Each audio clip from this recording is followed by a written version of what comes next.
last-minute replacement for Mario Soto.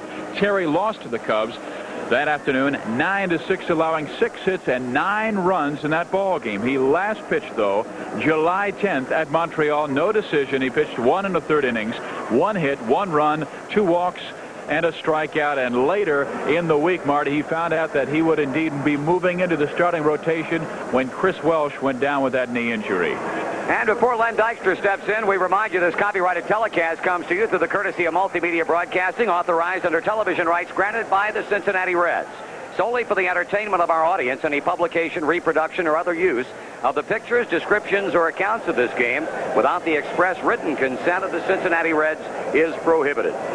There's the leadoff batter, Lenny Dykstra, and one of the fine leadoff hitters in all of Major League Baseball. And very simply, this young man puts the bat on the ball. First pitch swung on, fly ball, hit deep. Venable going back. He's got it, and this game is underway. Now, Len Dykstra, a notorious first ball hitter. He went after the first 2 pitches on consecutive at-bats last night, a base hit and a hard ground out. And here's the first pitch of tonight's game from Scott Terry. Wade Rowden was telling me he had to be prepared for that. He was told that by his manager, Pete Rose. The guy likes to go after the first pitch. Now Max Venable understands that as he was turned around in center field. So 1 down, a long out to center. That brings up another pretty good hitter in the top third of any batting order, and second baseman Wally Backman. Backman, as you saw, a .336 average with 17 runs batted in. He platoons at that spot along with Tim Tuffle. Terry does his job, and very quickly they're 2 men out on the outplay, 3-1 at first. Steve, you were talking about the start for Scott Terry. There's so much mental preparation, so much psychology involved in preparing oneself to pitch a ball game. I asked Scott earlier, I said, you know, how does this differ from the last minute word that you were going to start on the 26th of May against the Chicago Cubs?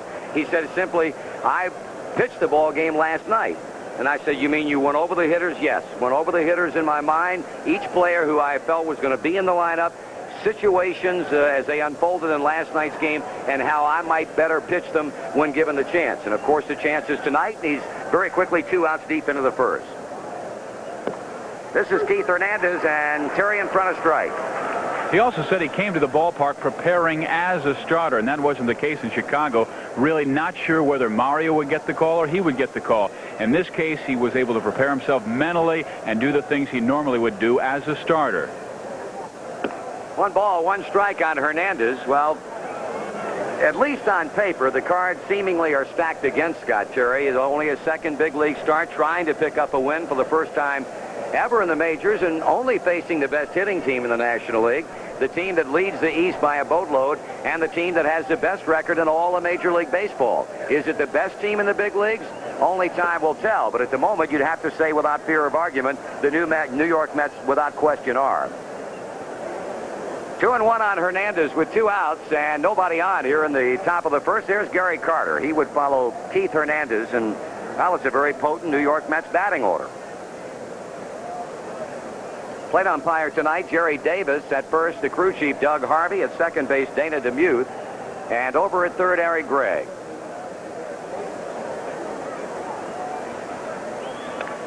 Two balls and 2 strikes on the New York Mets first baseman. Marty, remember that very first inning against Chicago where you got the bases loaded and Sean Dunston then got some big hits as well. And he was just pummeled into not only the first but the second inning. And by that time, he had to get out of there. All even, 2 balls, 2 strikes. Hernandez as Terry tries for the perfect first inning. Misses with a breaking ball, and the count is full. He has had control trouble as you take a look at Reds manager Pete Rose, but it's simply been a matter of not getting enough work to really get the good, consistent, crisp control that Terry exhibited from the time he was converted from an outfielder to a pitcher a few years back in the Reds organization. And he has walked Hernandez with 2 men out.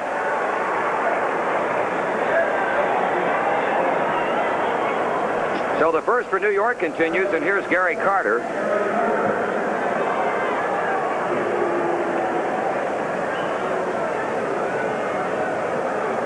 Carter, a .253 batter, and those 70 RBIs rank him second in the National League behind Philadelphia's Mike Schmidt, who maintained supremacy on the strength of a 9th inning 2-run single against the Atlanta Braves last night that turned out to be the game-winning hit.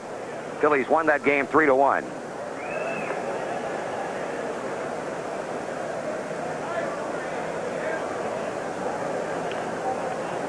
Carter down to strike. Reds begin play tonight 6 games behind the front-running Houston Astros, and for the second consecutive night, the Reds have the opportunity, actually for the 3rd straight game, they had the opportunity of tying the San Diego Padres for 3rd place in the Western Division. That team played and lost this afternoon in Chicago by a final score of 6-4. No balls and 2 strikes. So a Reds win tonight would tie them for 3rd with San Diego, and that's in the game plan when you've been as low in the standings as the Reds have been. And of course, they have spent more time in last place so far this season in the West than they have any other spot. You've got to take them one at a time. They've gone past the Dodgers, they've gone past the Braves, and now they're trying to go by San Diego. Strike 3 call. Good job of pitching by Scott Terry to ring a disgruntled Gary Carter up. And in the top of the 1st for New York, no runs, no hits, and 1 man left on. And after a half inning of play, the Mets nothing, and the Reds are coming to bat. Oklahoma City looks the Toyota MR2. You'll see Amarillo, Gallup, Mexico. Mid-engine, 16 valves, 2-seater. Very affordable Toyota MR2. Get your kicks on Route 66. It's a kick. Who could ask for anything more? Toyota.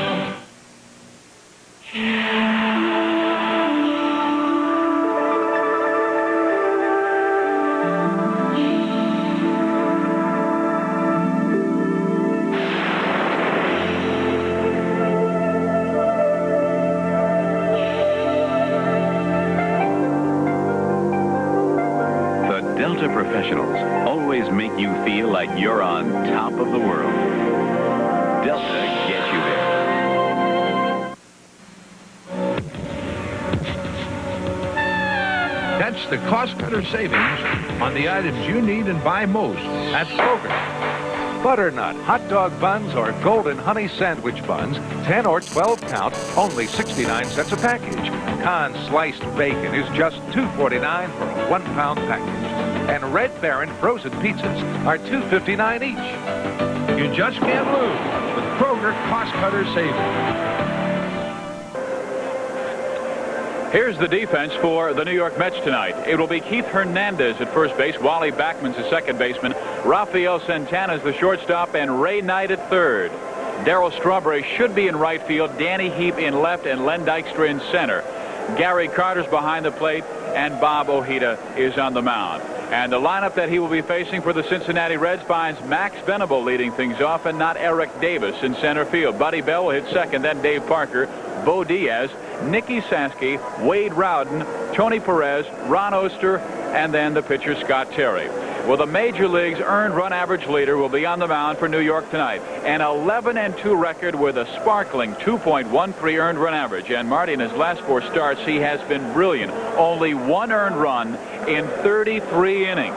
Well, I'll tell you about the consistency of Bob Ojeda, Steve. He has had one what you would consider to be bad start among the 16 that he has had all year. That was against the San Francisco Giants on the last day of May, when they beat him 7-3. And I'm told that is the only start this season that Bob Ojeda has really been hit hard in. So if you believe in percentages, sooner or later somebody's got to get him. And hopefully it'll be tonight. Max Venable finds a drawn-in Ray Knight at third base. And there's a strike. Ojeda, a fine pitcher with the Boston Red Sox since before coming over to the New York Mets, but never has he enjoyed the kind of success in his Major League career as he has in this, his first year in the National League. And just like that, Venable behind 0-2. There's the pitch that he turns over, but he refuses to refer to it as a screwball. If you ask Bob Ojeda, how about your screwball? He says, I don't throw a screwball. But he turns the ball over. He calls it a dead fish. He said, that's my dead fish pitch because it just comes up there and flops at the plate. Ray Knight's long throw, and just in time to get the speedy Venable. You know, Marty, he's throwing a little this year like John Tudor pitched last year for the St. Louis Cardinals. Just the kind of success after struggling with the Pittsburgh Pirates. Then he comes on and just looks marvelous, throwing that ball down like he throws here to Max Venable. Tudor got by with those results last year, and, well, the Cardinals went on to win the National League pennant. Well, the Mets felt like they had made a good trade when they acquired Bob O'Heater from the Red Sox, but nobody can make me believe that in their wildest imagination that as of the 22nd of July, he would be leading the major leagues in earned run average. Buddy Bell in now with 1 out in a scoreless game as the Reds bat in the first. 256 batting Reds third baseman. 1 ball, 1 strike. Bell, of course, familiar with Bob O'Heater from the days that Buddy spent with the Texas Rangers. And of course, the Reds should be familiar with him by now themselves as a team, having faced him twice and having come out on the short end both times by scores of 4-1 here on May 3rd. He worked 7 in that game, and then a loser 2-1 at Shea on May 9th when he went 8. He's given the Reds 12 hits in a total of 15 innings and 2 earned runs. That one in Shea Stadium we televised, and boy, was he outstanding. The change of speeds was looking so good, and the dead fish was working. The dead fish was dying. Yes, it was. It just came up to the plate and just flopped. Pretty good name for a pitch, especially when it's as effective as the way Bob O'Heater throws it. 2 balls and 2 strikes on Buddy Bell.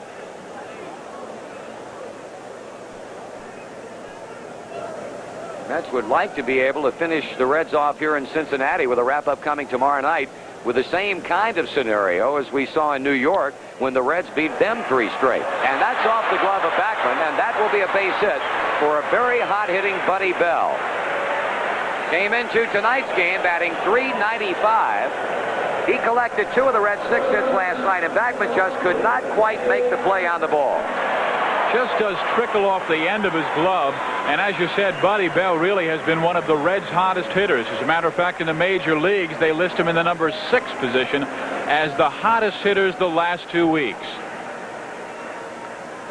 Reds have their first base runner, and here's Dave Parker. 19 homers, 7 of which have come against left-handed pitching this season.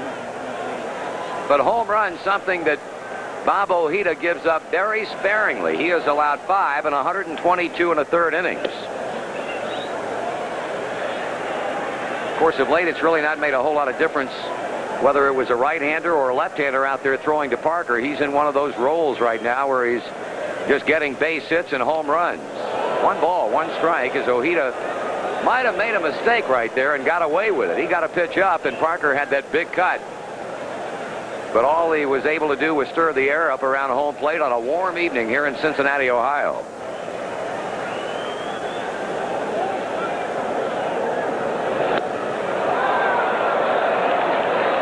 Parker on the short end, 1 ball, 2 strikes.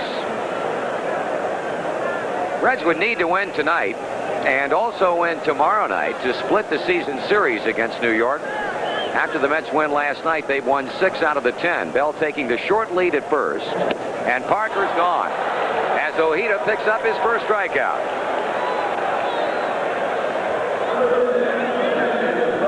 Here is Bob O'Heater's pitch, and it's almost right by Dave Parker. And you think perhaps that's changing speed. Yes, he does it, but boy, he really has a quick fastball as well. So 2 away in the inning, and Bo Diaz finds himself hitting in the uncharacteristic 4 spot in the Reds batting order tonight as he returns and is hopeful of being over that left ankle problem that's had him in and out of the lineup. Ball strike. Batting .260. He's been swinging the bat well of late with 3 home runs and a total of 25 runs knocked in.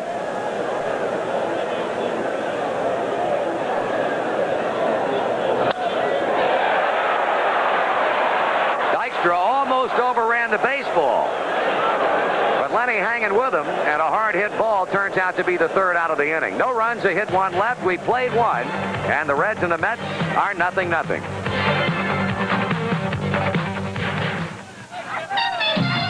Sometimes a simple river crossing isn't so simple.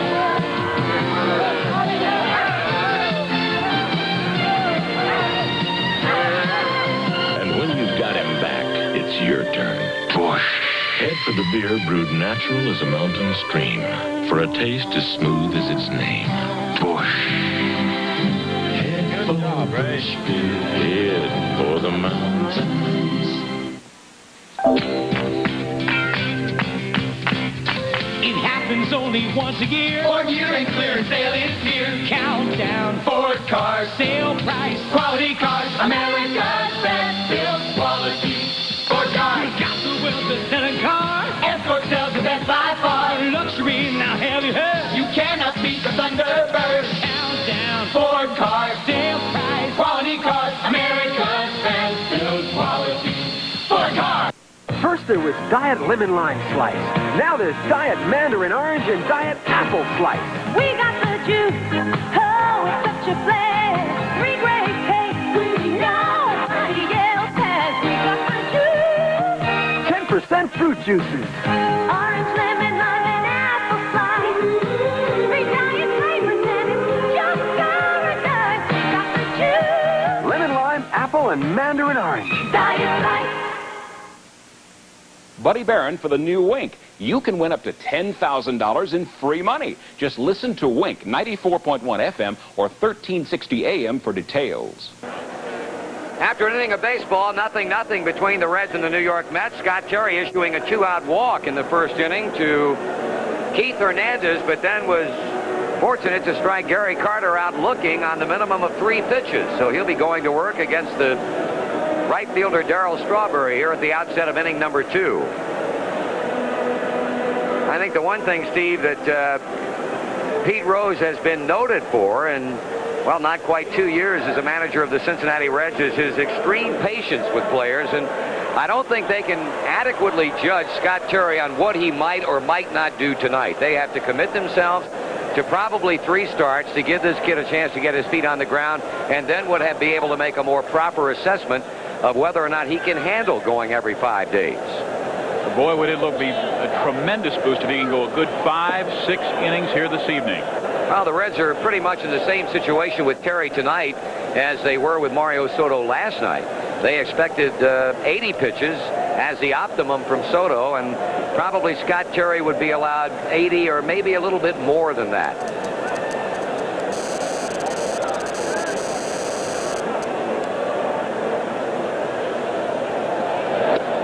Behind 2-0 on Strawberry. 289 batter, 14 homers, 53 runs batted in. One of 3 Mets who were on the National League All-Star starting lineup in that All-Star game last Tuesday night in Houston. And Terry behind now, ball 3.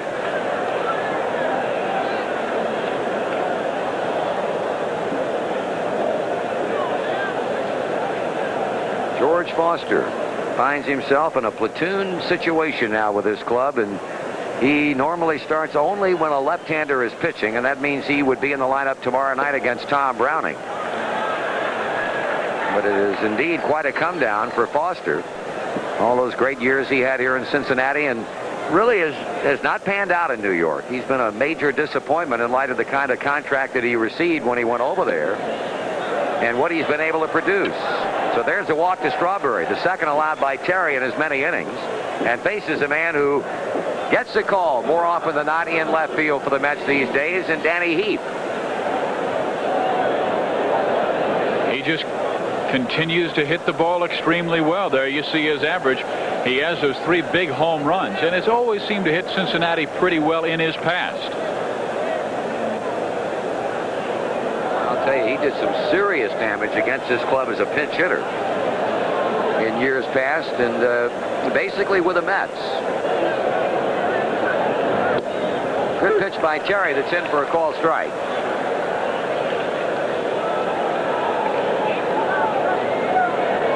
I think the Reds have to be concerned about right now that they are able to turn things around and not lose all the ground that they have been able to make up in the last 3 weeks by going into a tailspin. No balls and 2 strikes. They were only 4 back of the co-leaders Houston and San Francisco after the victory here Saturday night, or Saturday afternoon, I should say, but then had a flat game, in the words of Pete Rose, as you look at on-deck batter Ray Knight. in losing big to Philadelphia and Charles Hudson Sunday 9-3.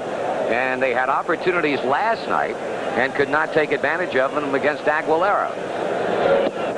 1 ball and 2 strikes, the count on Heap.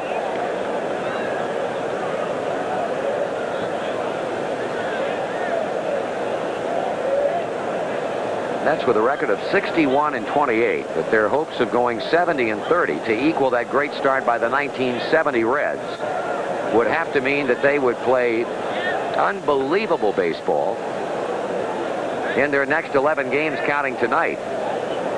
They'd have to go 9-2 in order to equal that record, and certainly not beyond their capabilities, but you can't like their chances.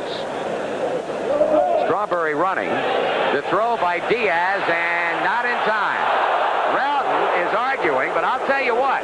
Wade looked like he stopped his movement towards second base 1 step too soon and had to reach back and make the tag. Let's look at it. Strawberry gets the jump, but the throw is a very fine one from Bo Diaz. And Darryl Strawberry, they're saying, is in there, but I don't know.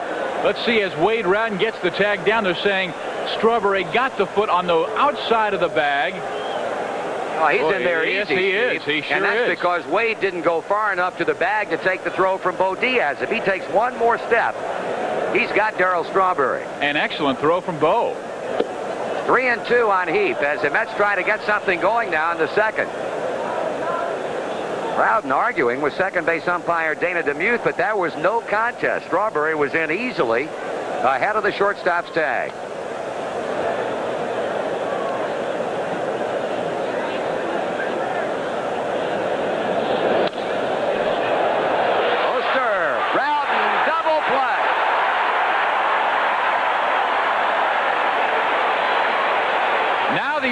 Comes from the other side. Darryl Strawberry, who this time thought he got back in time to beat Wade Rowden, but Rowden was there, and the umpire Dana DeMuth bangs him out immediately. Oster going high to Spirit, underhand toss to Wade Rowden, and yes, he's there. And double play. Good call by the umpire on both counts. And that helps the cause as he blinds into a double play. Nobody on, 2 out, and Ray Knight as you look at it from a different perspective. And you think Wade Rowden is breathing a big sigh of relief right now? He's kind of a nervous guy anyway. Oh, I think he still thought he got Strawberry at second base on the steal.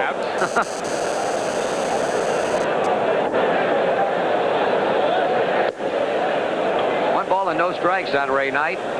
286 batter with 9 homers and 45 RBIs.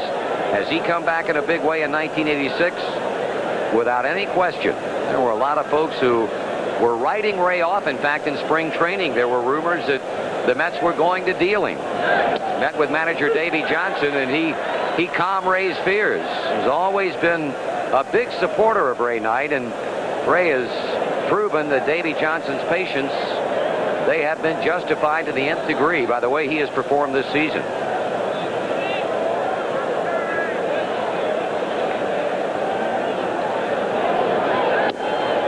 Outside corner, 1 ball, 2 strikes.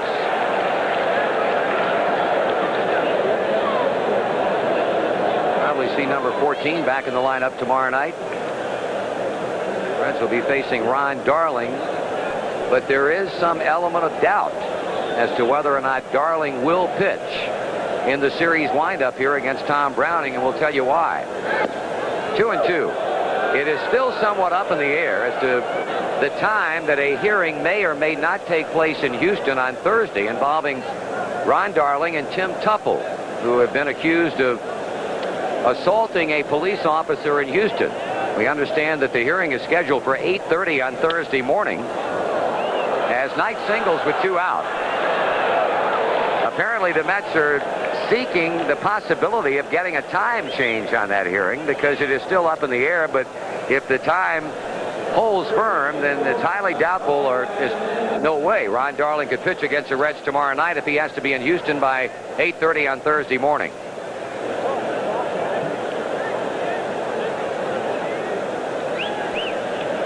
Knight single keeps the second going. There is a scoreless ball game here between the Reds and the Mets, and the batter, that's the shortstop and 8-hitter Rafael Santana.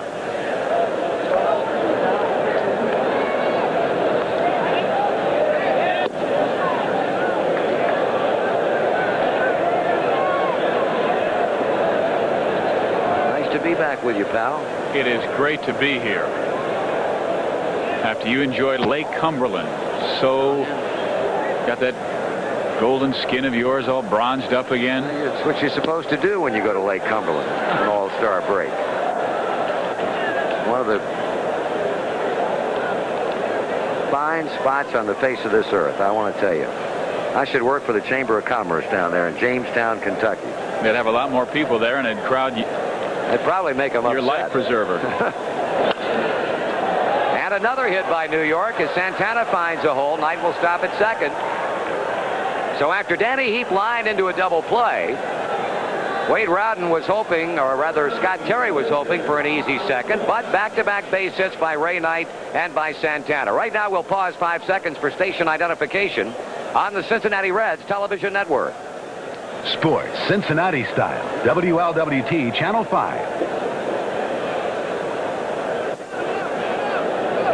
Bob Ojeda steps in with Knight at second and Santana at first. 0-95 batter, Bob Ojeda, who for the first time in his big league career here in '86 gets a chance to swing the bat. And I would think that having to learn this art all over again has been indeed a slow process, as a 95-cent batting average would indicate.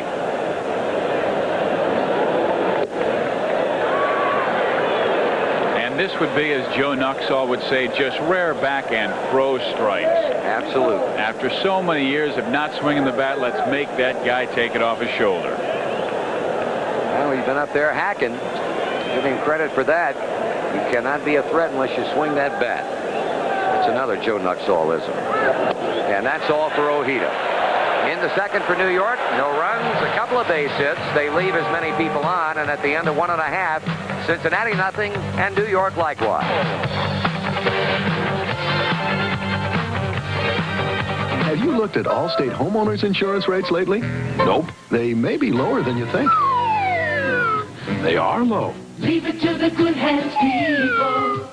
Leave it to the good hands people. Bring your policy into Allstate and compare. See how low our rates really are. Leave it to the good hands people. They're low. You're in good hands with Allstate. A member of the Sears Financial Network. What's he doing now? He's looking kind of funny at his cigar. Bet it's the wrapper. How come? Most cigars don't use natural leaf wrappers anymore. Now, Garcia Vega's still an honest cigar. Garcia Vega still gives you the rich tobacco taste of natural leaf wrappers. He's doing it again. He ought to switch to an honest cigar. Garcia Vega, still an honest cigar. He's doing it again. If you were your car, you'd go to CarX now for the $29.95 exhaust extravaganza. A $29.95 muffler with a CarX lifetime guarantee. For most big cars, most small cars, most any car. The $29.95 exhaust extravaganza at CarX. Because CarX cares. For a $29.95 muffler with the CarX lifetime guarantee, get over to the CarX exhaust extravaganza now. And now, Allstate presents the Good Hands Award Play of the Week. Saturday afternoon, 6th inning. The Phillies with a looper to center field. Eric Davis is on for the spectacular catch in center field. In recognition of Eric Davis' hands, Award Play of the Week, Allstate will make a donation in his name to the Ruth Lyons Christmas Fund. And remember, for all your insurance needs, you're in good hands with Allstate, a member of the Sears Financial Network. Nick Yasaski leading off the bottom of the second for Cincinnati, and I'll tell you what, that was one of the fine catches we have seen all year long. That play that Eric Davis turned in Saturday afternoon here against the Phillies. Nick waving at the first pitch from the left-hander Bob Ojeda. How about the good arm throw of the week, Dave Parker, last Friday? Absolutely. Knocking Glenn Wilson off at the plate for the final out of the game, and the Reds win by 1. Came in on him, and the foul back puts Nick in a hole. He's batting .238. Just a few days ago, came off the DL. 6 homers, 16 RBIs. A good second half by Yasaski as a position player, and Soto as a pitcher could enhance the Reds' chances of winning the Western Division. That is certainly no secret.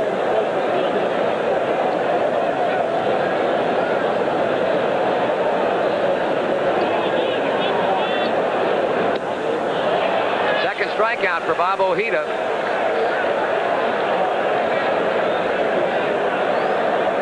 Boy, did he have Nick fooled in that big breaking pitch, and Nick was really swinging with just his hands, it seemed like, as his body stayed put and the bat kind of flipped forward with not a whole lot of strength in it. Kurt Stillwell not quite ready to come back into the lineup after suffering an injured hand in the last series here against Philadelphia, so Wade Rowden continues to man that spot and has done a good job. He broke his bat, and it's a routine play for Wally Backman for out number 2.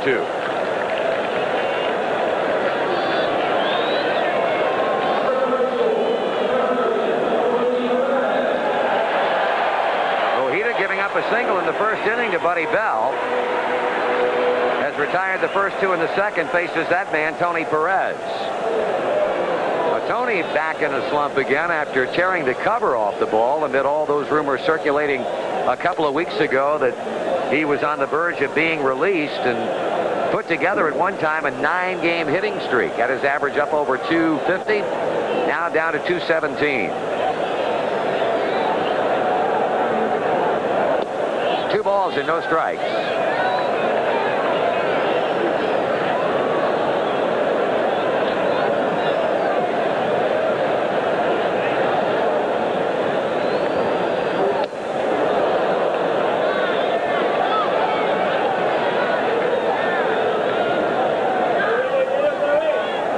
Pretty good run of late against left-handed pitching, but when you've been playing the kind of baseball they've been playing, you're going to have success no matter who you might go against. But boy, this guy's something. And Tony comes up with a second Reds base hit.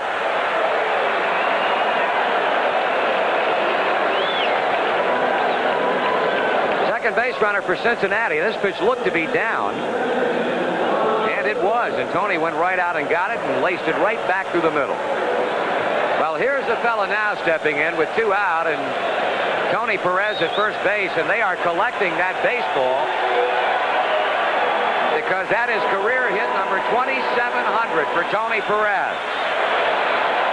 That will be a souvenir along with the many that he has had in a tremendous, and I might add of a personal nature, a Hall of Fame career that he can add to his collection, and they typically come to their feet in a standing ovation here at Riverfront Stadium for one of the all-time favorite players. And there's one of his closest friends, Pete Rose, leading the applause. So Ojeda will work out of the stretch as Tony leads at first, and the batter, the new Papa, Ron Oster. High and away for a ball. He subscribes to that theory. If at first you don't succeed, try again. Wife Jackie had 2 daughters. And the third time proved to be a charm. 9 pounds, 5 ounces, Jacob Maxwell Oster. And a foul fly is out of play. No balls, 1 ball and 1 strike.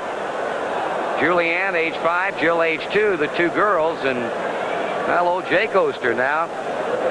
Ron will be grooming him, probably started today. It was kind of interesting. Before the ball game, he said he wanted to say hi to mom and daughter and son, and then also threw in the girls' names. Make sure he knows they're watching. Ojeda will play it with no problem, and that ends the inning. So for Cincinnati in the second, again no runs, again 1 hit, and again 1 left. And after 2, it remains scoreless.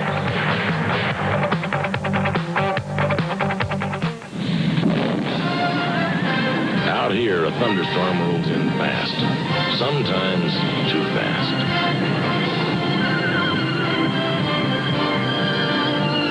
And when they're taken care of, it's your turn. Push. Head for the beer brewed natural as a mountain stream, for a taste as smooth as its name. Push. Head for Bush. Head for the mountains.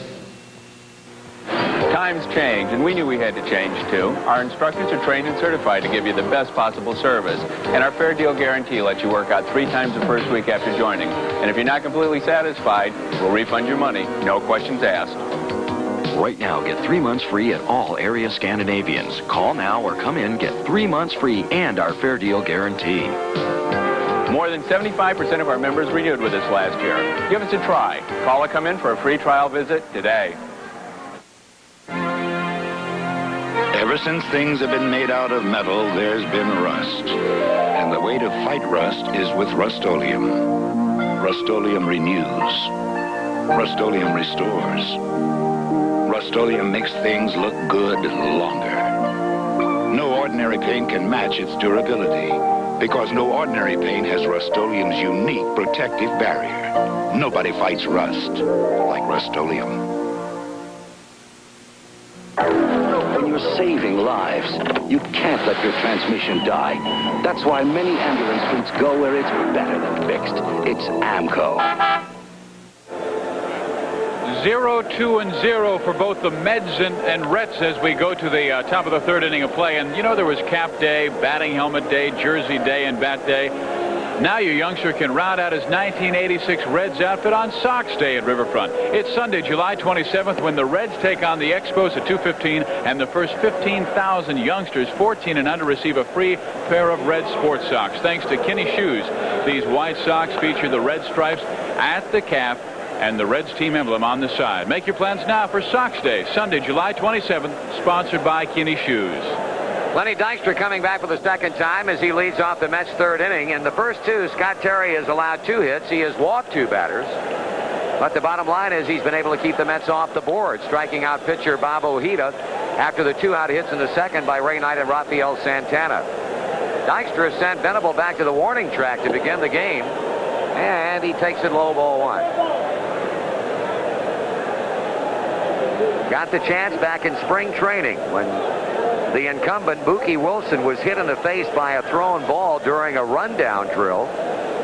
And Dykstra's play has been so superlative that Wilson has not been able to get his position back. How many times have you seen that happen in this game of baseball, or any sport for that matter? 2-0. And even earlier than that, during the winter meetings, they were talking about dealing this young man, Lenny Dykstra, to the San Diego Padres before they acquired Marvell Wynn, because they were so high on a young center fielder in their organization, Stanley Jefferson, who is performing at Tidewater and performing with distinction. But Dykstra said, wait a minute, don't be talking about Stanley Jefferson coming up here anytime in the near future. And I think the talk is an awful lot less now than it was.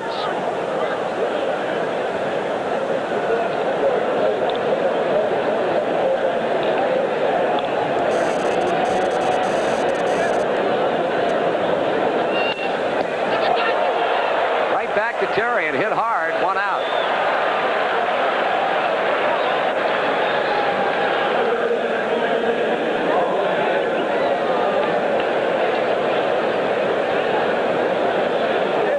It's in the final game of this series tomorrow night. Then Houston or Montreal comes to town for a 4.5 game series. Add that half game because they will complete the suspended game from Sunday a week ago up in Montreal, beginning at 6:05 on Thursday night. And they'll begin it with the bases loaded, 1 out, and Ron Oster batting in the top of the 6th, with the Reds having already scored the go-ahead run, leading 3-2. Pete Rose, Steve, was talking as Backman bats here, that when that game resumes, he will probably have 2 pitchers warming up in his bullpen. He said which 2 they are, I don't know, but he said if we have a big inning, it will be 1 pitcher. If we don't go any more than we've already gotten, which is 1, then it could be somebody else. We have not seen that situation crop up too often in the past, and so it makes for the type of evening that you look forward to. That is a hopeful Reds victory. That has not been written down in the column, but they were saying, as Marty was saying, leading 3-2.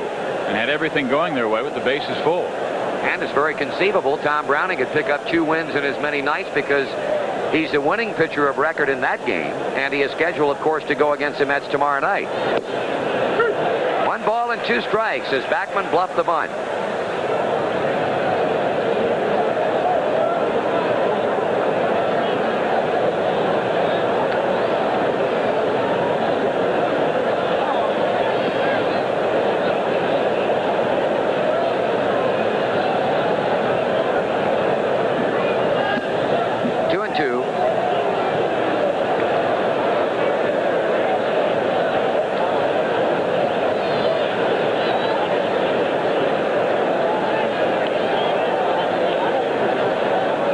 Half of the third with 1 out. No score between the Reds and the Mets. Backman waiting on Terry. And Oster has to play. And a big stretch by Tony Perez. Close at first. the 2-man out. Makes it so much easier to pitch to Keith Hernandez with 2 outs and nobody on. Wally Backman right back up the middle, and you see Ron Oster, kind of a looping throw, but he knows how much time he has to catch Backman, and just does by about a half a step. So Ron, who once again exhibits all the ground that he's capable of covering over there at second base. And now here's Hernandez, who batted with 2 out and none on in the first inning, and Scott Terry ended up walking him.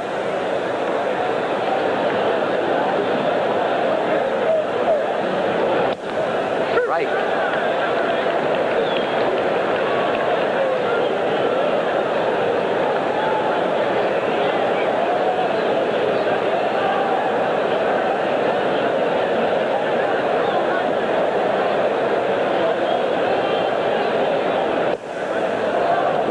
One on Hernandez. Had the fine years with the St. Louis Cardinals, and in a trade that will go down as one of the all-time worst in the last, I don't know, 10, 15, 20 years, he has just kept on hitting while changing uniforms.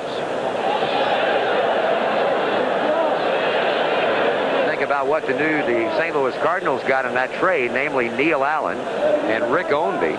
Allen went from the Mets to the Cardinals to the Yankees, and now pitching extremely well with the White Sox. And Ownby has been up and down and has never been able to stay up with the Cardinals for very long. And Hernandez just continues to perform like the all-star that he is.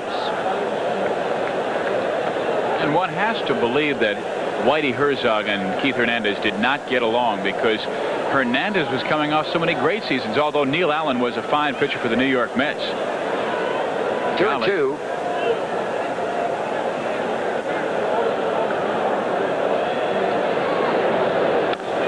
Hernandez hangs in.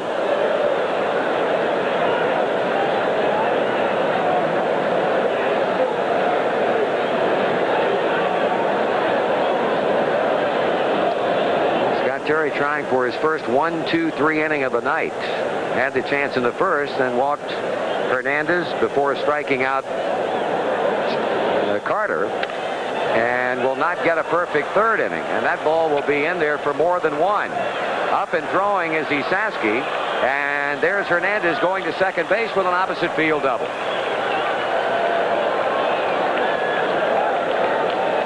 Well, Hernandez hit the ball so hard, it was a left-hander, the ball is going to be twisting away from not only Buddy Bell, from the left fielder Nick Esaski. So Nick just waits for the hop and gets it and holds Hernandez to the double. Well, that 2-base hit right there is a good example of why Hernandez is the fine hitter that he is, because all he did was inside out that pitch on the swing and just go the other way with it. The ability to adjust. Those hitters who can do it are the ones who are going to have a lot of success in this game, and Keith Hernandez is one that certainly knows how to swing the bat. Ball 1 to Gary Carter, who was an angry young man after being punched out on 3 pitches in the first inning. Had the game-winning RBI last night when he delivered a 2-out broken bat 2-run single in the third inning off of Mario Soto to erase a 1-0 deficit, and the Mets never trailed after that. Let's see if Tony has a play on the ball. 1-1 the count on Carter.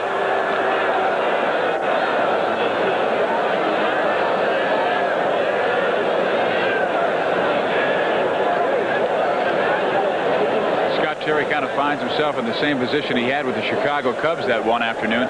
Almost out of the inning with a couple guys on, and Jody Davis stepped up there and really launched one over the ivy and left, and what made a tough inning already even bigger. 5 runs came across for the Cubs that afternoon. They went on to beat the young man, Scott Terry.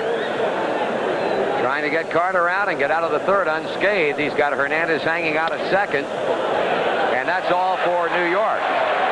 Tony Perez picks off the line drive. No runs in the inning. 1 hit and a man left on. And we have gone through 2.5. Cincinnati nothing and New York nothing. Cool off your summer with a hot deal at Toyota.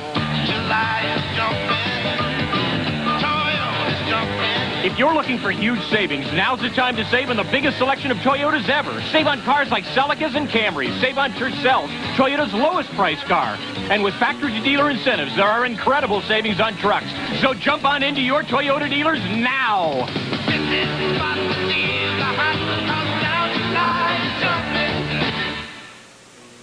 This is a car's fuel injector, and fuel injectors are prone to clogging.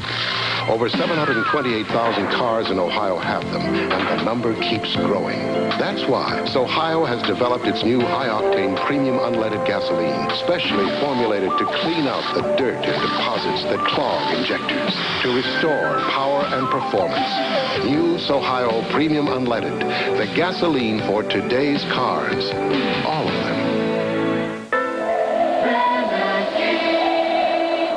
Smokeless in a pouch is a good idea, but the taste can be dry as a West Texas wind. Not new Renegades. They're packed with darker, richer, moister tobacco. And there's a lot more than these. So all you taste is moist, satisfying tobacco. Not the pouch. Renegades, renegades. Bigger, moister. With the taste that blows the others away. Bring Midas anyone else's estimate for replacing a muffler and we'll meet it. Take it to Midas. Or we'll beat it. Take it to someone you trust. Left-hander Bob Ojeda enters the Cincinnati third in a 0-0 ball game, and he'll be facing his opposite number, Scott Terry.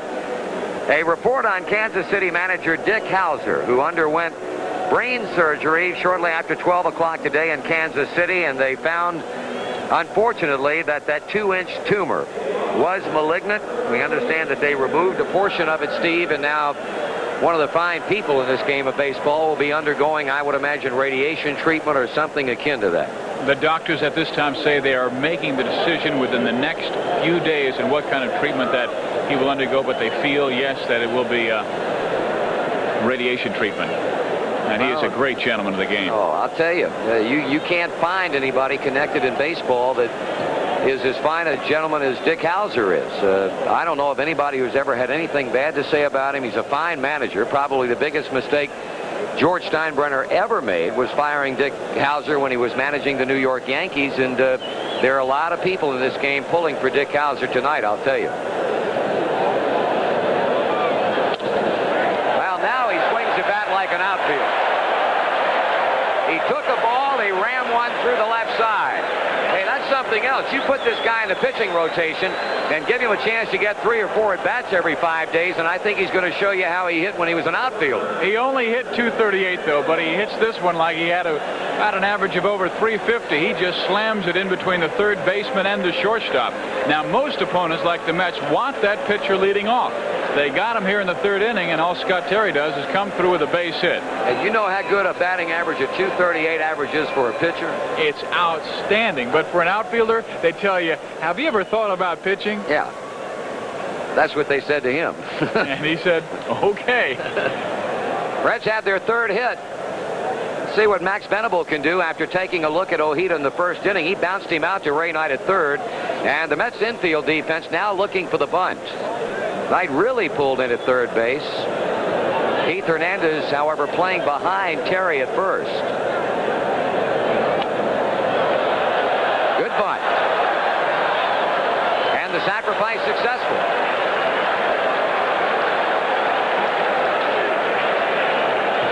So the first real threat for the Cincinnati Reds this evening is underway. Runner at second base with only 1 out. And Venable pushing it down the first base side. Fine fielding pitcher is Bob Ojeda. He's there to scoop it up and then kind of toss it left-handed to Keith Hernandez. I'll tell you, Steve, the Mets must have tremendous faith in Bob Ojeda. They just dared Max Venable to bunt the ball first base side. With Hernandez playing back, you bunt the third base side, you're bunting into suicide. And so, with help from the New York defense, i.e. Hernandez playing behind the runner, Terry at second, and Buddy Bell trying to get him in. Bell had the base hit just out of the reach of Wally Backman in the first inning. 1 ball, 1 strike, and after we finish the third and go to the fourth inning, as per usual, the loquacious old left-hander will will be on here to join Mr. Fizio. Always loquacious. Never at a loss for words, my main man. 2-1.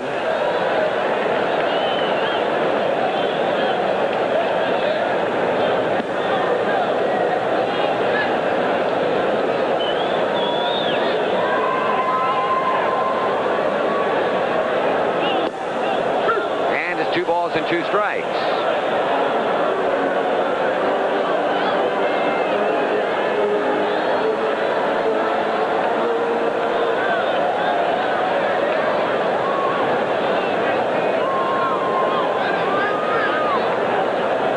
Didn't like what he saw from Gary Carter. Took so much time that Buddy Bell stepped out. Bottom of the second, L.A. Pittsburgh, no score. Second inning from Atlanta. The Phillies are at it again. Von Hayes is homered. They're leading the Braves 4-1. Ken Griffey has hit his second in a Braves uniform. And it holds at 2-2 on Buddy Bell. Again, the final this afternoon. The Cubs beat the Pods 6-4. So if Cincinnati can win this evening, they would be in a tie for third place with those San Diego Padres. Need a base hit in this situation, either from Buddy Bell or the man due up next, Big Dave Parker.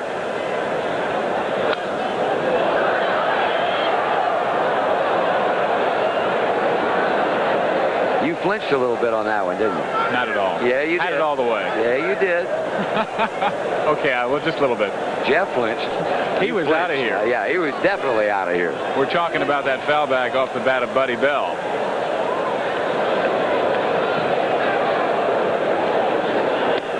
Full count.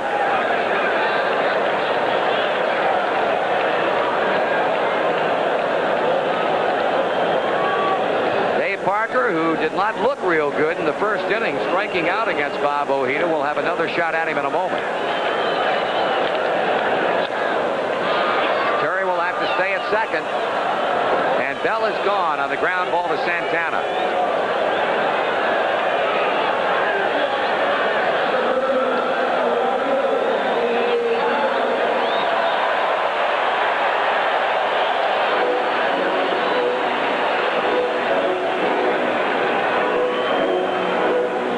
Parker came into this game batting .285 against the league and .316 against New York. And can count one of his 19 home runs against Mets pitching, and there's a nickname that he acquired while with the Pittsburgh Pirates. And the folks that have that Cobra sign draped over the green deck and right would like Dave to deposit one in that general vicinity. Again, 7 of his 19 home runs this season have come off left-handers, and he had only 7 all year off of left-handers in '85. 1 ball, 1 strike. If there's a way that pitchers this year have been attacking Dave Parker, this is it. Breaking stuff on the outside corner of the plate to get him fishing. Steve, you made a great point earlier about likening the '86 season of Bob Ojeda with that of John Tudor last year, and there it goes. It is 2-0 Cincinnati. He did not miss by a whole lot of dropping it over that Cobra sign in right field. He lights up left-hander Bob Ojeda as they explode those fireworks overhead. And big number 39 takes the grand tour as the Reds take a 2-0 lead on Dave Parker's 20th of the year. And Dave, this bud's for you.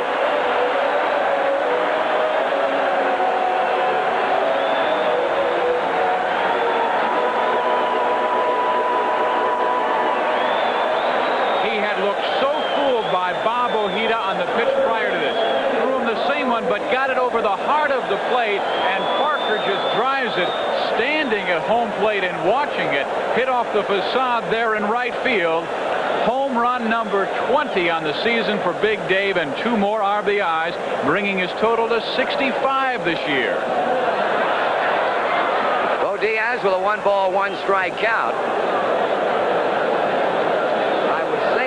Before that home run pitch. Before you were so rudely interrupted. Yeah, real rude. That John Tudor and Bob Ojeda, you can compare their seasons very favorably because almost almost without exception, when they need to make the good pitch, they make it. Now, obviously, he didn't make a good pitch to Parker because Dave took him deep, and Diaz grounds out. But the Reds get 2 runs on 2 hits. And at the end of 3, we're happy to report it is 2-0 Cincinnati. I'm a hero with the kids. Even the hot dogs taste good. We asked people who love to cook out about the charcoal they cook with. You use the best meat, you can use the best coal. Kingsford charcoal. It's a smoky charcoal taste. It's not the same as you get anywhere else. Yeah, a lot of times you use Kingsford, you don't have to put any sauce on it. You know. I use the Kingsford because I can count on it. Kingsford's the best. I can't wait for that first bite. Kingsford charcoal. Also Kingsford with mesquite. 2 great tastes for summer cooking. Kingsford tonight.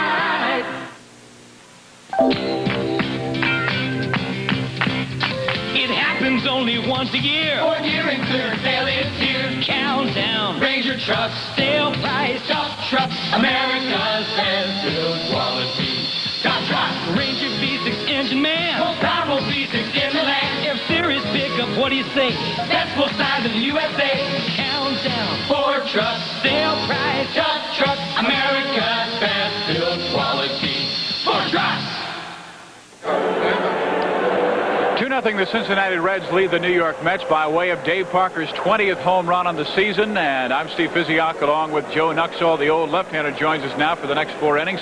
Joe Bob Ojeda this year has only given up 5 home runs. Number 6 went to Dave Parker. He's been able to do that by keeping the breaking pitch down. He wasn't able to do that to Mr. Parker. Well, that's what happens when you get it up in the strike zone, particularly to Dave Parker. And that's what Dave's 8th home run off left-handed pitching. And that's not bad at all. And he had just 7 last year, so he's doing a number on the left-handers this year. Well, I tell you, you make a mistake to Dave Parker, particularly left-handed, and he'll take care of it right now, which he did. Would you call him a mistake hitter? No, but I'd call him a good hitter. He is a darn good hitter, and he is right now beating up the New York Mets. It's a 2-0 ball game. And Scott Terry, I know you have to be impressed with the way Scotty's throwing. He's talked to you plenty this last week, and I would imagine a lot of it about starting. Well, I think, I'm sure you and Marty have touched on the fact that he had some time to prepare for the start this time. When you look at a starting pitcher and the one in the game in Chicago, that was like a 5-minute notice. And this time, Pete was able to tell him he was going to be starting, and it allows him to, I guess you would say, warm up differently and be able to relax just a bit. And he is showing through 3 innings that he's an excellent pitcher. He's pitched very well. Well, Scott Terry will now face Darryl Strawberry, Danny Heath, and Ray Knight as we begin the 4th inning of play for the New York Mets. They're down 2-0 to Cincinnati. There's strike 1.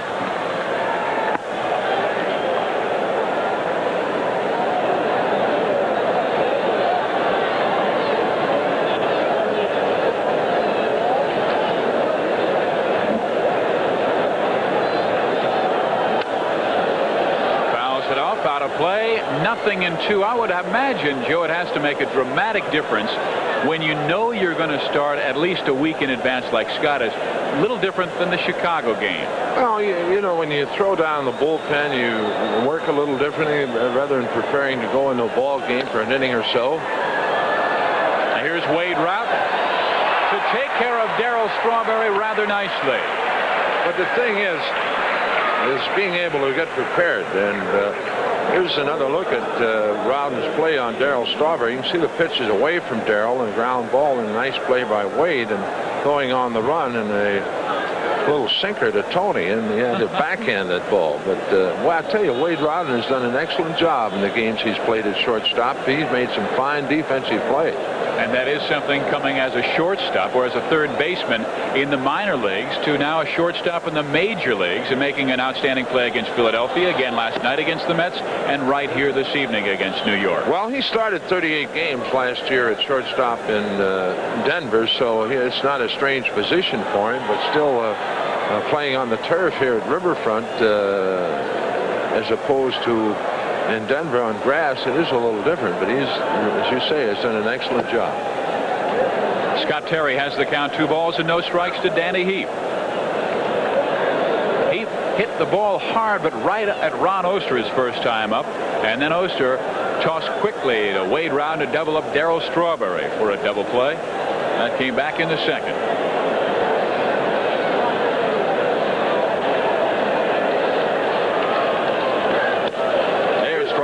2 balls and 1 strike. Well, the scores at Cleveland outfit, they continue to roll. They is leading Chicago 6-2 in the 2nd inning up at Municipal Stadium.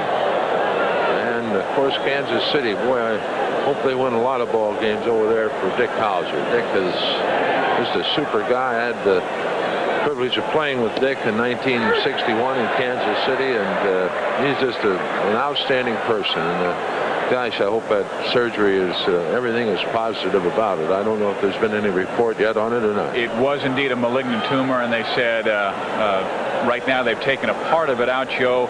They've left part of it in there, and they're going to make a decision within the week, within the next few days, on what kind of surgery they will do on Dick Hauser. Here's a ground ball to Ron Oster, and he tosses out Danny Heap for the 2nd out of inning number 4. Well, I guess all we can do is just root like the dickens for Dick that everything comes out for him. Boy, that's really a shock because, you know, you just never know, do you, what might be in front of you. And Dick, we talked to him, I guess, I know we didn't play him this spring, but nevertheless, knowing Dick Hauser, he's always in good health, and all of a sudden, bingo. And it's very sad, but hopefully it'll come out on the plus side.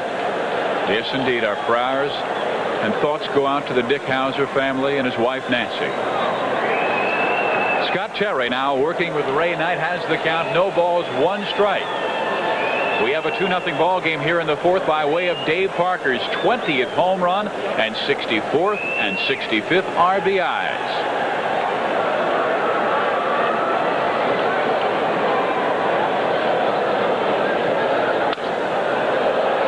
Center field. Max Venable just a couple of steps to make the catch.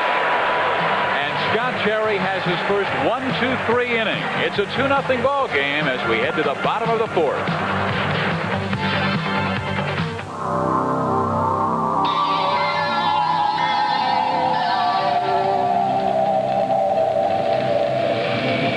Another hot one. Yep.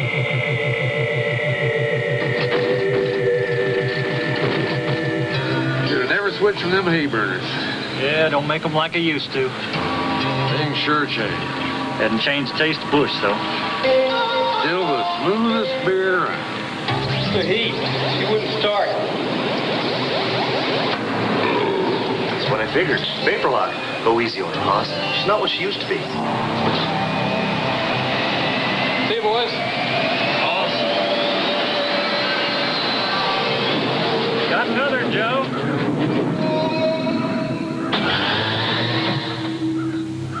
Probably one of them foreign jobs.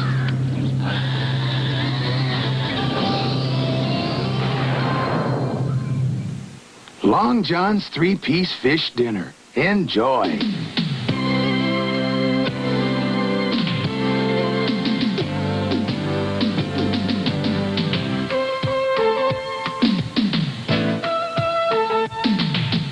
And what could make Long John's batter fried fish with all the trimmings even more enjoyable? The price. Long John Silver. 3-piece fish dinner. Sounds good to me. This game is brought to you in part by Nestle Crunch. Chocolate is scrunches when it crunches. That's why you'll love Nestle Crunch. And by Lens Crafters, highest quality eyeglasses in about an hour. You're watching Reds baseball on the Cincinnati Reds television network. 2-0 ball game. Cincinnati has the lead, and Nick Esaski stands in there against Bob Ojeda. His last time up, Nick struck out. Pivotal game for Cincinnati. The Reds have lost 2 in a row after making a serious stab at the National League West lead, narrowing the margin on Saturday to 4 games. But losses to Philadelphia on Sunday, New York last night, coupled with 2 dramatic wins by Houston, and the Reds are back to 6 games out. They find themselves up 2-0. And Nick Esaski takes one inside that Gary Carter perhaps caught the inside corner. The count goes 2 balls and 1 strike.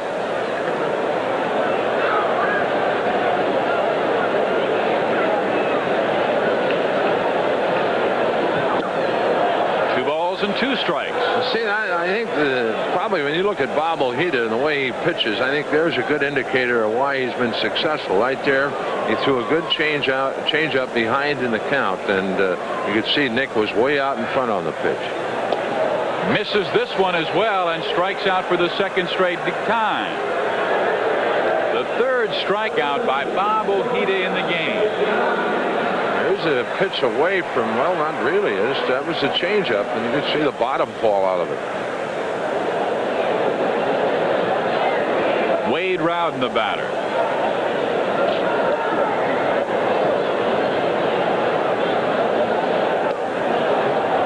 Ball one. Wade had a base hit last night, that double just by Ray Knight at third base.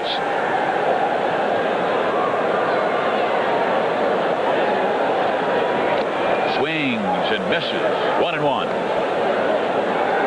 After that double last night, Steve, it looked like the New York pitchers just tried to stay away from Rowden. If anything they really came in bad. Let's see, there's a changeup, or it should be. There it is. And Wade hits a ground ball to Rafael Santana, and Rowden is gone 6-3.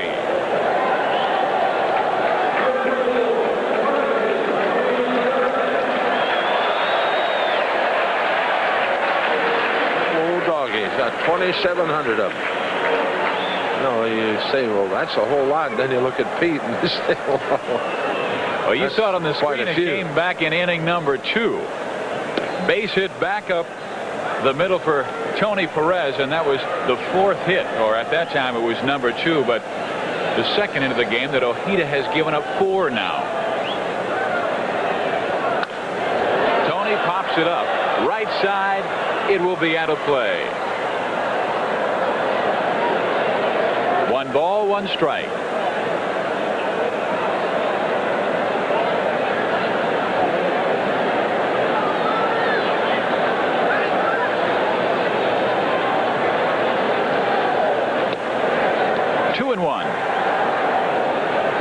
Philadelphia has gone up on Atlanta 4-1 in the 4th inning now. Los Angeles and Pittsburgh are now in the 4th, and they have a scoreless game.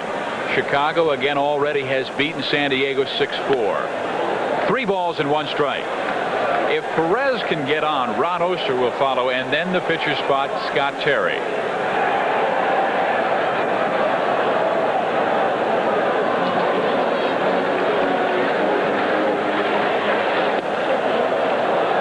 Lays off ball 4, and Perez is on at first. Walk number 1 for Bob Ojeda in the game. And Joe, that has been really his best asset this year, control.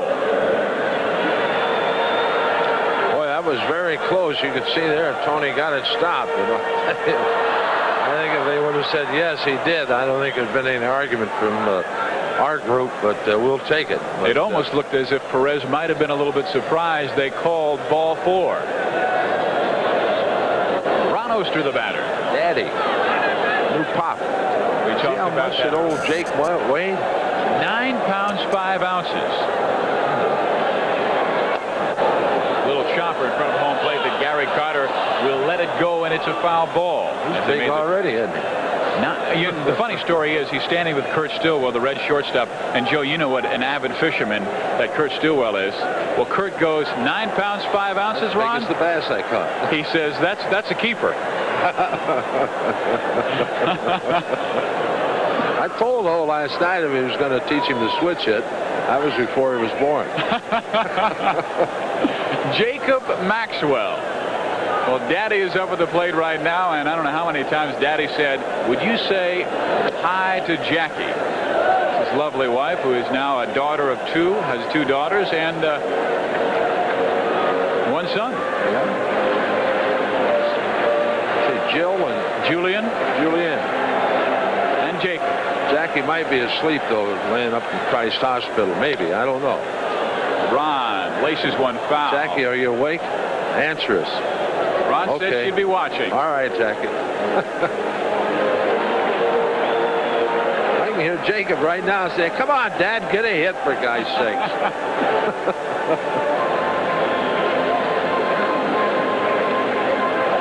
Oster has the count, 1 ball and 2 strikes with 2 out, and Tony Perez over at first base.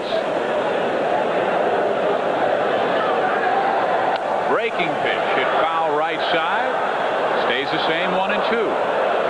Mike Ferraro is winning it for Kansas City at this particular time for his skipper, Dick Hauser. It's 4-3 Kansas City over Baltimore in the 4th inning.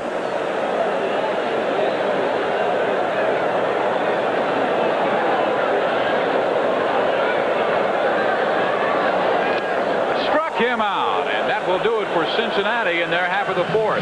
They lead 1, and at the end of 4, it's 2-0 Cincinnati. Life is full of changes, and State Farm is there. I'm State Farm Agent George Palmy. If your family's like mine, you'll find reminders of how fast things change. Wasn't so long ago, my daughter Jill was riding in this. Now she drives this. Look around you. If you see your insurance needs have changed, auto, home, life, or health, see your State Farm agent for a family insurance checkup. The advice is free. And like a good neighbor, And the decisions are yours. State Farm is there. At Delta, we could talk about our airplanes, some of the best maintained, most modern birds in the sky, or our schedules, over 1,500 flights a day worldwide, or our flight centers, the airports of the future. But none of that is as important as people. And when it comes to the Delta professionals, the people who make Delta as great as it is, well, one smile is worth 1,000 words. Delta gets you there.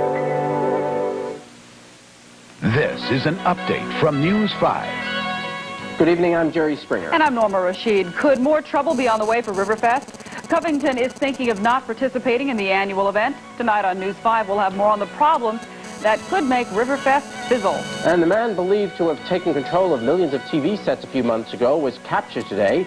The FCC says they arrested a suspect they think could be Captain Midnight. We'll have all the details tonight at 11. Please join us.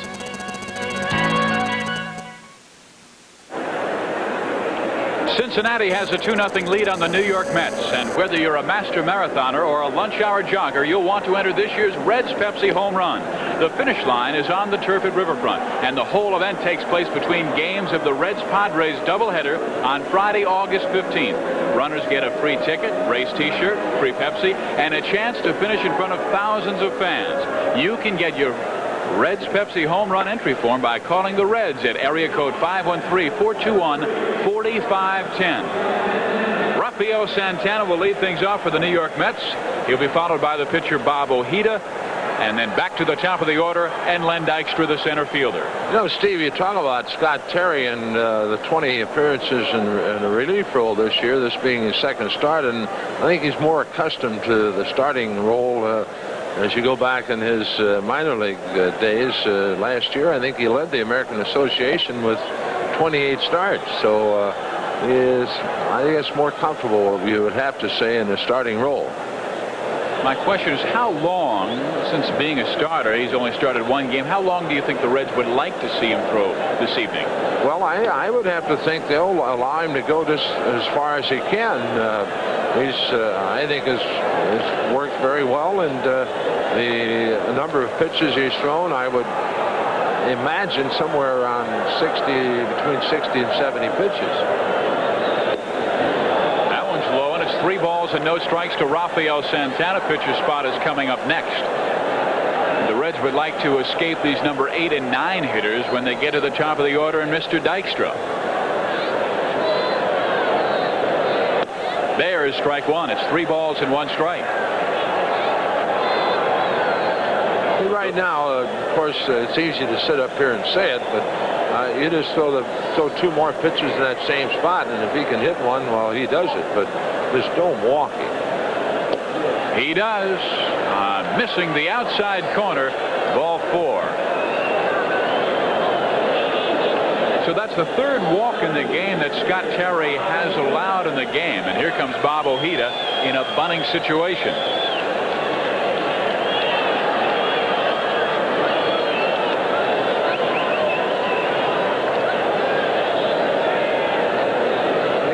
Looking further at the scores, Steve, Detroit, boy, they've been getting great pitching. 4th inning of shutting out Minnesota 1-0, and the Yankees shutting out Texas 6-0 in the 3rd at Yankee Stadium. So you mentioned the fact that Kansas City is up 4-3 over Baltimore. Cleveland is now 7-2 over the White Sox in the third. Matt Corrales. He just keeps on getting the job done. And there's the bunt taken by Tony Perez, and he cuts down Rafael Sandana. Excellent play by Tony Perez. Well, there's a play. You know, that'll happen so many times that I'm sure that Tony heard. Here's another look at it. Now, the bunt's a bit hard, but a good play by Tony, and he doesn't waste any time. He just turns and fires down to Wade Rowden, and Wade had visions of a double play, but Tony came up. Now, if he comes up and looks, now it's a different problem. As you can see right there, he came up and let fly, and they get Santana easily, and Santana hooking Wade to keep him from getting rid of the throw, but Wade taking the ball out of his glove dropped it, but out number one, the big one. Yes, indeed, as Len Dykstra stands in there. He is a threat to hit a home run. He has 5 this year. We all remember his very first year at Riverfront Stadium, and when he was just called up from Tidewater a year ago, smashed one down the right field line, and it hit the foul pole for home run number 1. The Mets went on to beat the Reds that evening 3-2. Dwight Gooden, the winning pitcher. And he lines one hard in the gap. Ojeda will make the turn at second. Head to third. Venable with the relay. Will there be a play at the plate? Here's the throw from Ron Oster. It's cut off. And it's a 2-1 ball game. And Dykstra has himself a 3-base hit.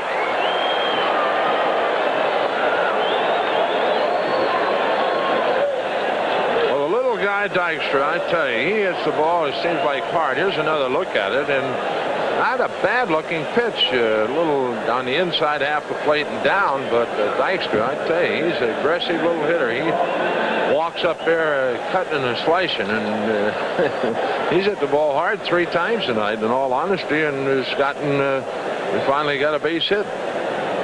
Well, that gets the Reds bullpen up and busy, and that means left-hander Rob Murphy will start to throw. There you see Dykstra sliding in safely at third base. Wally Backman with a chance to tie the game. Misses inside ball 1.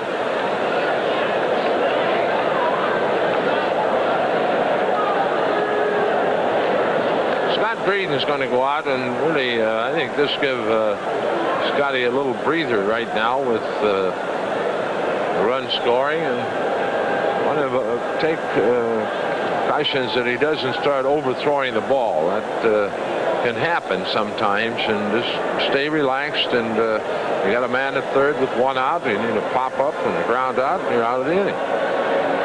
Sounds easy, doesn't it? Sounds very easy the way you make it.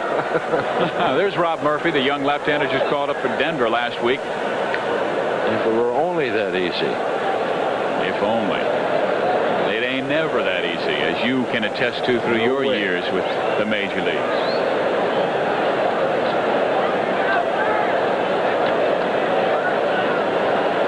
Backman stands in there after the visit from Scott Breeden with the count 1 ball, no strikes.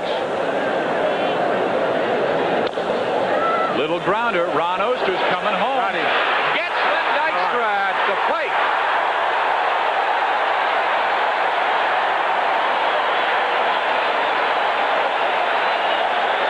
That's an excellent play by O. As he is coming right straight at home plate. Here's another look at it, and so sinking fastball away from Backman. Oster getting it on a good hop and throwing on the move, and Dykstra is out easily. Good tag by Bo. He was going to get in there if he had a tank. Boy, he gave him a little muscle there with the tag, Joe.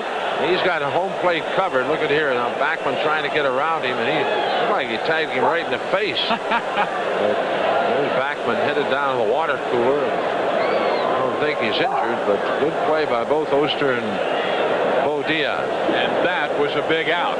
Now, instead of the tying run being 90 feet away, it's over at first base with Keith Hernandez up there. And 2 outs.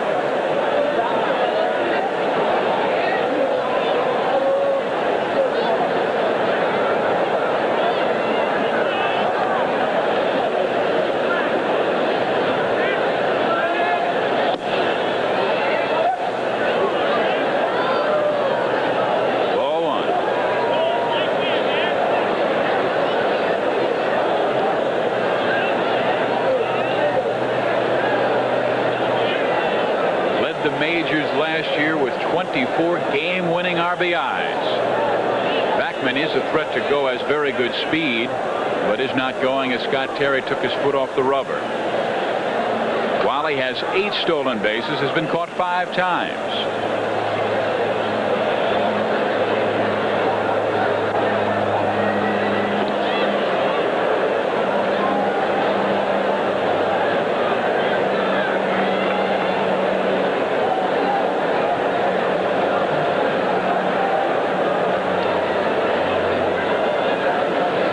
Is probably one of the better hitters in the league, although his average not up to what it normally is at 288, but he uses the whole field. Oh, he showed us that back in inning number 3 when he got an inside out. That Scott Terry pitch down the left field line for a 2-base hit. He has walked, he has doubled. 2 balls, no strikes. 2 outs. A man on first. A 2-1 ball game. Cincinnati has the lead. We are in the top of inning number 5.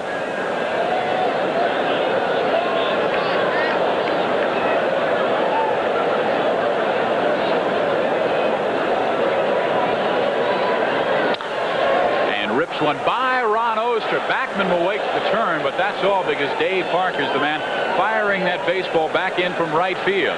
So runners on first and second for Gary Carter, who has been up there with runners on base his last 2 times. Both times he was unable to come through. As Terry struck him out in the first, and Tony Perez erased Gary Carter on a line drive back to him in inning number 3. Gentlemen had the game-winning hit last night to beat Cincinnati. Score was 1-0 with Hernandez and Strawberry on when Carter ripped one to left field. 2 scored, and the Mets went on to win 4-2. 2 on for Gary Carter here in the 5th. Popped up. Diaz, does he have a play? Yes, he does. Fine defensive play for Bo Diaz to end the Mets 5th. And at the end of 4 1/2 innings of play, it's Cincinnati 2, New York 1.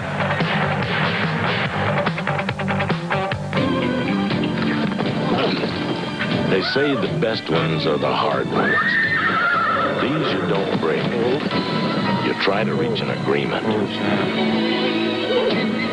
And when you do, you head for the mountains. Head for the beer brewed natural as a mountain stream, for a taste as smooth as its name. Head for Busch beer. For the mountains.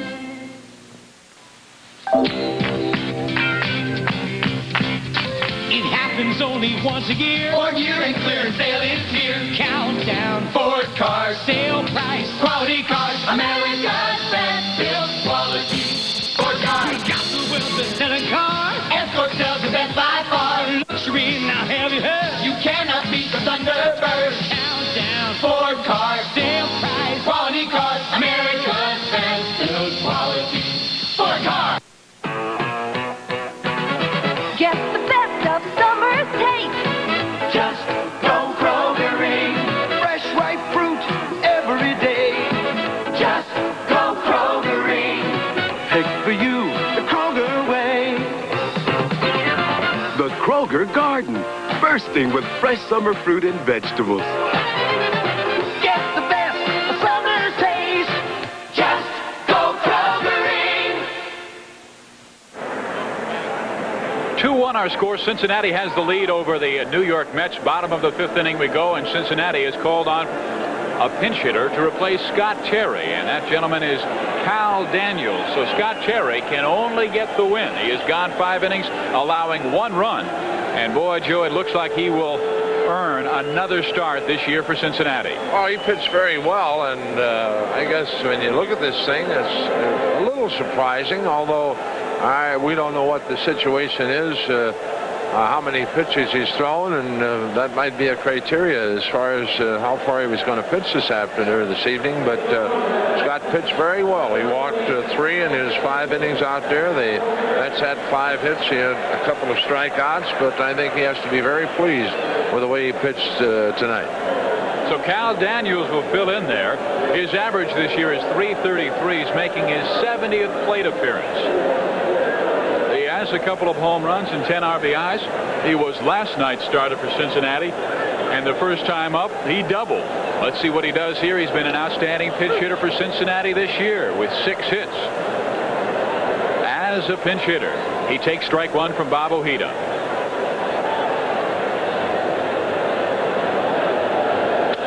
And laces one back up the middle. That's a base hit.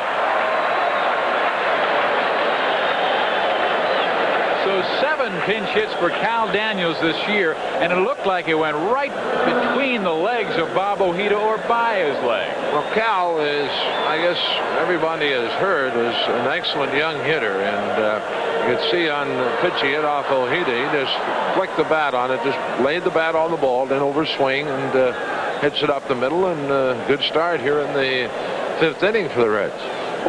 Max Venable now stands in there. You see what he did in the 3rd. Back in the 1st, he grounded out to the 3rd baseman, Ray Knight. This time, Knight is way pulled in at 3rd base, anticipating another sacrifice. And they almost have Daniels picked off. Yes, they do. Got him leading and got him picked off. Ojeda now, of course, I don't know what Cal has ever seen. You can kind of see Keith Hernandez right there block him off the plate with a foot, but I don't know that, or off the bag with his foot. I doubt if he made it back anyway, but you know, I guess you gamble and it didn't pay off.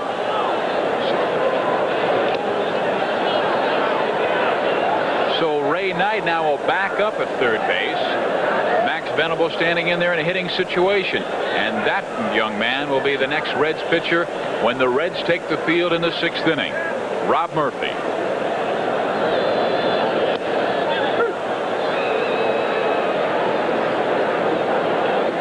No balls, 2 strikes to Max Venable.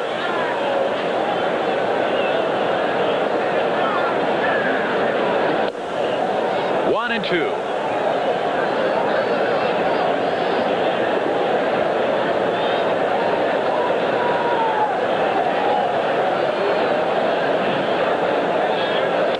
Inside, 2 balls, 2 strikes. Ojeda with an 11-2 record thus far this year. He's looking to match 2 other southpaws, teammate Sid Fernandez and Houston's Bob Nepper, as 12 game winners in the National League. Venable trying to go the opposite way, but fouls it off. Stays the same, 2 balls, 2 strikes.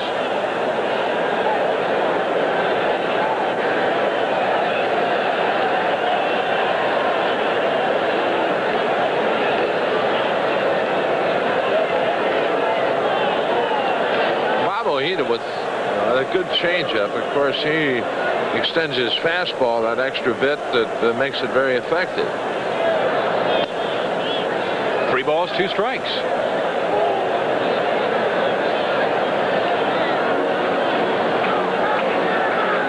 See what Gary Carter's got for him here. Looks like a fastball away. Let's see. Venable pops it up. Santana will call off the left fielder Danny Heap. 2 outs here in the 5th.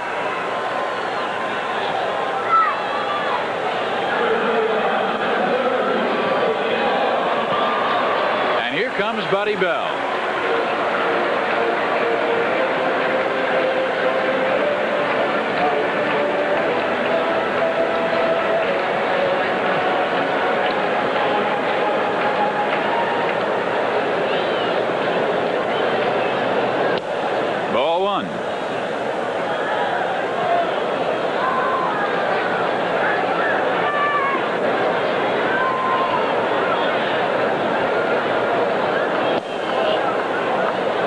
Misses ball 2. Well, Buddy Bell is hitting .395 with 5 RBIs in his last 10 starts, and that .395 evens out to a 15 for 38 performance. He's been one of the hottest hitters in baseball.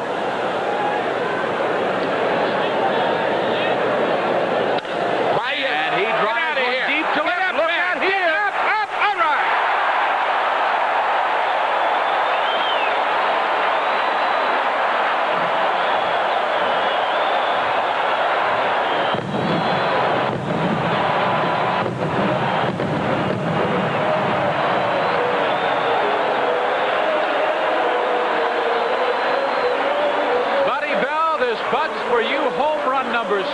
the season, and the Reds' lead is back to 2.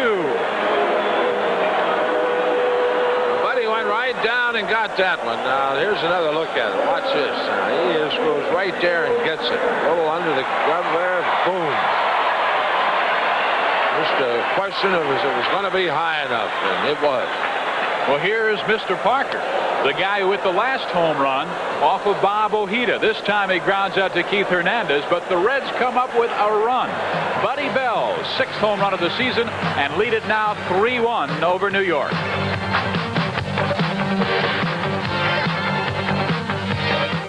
It can be a cold, icy world when you're looking for a reliable car at an affordable price. That's the time to consider the front-wheel drive Toyota Tercel. It's the most trouble-free new subcompact car sold in America. It's Toyota's lowest price car, and it has satisfied over 500,000 owners. That's why when it comes to value, the Toyota Tercel leaves the others frozen in their tracks. Who could ask for anything more? Toyota. These days, Johnny Bench's bench is at the 19th hole. While my buddy finishes, I'll show you why you get a championship finish with Krylon spray paint. I'll spray this bench with Krylon, this one with the other leading brand. Krylon goes on smooth. No runs, no drips, no errors. And it dries to the touch in 12 minutes. 1 hour later, the other brand's still wet. Yeah, time to go. What'd you shoot? 200. Hey, same as in the majors. Yeah, what are all those flags for? Krylon dries faster for a smooth, professional finish.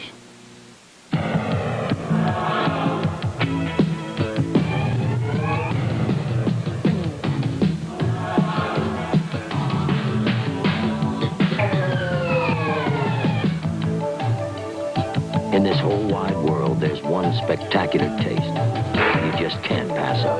Pepsi, the choice of a new generation. To enter the Reds' Pepsi home run, call the Reds at 513-421-4510.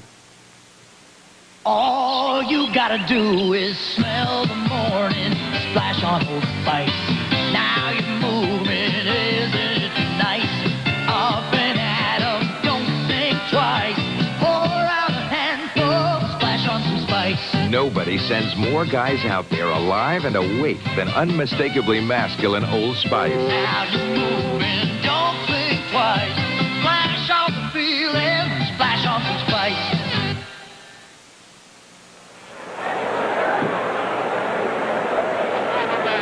The Reds lead the New York Mets 3-1. Here as we begin inning number 6 and a new pitcher for Cincinnati. That is Rob Murphy. Wears number 46, and his record thus far this season, well, he has an 0-0 record. He's making his 4th appearance here this evening, and he's thrown 4 innings. And the one thing that impresses me, Joe, about Rob Murphy is this time in his appearance with Cincinnati, he really looks like he belongs as he throws strike 1 to Darryl Strawberry. Well, you know, you talk about a young pitcher, and when you first come up to the major leagues, your tendencies are to overthrow the baseball. And we've talked to Murph and discussed that, and now he's throwing strikes. He's relaxed and popping the baseball, and it's really made all the difference in the world for him. Hopefully he can give us about 3 good innings right here.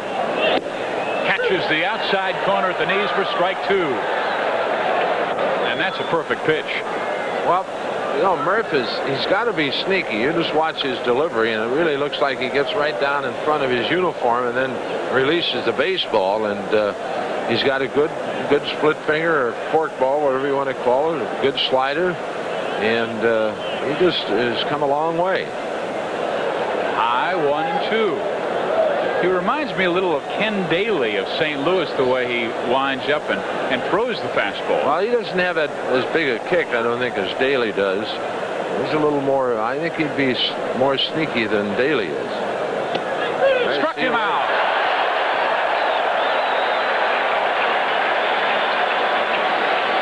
Darryl Strawberry, as you can tell, disagrees with home plate umpire Jerry Davis.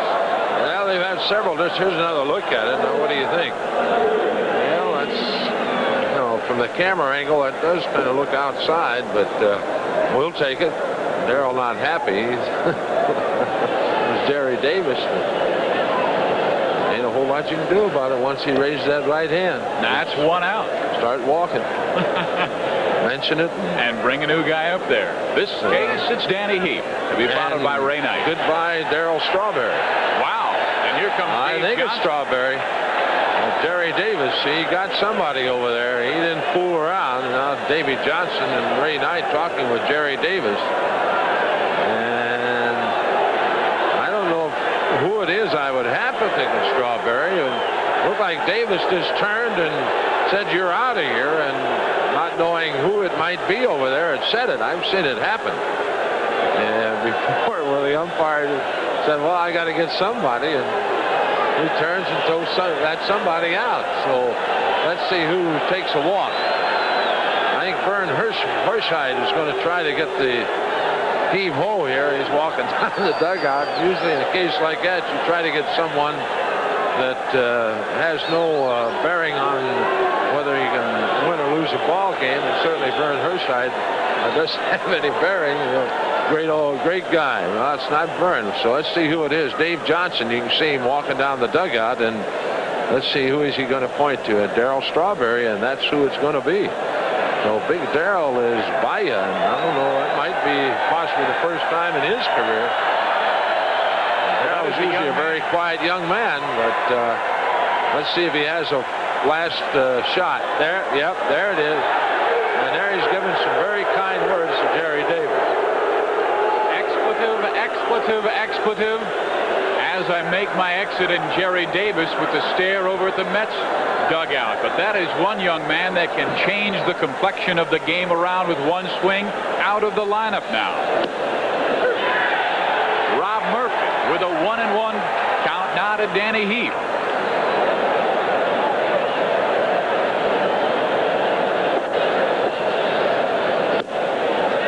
Misses. 2-1.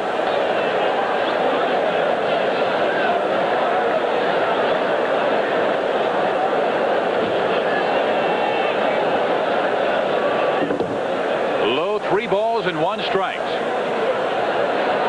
So the Mets will have a new right fielder as we begin their defensive play in inning number 6. Could be Kevin Mitchell. It could be Mookie Wilson.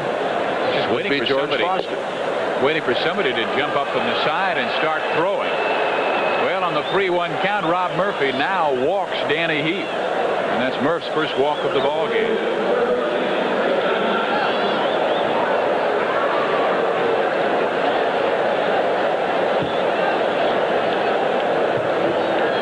Ray Knight, the batter. The Mets are down to the Cincinnati Reds 3-1 by way of 2 big Cincinnati home runs, the 20th of Dave Parker, and the 6th off the bat of Buddy Bell.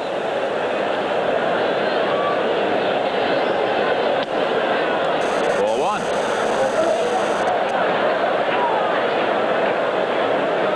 Pete Rose chewing the gum over in the Reds dugout.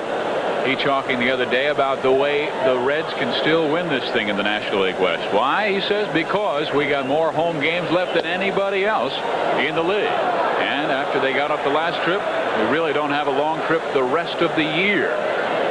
Counts 2 balls and no strikes to Ray Knight.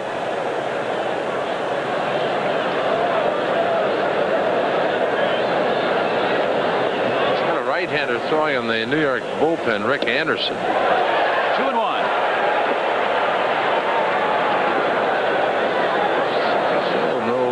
Warming up to go in the outfield. Maybe he's throwing down the tunnel. He's the secret weapon. 1 man on, 1 man out. Here in the 6th for New York, they are down by 2.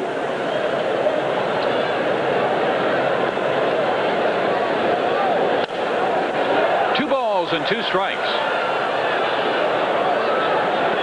Murphy, a powerful young man, 6'2", 200, out of Miami, Florida. He is 26 years old, turned 26 May 26th. Reds' #1 draft choice, secondary phase in January 1981 draft.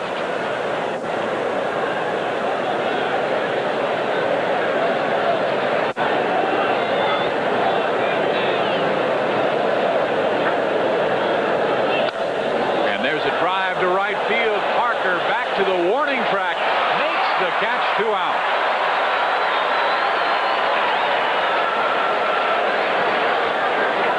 a nice friendly fly ball. That's what you like to see, a nice little lazy fly ball. No, it's out number 2 as soon as it leaves the bat. Here's another look at it. Ray going the other way, and Parker there easily, and he had it all the way. And Big Dave with that patented one-hand grab and little bluff toward first on Danny Heap. So it brings us to Rafael Santana. 1 ball.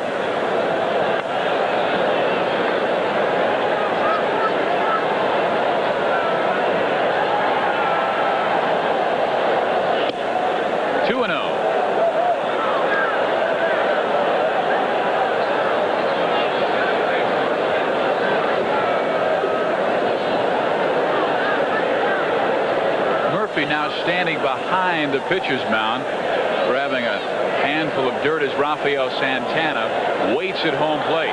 Now George Foster has moved on deck, and should Santana get on, he would hit for Ojeda. All right. 2 balls and 1 strike. Let's do that another time and another time, because you don't get yachts up there and nail you with 1 swing of the bat. Well, you mentioned that back in inning number 5 when Santana was up there and Terry walked him on a 3-1 count. Well, the count has gone 3-1. And Joe Nuxhall at that time was saying, hey, throw it right down the middle, make that young man hit the ball. If he can hit it out, more power to him. But, boy, you don't want to put him on and have a guy that you know can cause you problems.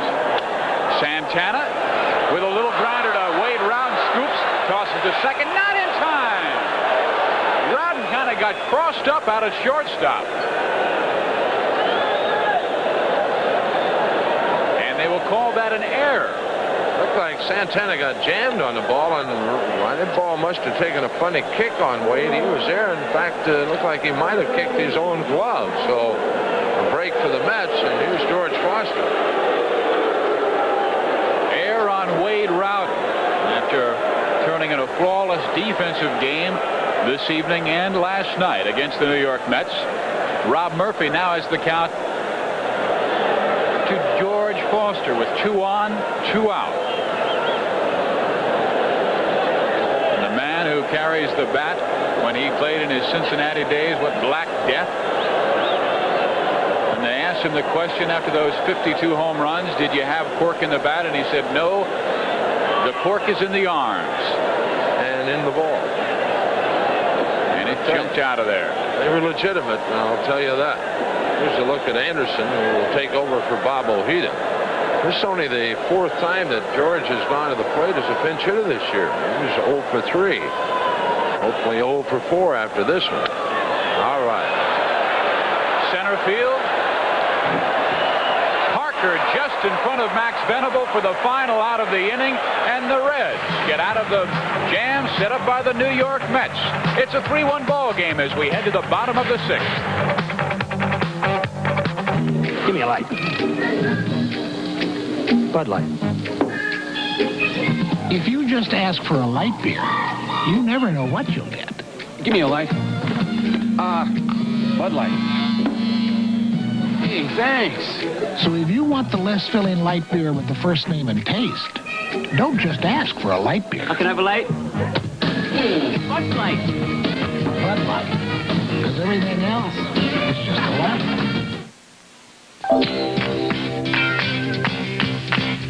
It happens only once a year. 4th year in Clearsdale, it's here. Countdown. Raise your trust. Sale price. Top truck. America's best built quality. Top truck. Ranger V6 engine man. Most powerful V6 in the land. If series pickup, what do you say? That's both sides of the USA. Countdown. Ford truck. Sale price. Top truck. America's best built quality. Ford truck. Today's high-compression engines not only rev high, they can run hotter than regular small car engines. Their searing heat can begin to break down an oil immediately. That's why there's Castrol, the only leading motor oil that in every grade provides maximum protection against viscosity and thermal breakdown. So use Castrol before your engine does something to get you heated up. Castrol, engineered for today's smaller cars. Castrol Motor Oil, the standard of performance, is available at all Gold Circle stores. Bottom of the 6th inning we go. The Cincinnati Reds lead the New York Mets 3-1. And here's a special Reds date, especially for your favorite adult baseball fan. It's Flight Bag Day on Saturday, August 9th, when the Reds host the Dodgers. The first 15,000 adults 18 and over receive a free Reds flight bag thanks to Mike Sell's potato chips. Each canvas bag features the Reds team emblem and an adjustable shoulder strap for easy carrying. That's Flight Bag Day on Saturday, August 9th against the Dodgers, sponsored by Mike Sell's potato chips. There you see the starting pitcher. That's Rick Anderson, Joe.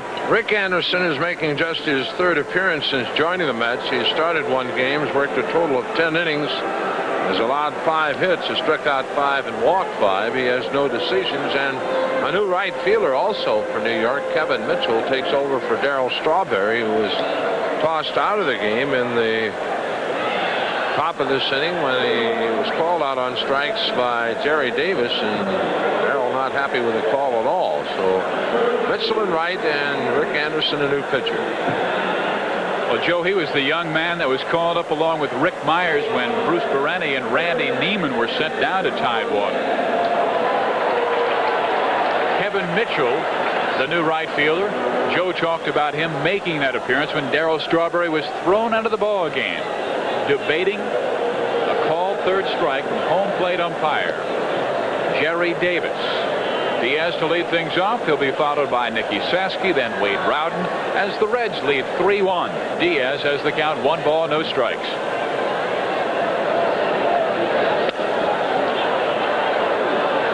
Ray Knight, 1 out.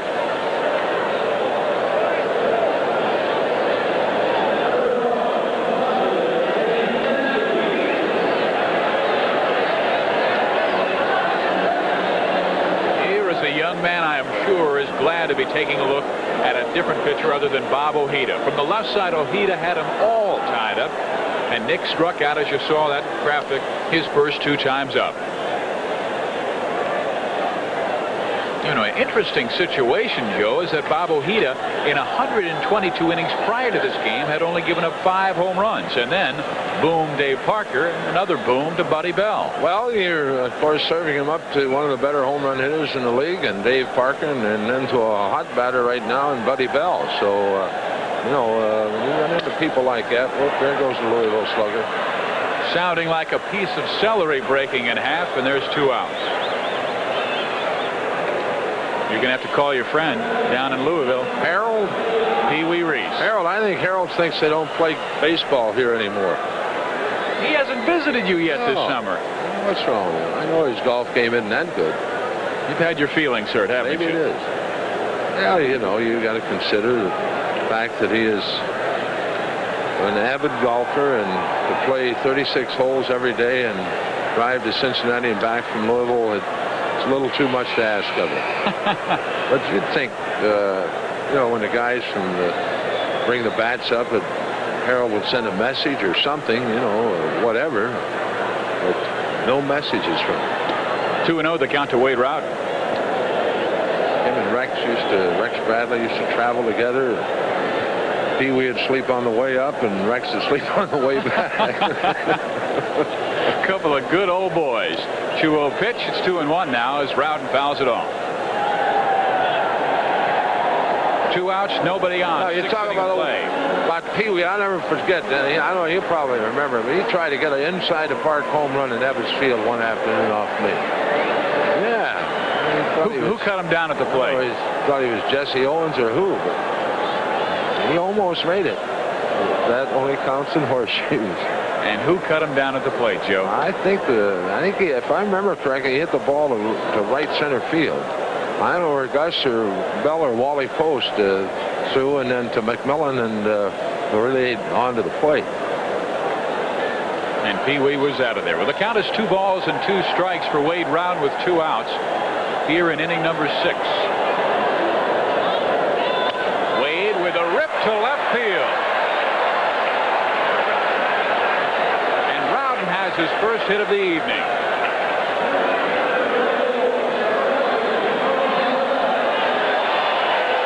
It looked like Anderson got a breaking ball up to Wade, and he took care of it. When you get that hanger, you want to drive it somewhere, and he hit it hard between Knight and Santana. Well, the big dog is up there. He has been on base twice. He punched out base hit number 2,700 in his fabulous career back in inning number 2, and then walked in the 4th. I tell you, he's due to hit one now. He hasn't hit one this year. I'm talking about a home run, and I like to see him hang another one like he did to Rowden. Boy, it looked like he almost did there, but catches the outside corner. 1 ball, 1 strike.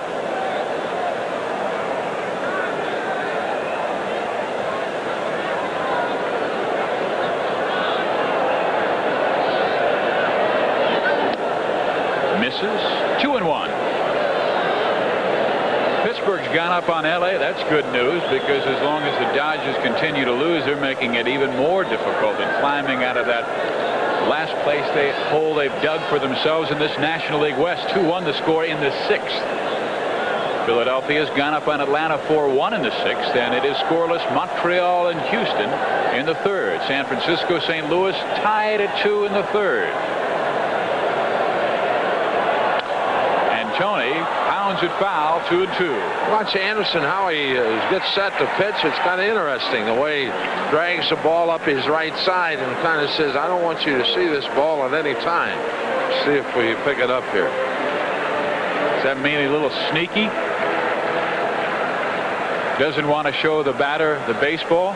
Let's see if we can. See, he's got it tucked under his right hip. See that?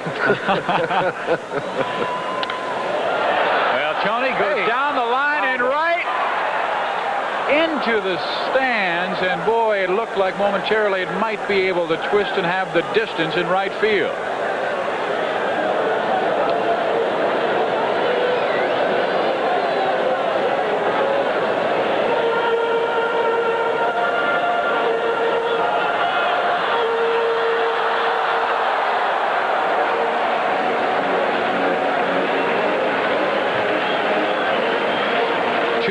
Two strikes, 2 outs with a man on. Rowden was going to throw to second base, not in time. And the count is 3-2 to Perez.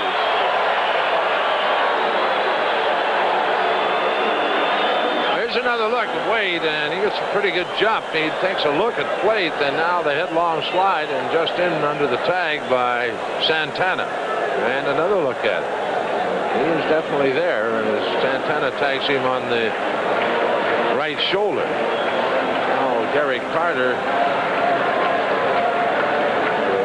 a little chat with Rick Anderson.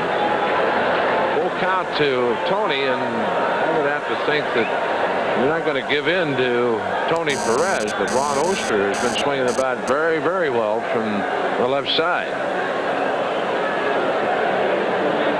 Indeed, he has hit it safely in 13 of his last 16 games. But Perez up there trying to put a little more insurance into the Reds' lead right now that is 3-1.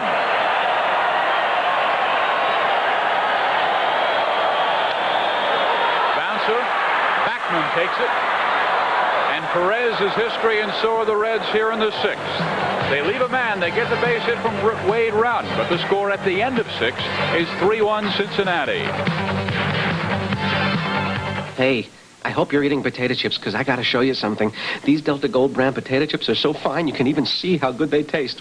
Check this out. Get out one of the chips you're eating and bring it up here. Now, I'll take out one of my chips, and you put your chip next to mine. You see how golden and light-colored these Delta Gold chips are? Well, that's exactly how they taste. Delta Gold chips absolutely sparkle with flavor, and the final proof is you take one out, you pop it into your mouth, and the bing!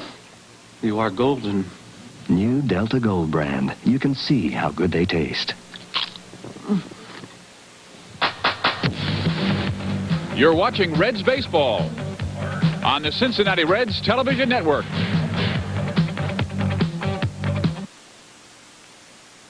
Dave! You gotta taste my new sundae. It kind of grows on you. Earl. Huh? Taste the real sundae and get a hot deal from Friendly. Oh, boy! It's hot. Our Friendly $1 off Sunday sale. Get $1 off any Friendly Sunday when you buy any sandwich or platter. All summer long, the Friendly $1 off Sunday sale. I think I'm in love. Will you marry me?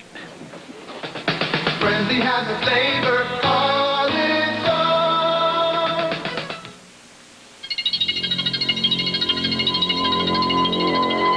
Cincinnati Bell Phone Center stores, you're talking the best. The best way to add a second phone at home for as low as $175 a month. Lease it from a Phone Center store. Choose from a number of styles and colors. When you lease, you get immediate replacement if anything goes wrong. For an extra phone, leasing is just the right call. With our phones, you're talking the best.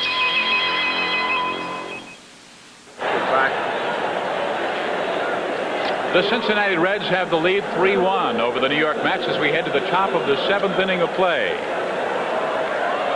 Lenny Dykstra will lead things off. He'll be followed by Tim Tuffle, who is now standing in to pinch hit for Wally Backman. Tim Tuffle, one of the 4 New York Mets involved with that Houston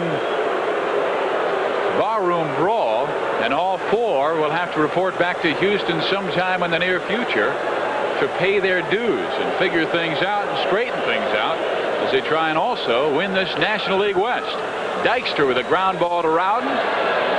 Guns him down. 1 out. He almost ran over Doug Harvey. I don't know what happened. It looked like Wally or Dykstra lost his balance. He was running sideways when he crossed the bag, and Doug Harvey down on one knee about 10 feet in fair territory and had to duck Dykstra.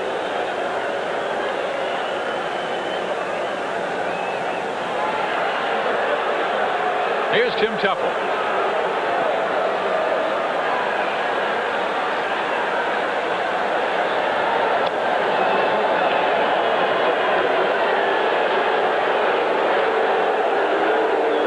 You see the New York Mets, they're scattering in the dugout. The reason is there appears to be a brawl in the right field fans here in Cincinnati, and the police are scurrying over to figure it out.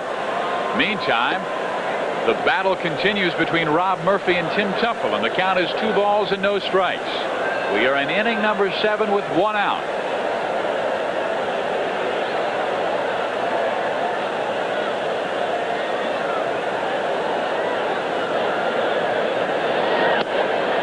Ball 3.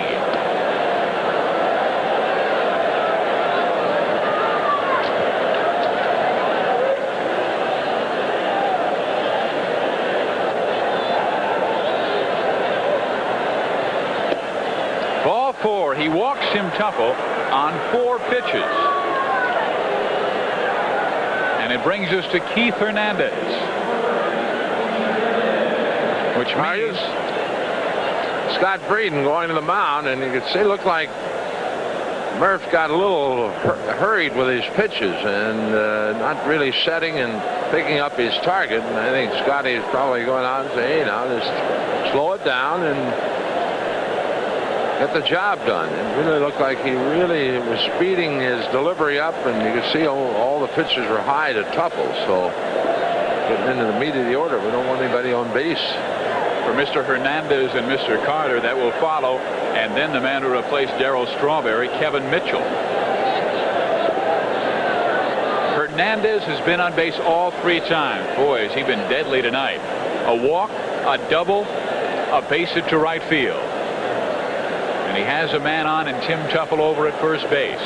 Ron Robinson, you saw him momentarily. He has started to warm in the Reds bullpen. Big burly right-hander for Cincinnati.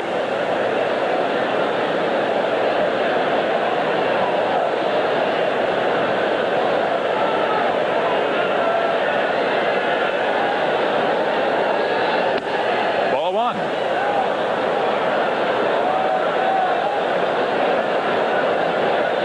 Joe indicated, he is again high.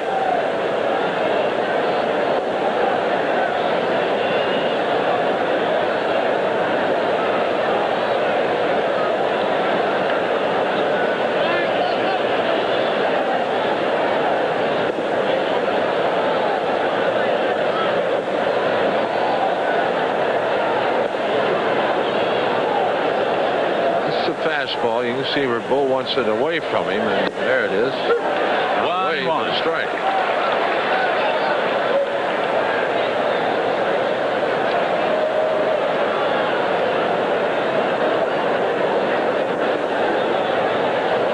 Be careful with Hernandez, of course. puts the ball in play, and they could play hit and run at any time. Inside, 2-1.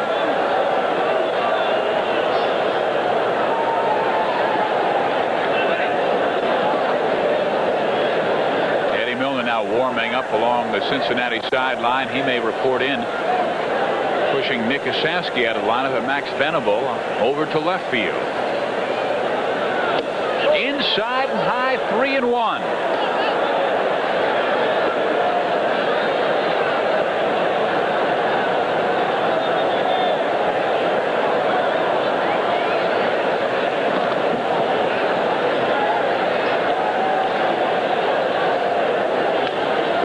Ooh, they gave him the green light with the count 3-1. He fouls it off. It's 3 balls and 2 strikes. And I am sure Keith Hernandez wouldn't mind having that pitch back again.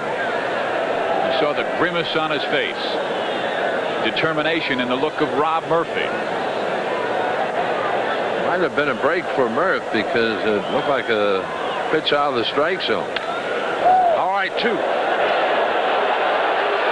right, get the double play to end the inning. 4-6-3. It's a 3-1 ball game at the end of 6 1/2.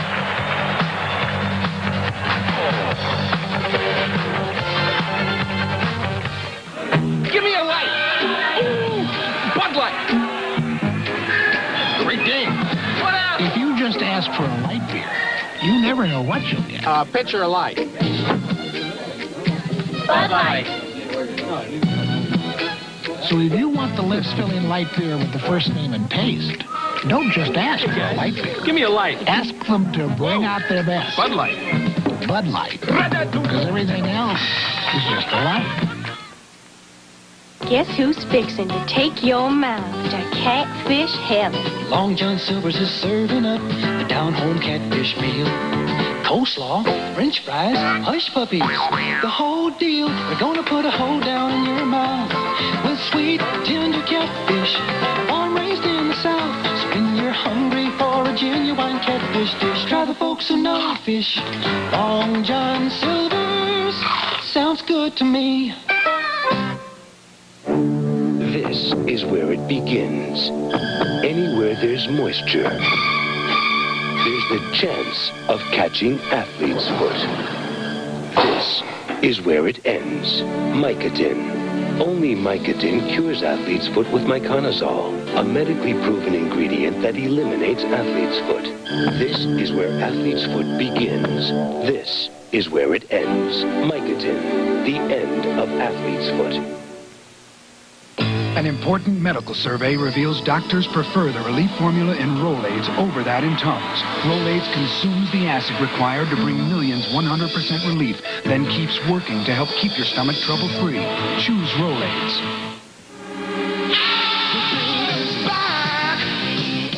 And I need to gotta get sick. When the beard is back, Schick Disposable is always ready. Shave after shave.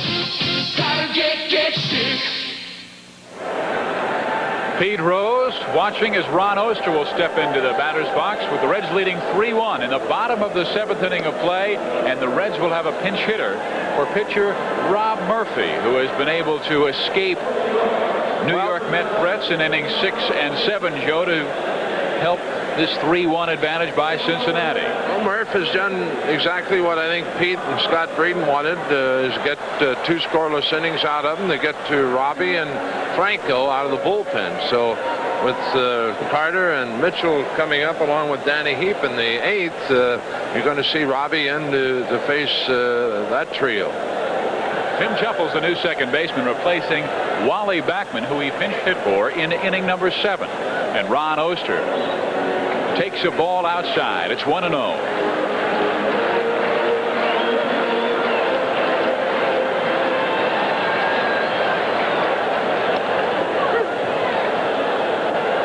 One ball, one strike.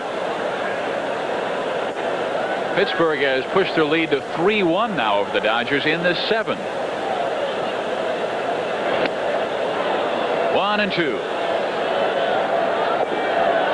Atlanta has added a run in their half of inning number 7. It's now Philadelphia 4, the Braves 2 in the 8th. Got Randy Meyer, lefty, throwing down in the New York bullpen. There's a ground ball. Keith Hernandez plays it beautifully. 1 down.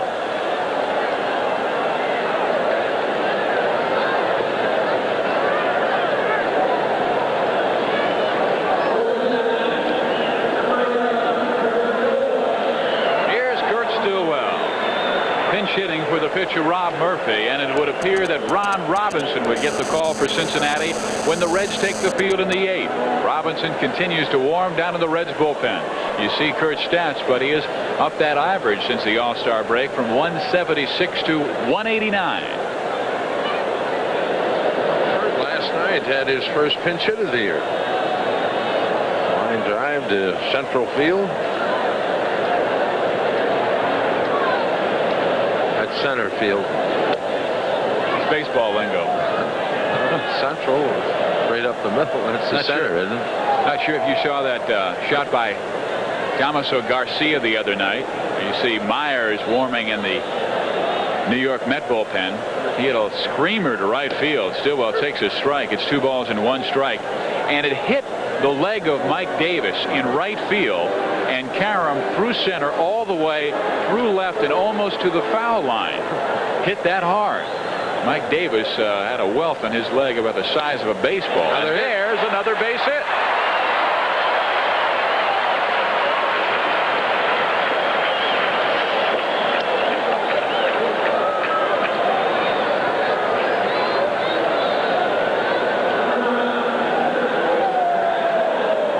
So Stillwell comes through with Max Venable standing up there, and then the third baseman Buddy Bell, and Davey Johnson will make the slow walk, and he says, I want the left-hander. Myers with left-hander Max Venable coming up. So Myers will get the call. He's the left-hander, and that will do it for Rick Anderson here in inning number 7. The Cincinnati Reds currently have a 3-1 lead over the Mets with 1 on and 1 out. Anderson takes the seat. Myers to the mound, and while he warm-ups, we'll take this pause for a commercial break. Cincinnati 3, New York 1.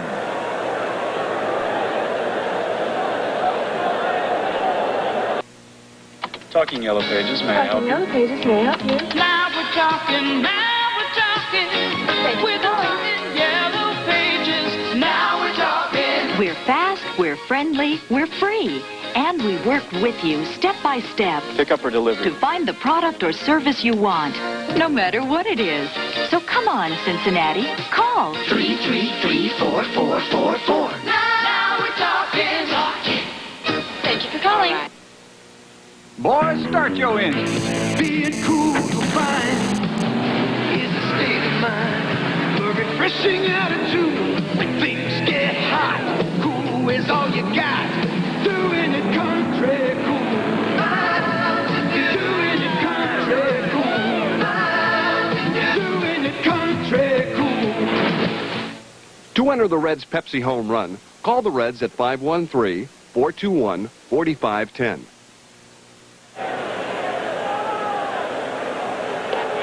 Cincinnati 3, New York 1, bottom of the 7th inning of play, and Cincinnati was fortunate to see baseball history last year when Pete Rose became the all-time hits leader. Well, now thanks to Marathon Petroleum Company, you can save the memories of that moment. It's a Pete Rose hit 4192 poster, and it's free to everyone in attendance on Sunday, August 10th. Each color poster features the evening's highlights as depicted by artist Andy Buttram. That's Hit 4192 Poster Day on Sunday, August 10th. Free to everybody thanks to your Tri-State Marathon dealers and distributors. A new pitcher, and Joe, tell us about him. Now, lefty Randy Myers, and this will be his 3rd appearance since joining the Mets from Tidewater, owns a .540 earned run average. He's worked just an inning and 2/3, allowing 3 hits. And he throws over to first. He struck out 1 and has hit a batter. So with Kurt Stillwell on first base, Max Venable will be the first man that he will face. And he has the count to Max, 1 ball, no strikes.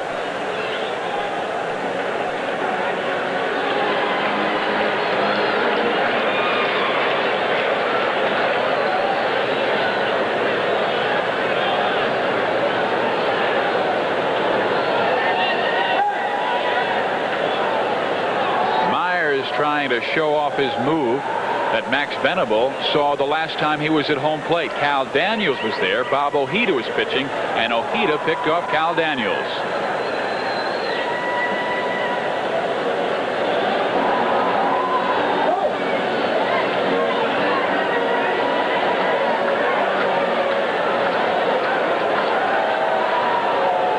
Stillwell edging out, trying to get that right foot on the carpet, and Venable with a high chopper. Safe. Quick toss, not in time.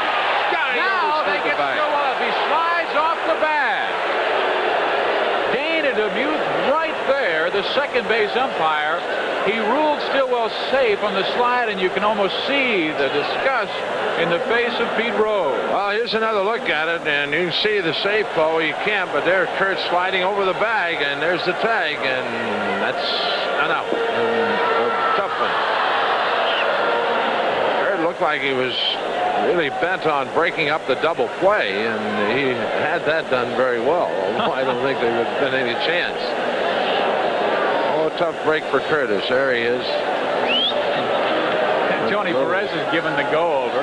Meantime, Venables at first base with now 2 outs. So the official score gives a base hit to Max Venable.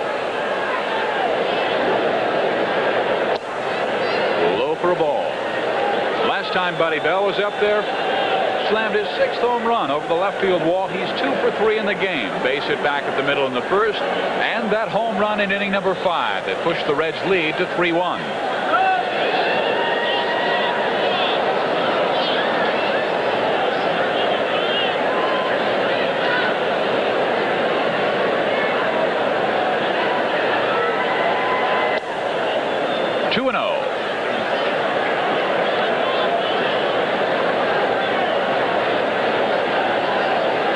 Cincinnati Reds are looking for their very first victory against the New York Mets here at Riverfront this year.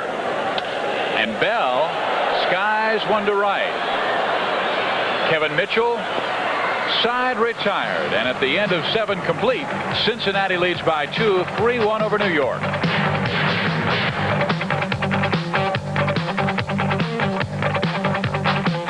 Cool off your summer with a hot deal at Toyota. If you're looking for huge savings, now's the time to save on the biggest selection of Toyotas ever. Save on cars like Celicas and Camrys. Save on Tercels, Toyota's lowest price car. And with factory to dealer incentives, there are incredible savings on trucks. So jump on into your Toyota dealers now.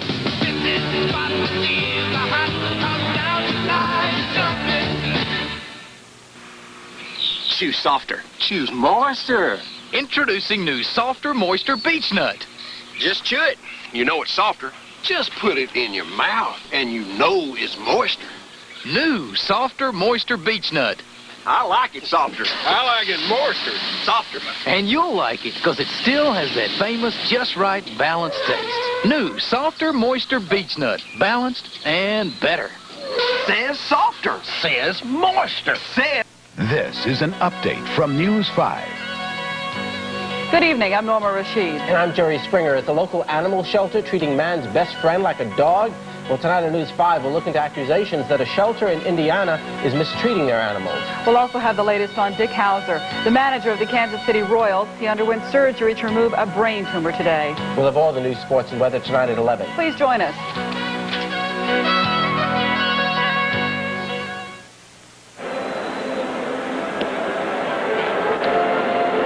It's a 3-1 ball game. The Cincinnati Reds have the lead over the New York Mets, and it's time for the closers. That means Ron Robinson and John Franco. Right now, Ron Robinson will get the call. Marty Brenneman, who now joins me as Joe Nuxall goes back over to the radio side, but the right-handed side has to get the call. Well, I was kind of hoping for an all-rookie night, Steve. You had Jerry go 5. It would have been nice to see Rob Murphy go 4 and do a number on New York, but Pete going with his ace right now, and that's Ron Robinson, in the hope that he can finish and the Reds can even up this series at a game apiece. And the Reds again looking for their first victory over the New York Mets here at Riverfront. They have a record of 4-2 at Shea Stadium. You see the numbers by Ron Robinson? Well, he has flat been outstanding this year. If he has had any difficulty lately, he even admits himself it has been in late June and early July, where the fastball has been a bit up. But is the call tonight? to deny the Mets and collect another save. Number 9 would be it. Well, he'll be facing Gary Carter, as you see, to begin the 8th inning. And a very high fly ball. It'll be Venable. 1 pitch, 1 out.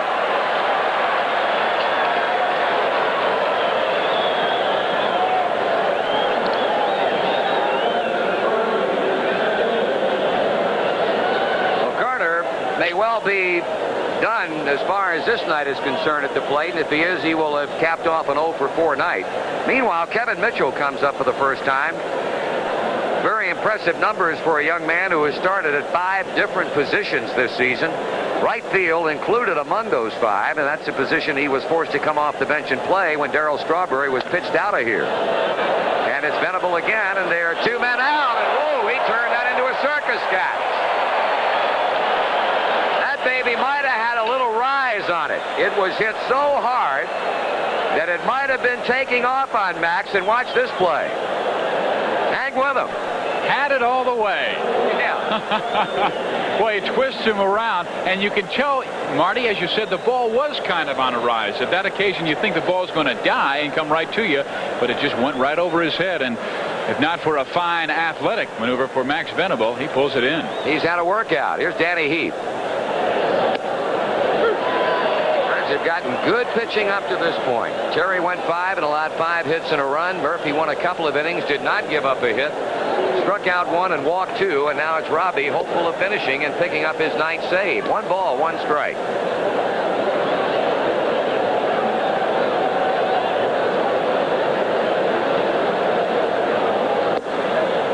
2-1 on Heath.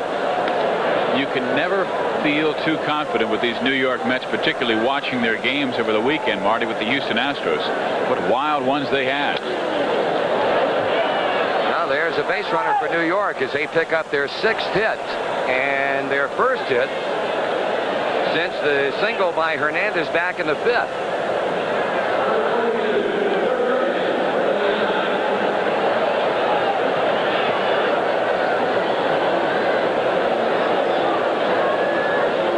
Ray Knight, a base hit his first time up in the game, but since that time has flied out twice, once to center and once to right.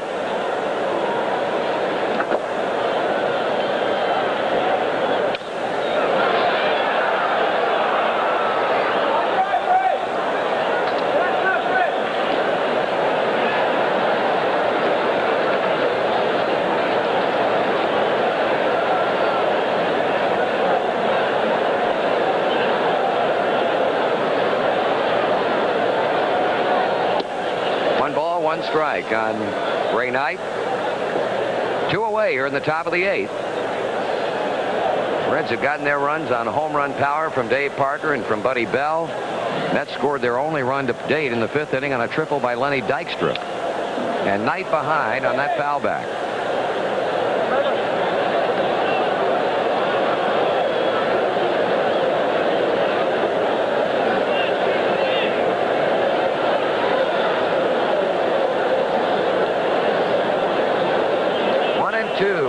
Heap takes his lead at first, and Ron Robinson concentrating on the sign flash by Bo Diaz.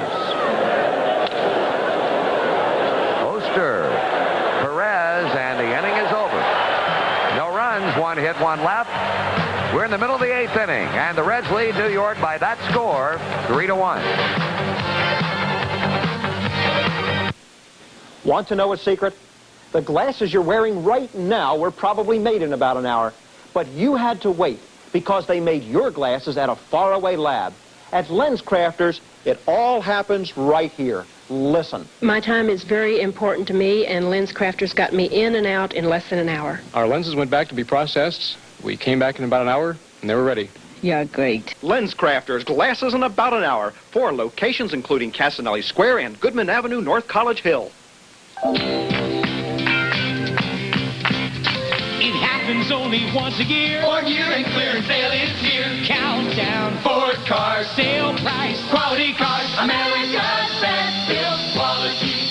Ford cars. Who's got the will to sell a car? Escort sells the best by far. Luxury, now have you heard? You cannot beat the Thunderbird. Countdown. Ford cars. Sale price. Quality cars. America's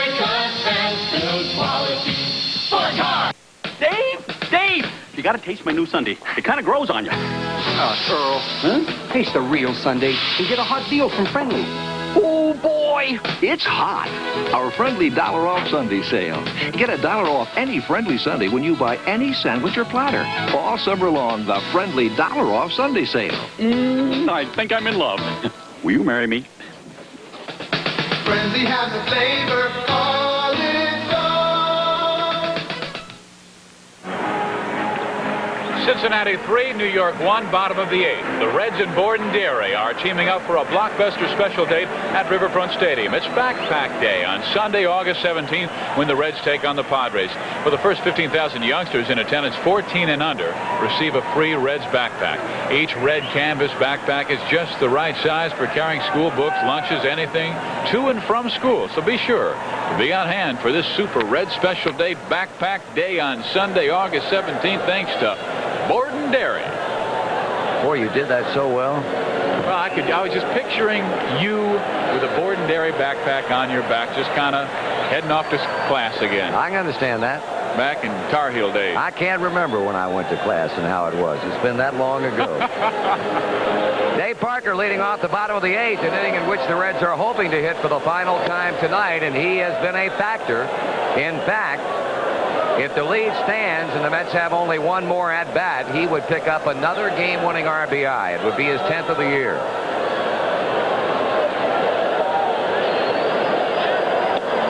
And he's a pitch away from a walk.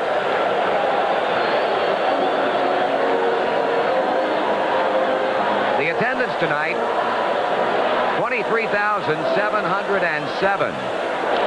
23,707. Parker had the green light, went too far, made contact, and it's 3-1.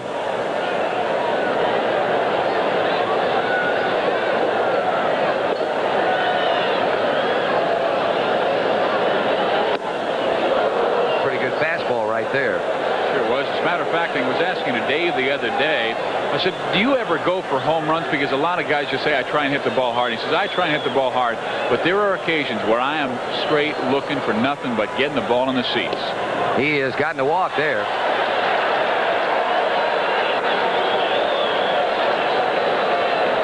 That is only the second allowed by New York pitching all night long.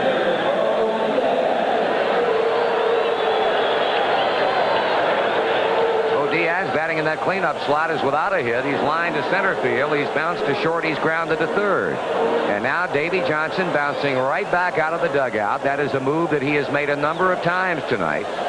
And apparently is going to make a double switch. Howard Johnson is going to come off the bench. And, well, he started out that way. And now Davy Johnson has sent him back into the dugout. Instead is calling on Mookie Wilson to go to the outfield, and we'll see who he'll replace out there. But the new pitcher, you saw him just a moment ago, it'll be right-hander Doug Sisk. So the manager of the Mets makes a double switch, and we've got this break in the action here in the 8th inning with the Reds in front of the New York Mets 3-1, and we'll be back right after this. No other taste attracts so much attention. Diet Pepsi, you gotta be the most refreshingest invention. See that smile, see that look. Diet Pepsi is all it took. Diet Pepsi, have I mentioned? You gotta be the most refreshingest invention.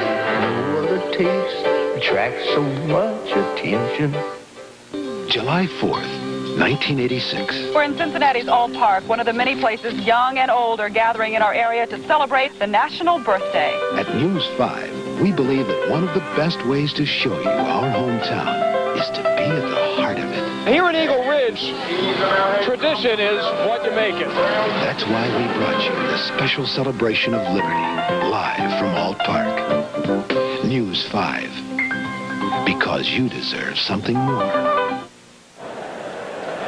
The Reds have Dave Parker at first base and nobody out, and a new pitcher is Doug Sisk. Reds lead 3-1. Well, Sisk this year 2-1 his record, 3.62 his earned run average. This is appearance number 17 this year, and he was a great one a couple of years ago as the setup man for Jesse Orozco. Last year he had arm difficulties and really faltered, both he and Orozco, as a matter of fact, as the Mets wound up second place for the second straight season. Well, Sisk, I watched him pitch, Marty, on Sunday in that long marathon duel they had with the Houston Astros, and he really failed miserably in that ball game, really getting the ball, his sinker, which is his money pitch, where he wanted to put it. Was consistently wild with it, inside, outside, and down. And when he got it down, I mean, we're talking way down, because that sinker, it was like a 59-foot sinker. Well, control has been the biggest problem Doug Sisk has had in the last couple of years. And it's been a real mystery as far as the Mets are concerned, because you might remember a couple of years ago, boy, he and Jesse Orozco formed as good a lefty-righty tandem out of their bullpen as there was in baseball. He's facing Bo Diaz, who squares to bunt, and that pitch way high and inside. Bo had to get out of there right now.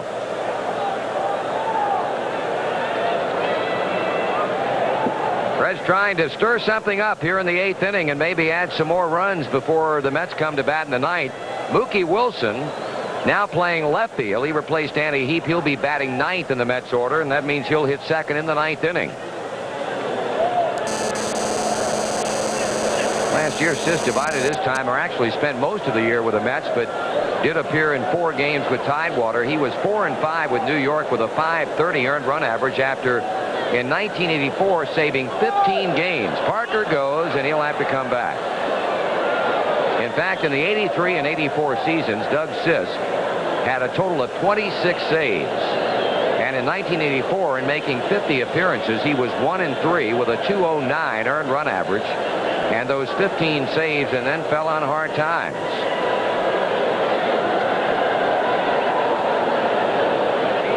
He's all even with Diaz at 1 ball and 1 strike.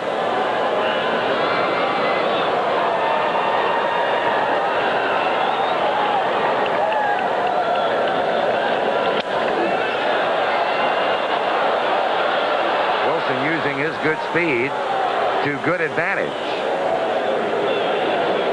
Diaz fly ball left field with Parker holding at first base, and up for the 4th time now comes Nicky Saski.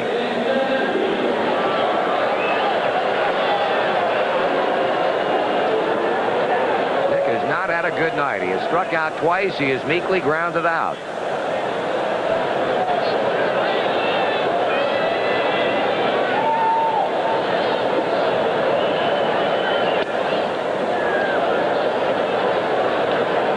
Pretty good win then. Be an outstanding win, because I think just brings the momentum back into Cincinnati's favor after they had lost it, after winning 5 straight, then losing 2 in a row. 2 balls and no strikes. In the meantime, you watch Houston just win remarkable game after remarkable game. They took 3 from New York, and all late inning fashion, and then yesterday's heroics in the 9th inning.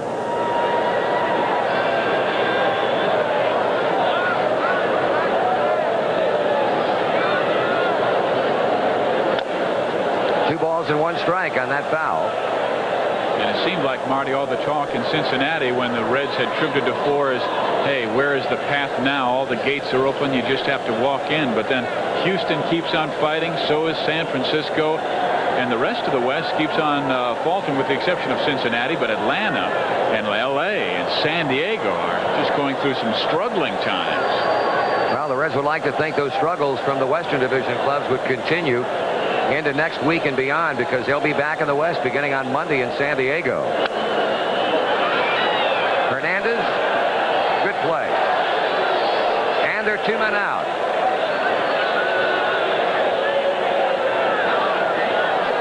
There's Keith again backhanding it. He's one of the finest defensive first basemen in baseball. So many gold gloves, and there's another reason why.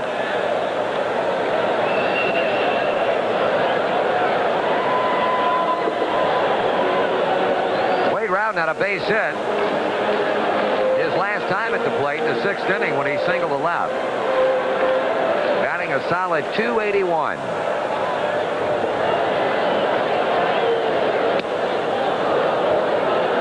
Well, that mound has been a busy place for New York. Bob Ojeda, Rick Anderson, Randy Myers, and now Doug Sisk. Anderson went 1 1/3, giving up 2 hits. Myers 2/3 of an inning, 1 hit and a walk. Just trying to bail him out and leave Parker on base. 1 ball, 1 strike.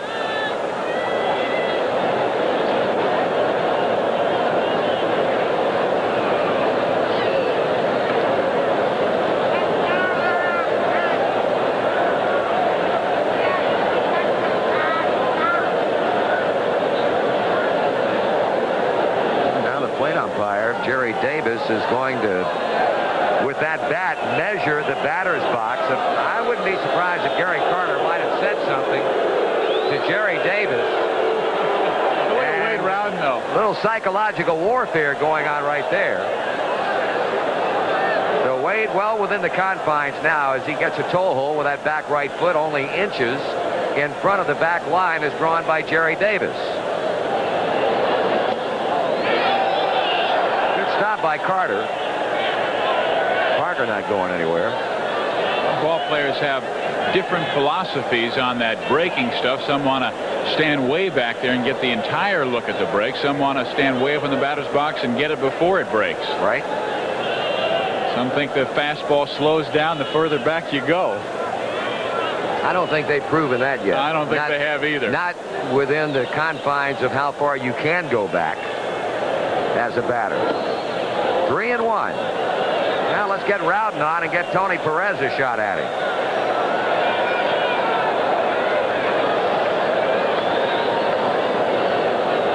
Hey, sooner or later, Rowden is going to touch somebody up. He showed power in the minor leagues. He's yet to hit his first big league home run. And the count is full.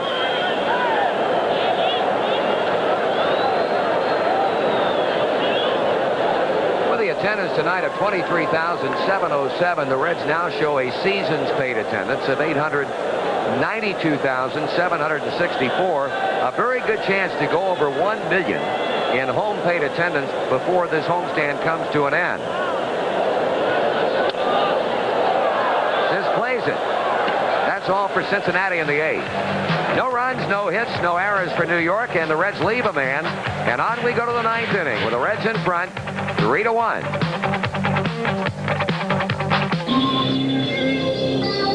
Give me a light.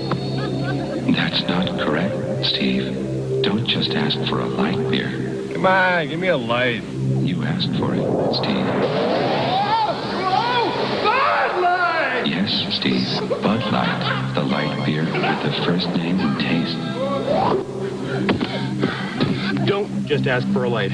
Bud Light, because everything else is just a light, Steve. Delta flies to the heart of Europe. London.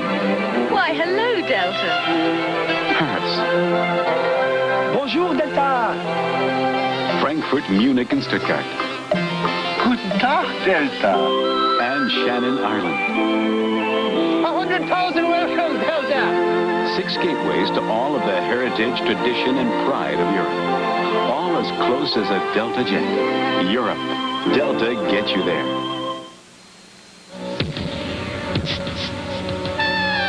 Catch the cost-cutter savings on the items you need and buy most at Kroger. Butternut, hot dog buns, or golden honey sandwich buns, 10 or 12 count, only 69 cents a package. Con sliced bacon is just $2.49 for a 1-pound package. And Red Baron frozen pizzas are $2.59 each. You just can't lose with Kroger cost-cutter savings. If you were your car, you'd go to the CarX Exhaust Extravaganza for a $29.95 muffler with a lifetime guarantee at CarX now. 8 innings of baseball are in the books here at Riverfront Stadium, and the Reds enter the 9th inning with a 2-run lead over New York. Ronnie Robinson, hence 3 outs away from recording a save, and will be facing Howard Johnson, who will come off the bench to pinch hit for Rafael Santana, then Mookie Wilson, and then Len Dykstra.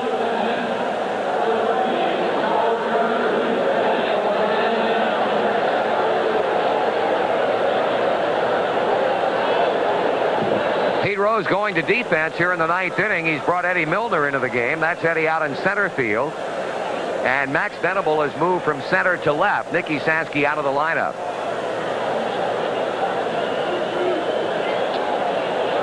Johnson, switch hitting shortstop, third baseman, pretty much of a jack of all trades, batting .254 with 5 homers and 18 RBIs. A ball from Ron Robinson.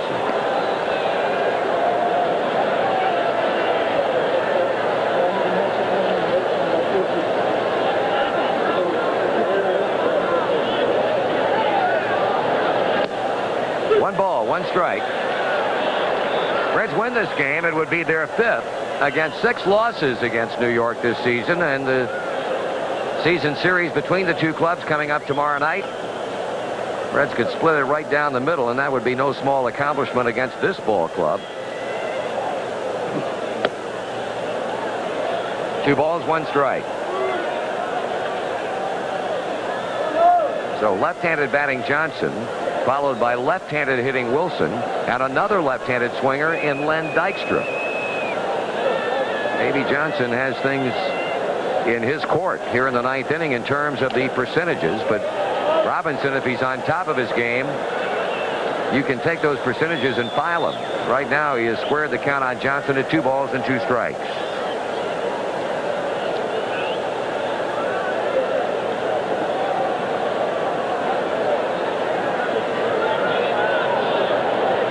Going after his 9th save of 1986.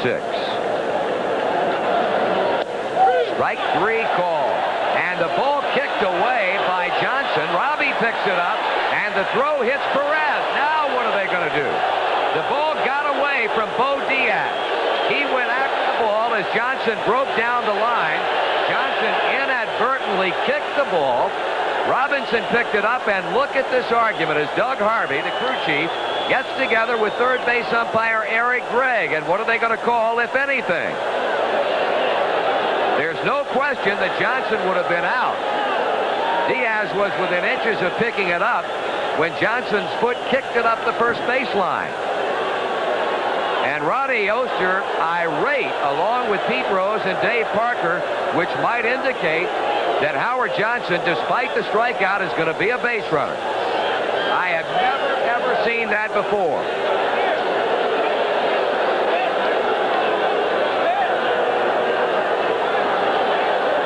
The one thing you have to realize is that Howard Johnson by no means purposely kicked the ball. It was accidental or incidental contact. Watch it again. This is a bizarre play. There's strike 3 call. Now watch. His left foot kicked the ball. Robinson made a good effort. His throw hits Johnson, and then the argument results. Here's another look at it. Should get a clearer view of Johnson kicking the ball as he broke out of the box, and there was a contact made. Meanwhile, as you get still a third look at it.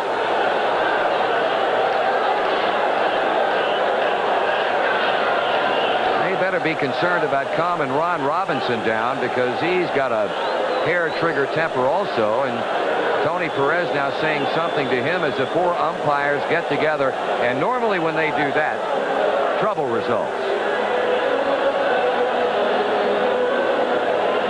Doug Harvey is an umpire who claims to have seen everything that could ever occur of a somewhat off-the-wall nature in baseball. I would love to know if he's ever seen that play.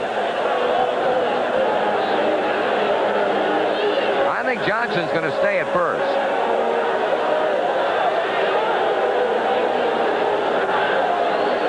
All you have to do is look at Pete Rose's face to tell that the decision has already been rendered, and it is not a favorable decision for the home team.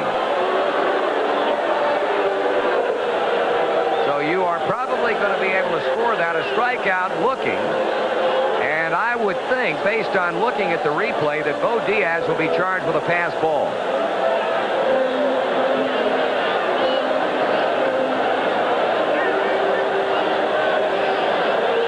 You don't see any New York Mets in that crowd. Davey Johnson very passively watching from the Mets dugout, and I'm sure expecting that Johnson will remain at first.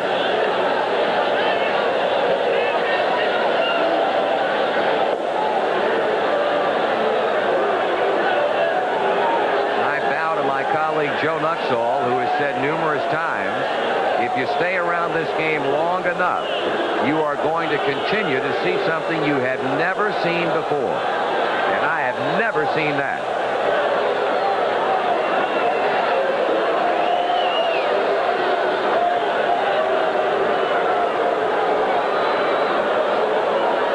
Here it is again.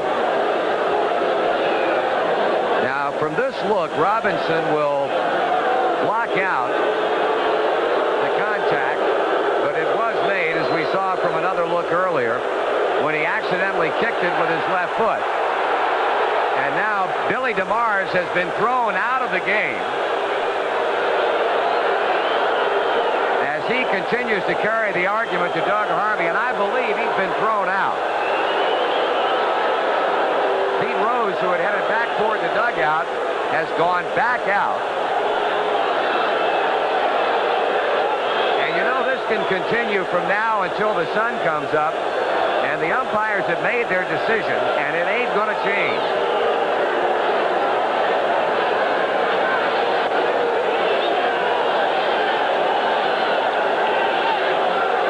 So a strikeout for Ronnie Robinson, which is very small consolation at the moment.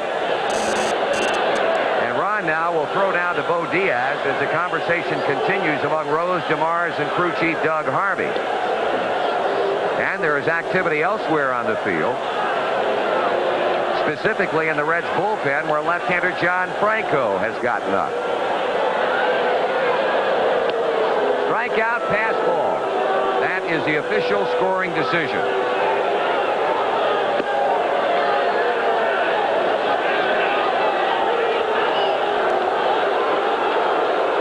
And the crowd not real pleased, as you might expect.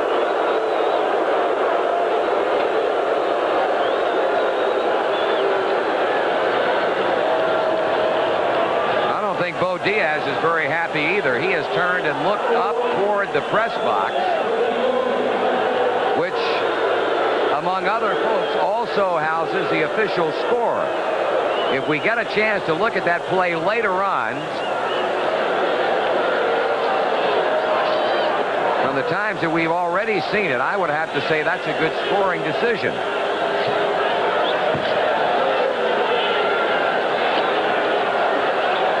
Runners at first, despite the strikeout, which means that Ron Robinson now will have to get 4 outs in the 9th inning, and goes to work on Mookie Wilson. Pitch is taken high, ball 1.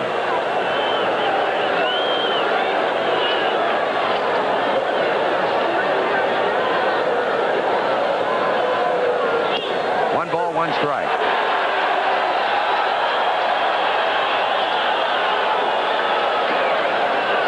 Bullpens are busy. John Franco for Cincinnati. It looks like Roger McDowell is up and throwing for New York. And that ball, picked up by first base coach Bill Robinson, got out of the Reds bullpen.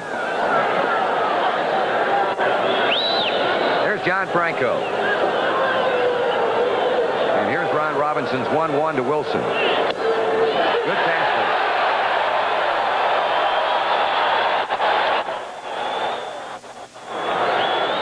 Dykstra coming up next.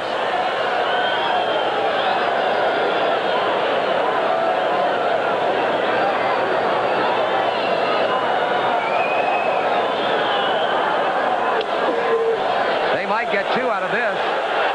They do.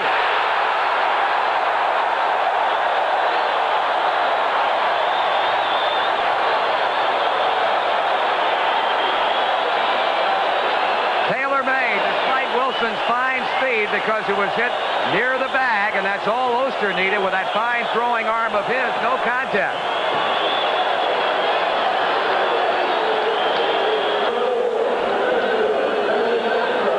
Mets find themselves down to their final out. And here's the play. That's a pass ball. I don't see how Bo Diaz can be upset about that call. It was not a difficult pitch to handle. It just got off of his glove and resulted in the bizarre turn of events that saw Billy DeMars eventually thrown out. A strike to Dykstra. Good news from St. Louis. The Giants losing big to the Cardinals 10-2 in the 5th. And in the ninth inning, the Pirates leading the Dodgers 3-1. Montreal, Houston, no score in the sixth inning. Philly 4, Atlanta 2 in the ninth. A ball and a strike.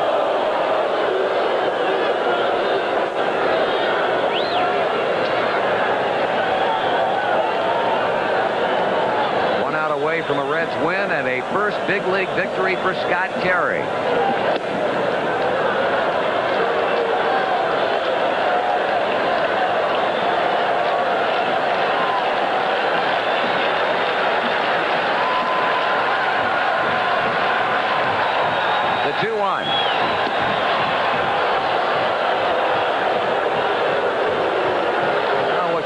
See happen here is the Mets get a couple of folks on base and get into the heavy hitters. Keith Hernandez, Gary Carter. Robbie needs a strike. Couldn't get it.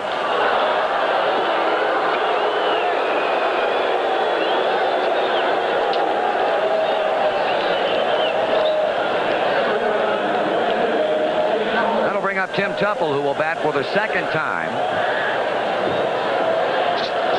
Pinch hit in the seventh inning for Wally Backman and drew a walk.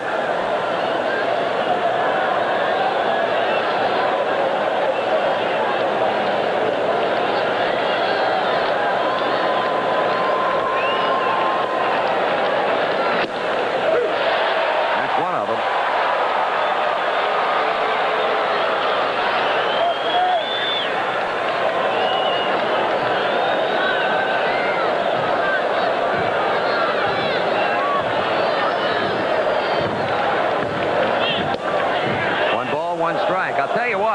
If Robinson is going to get his ninth save, he is going to have to get the final out.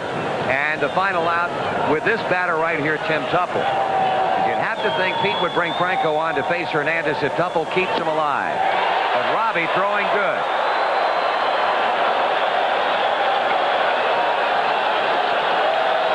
One ball, two strikes. And now this crowd of 23,707. The majority of whom are standing and applauding, anticipating the 27th New York out.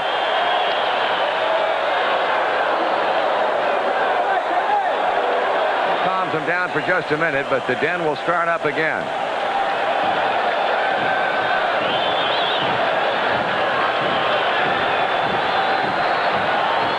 I'll tell you, this crowd has really been into this ball game. Runner at first, two down. Pitch. And they wanted it. But Jerry Davis said, too much inside, 2-2.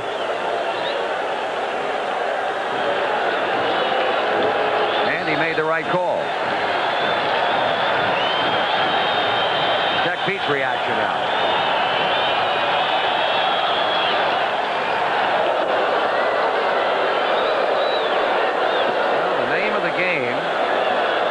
Is to shut things down and close the door. Robinson, after getting Wilson to hit into the double play, prolonged the inning with a walk to that man, Len Dykstra. And after being in front, goes 3-2 on Tupple. And that one is hit well. And will get a run in, or will it? It bounces over the fence on a hop, and they will bring Len Dykstra back to third base. So the Reds get a break there because the run most assuredly would have scored. Now, let's see if Pete Rose goes to his bullpen and brings on Johnny Franco. Here he comes. We have seen it go against Cincinnati for the same type of situation where a ball bounces over the fence, depriving the Reds of a run. And that's what has happened here. So Ron Robinson could not, quote-unquote, take it to the house, and that means that he will not get a chance any longer to get his ninth save of the season. Rather, it will be left-hander John Franco. Rose stopped to visit with plate umpire Jerry Davis. He is now going to the mound. He has signaled for the left-hander Franco, and John will try and come on and get a very, very tough out. Second and third, 2 outs in the ninth, and the Reds leading 3-1, and we'll be back. Talking Yellow Pages, may I help you? Yellow Pages, may I help you? Now we're talking, we're the talking yellow We're fast, we're friendly, we're free, and we work with you step by step Pick up or delivery? to find the product or service you want, no matter what it is. So come on, Cincinnati, call 333-4444. Now we're talking. Thank you for calling. Boys, start your engines. Being cool, you'll find, is a state of mind. A refreshing attitude when things get hot. Cool is all you got. Doing it country cool. Doing it country cool. Doing it country cool. To enter the Reds Pepsi home run, call the Reds at 513-421-4510. We've seen a number of double switches tonight, and Pete Rose has just been forced to make one for Cincinnati as a result of a 2-out double by Tim Tupple, a ground rule double that bounces over the fence in left center, meaning that Len Dykstra had to stop at third. So the Mets have the tying runs in scoring position, and the double switch, a new Reds battery. Sal Butera has gone behind the plate. He'll be batting ninth, and that man, left-hander John Franco, comes on to pitch and will be hitting in the number 4 position. It is left-hander against left-hander. Hernandez will bat against Franco, who leads the Reds relievers in saves with 15. 3-4 his record, 233 his earned run average, making his 44th appearance. There's the other half of the double switch. Hernandez 2 for 3, has walked, double, and single, and in the 7th grounded into a double play. So a base hit now for New York would tie it up. And again, you go back to that strange play involving Howard Johnson and the kicked baseball that has prolonged the Mets' night and put them in a position to even the score. Strike one.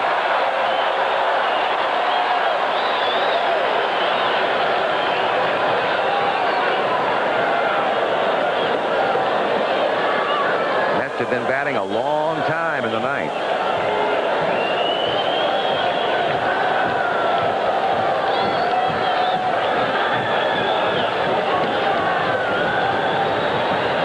One of the fine clutch hitters in the National League, Hernandez, as you look at the base runners.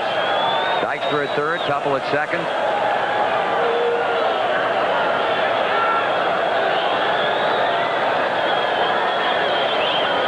With that nod of the head as Butera drops the sign down. 1 ball and 1 strike. Of course, John had the great series up in New York when the Reds swept him a couple of weeks ago. He picked up a win. He picked up a save on consecutive nights. And he is as aware as anybody that this game is being TV'd back to New York tonight. So he would like to put his best foot forward.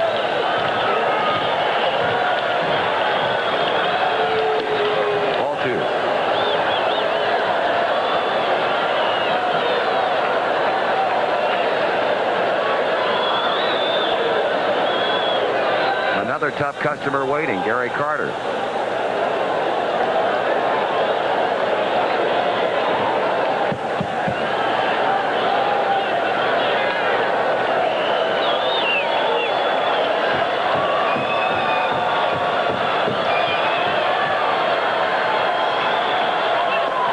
Did he go? He did. And now Hernandez getting bent out of shape. And Jerry Davis has been the focal point of irate baseball players on both sides. Did he go? Let's see. I don't think so.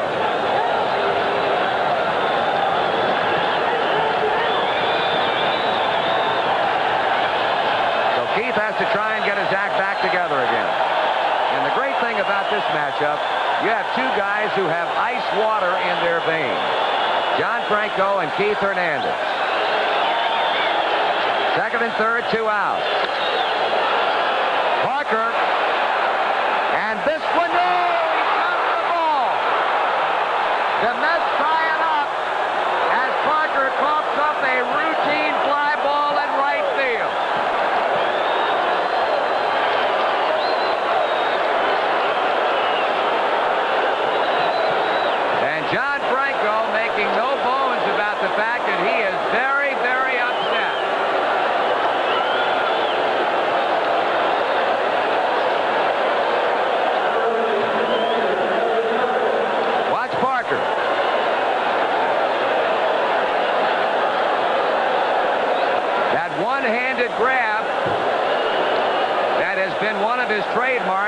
this time it betrays him in the worst type of situation. So not only does New York tie it up, but they have the go-ahead run at second. And Carter takes it way away.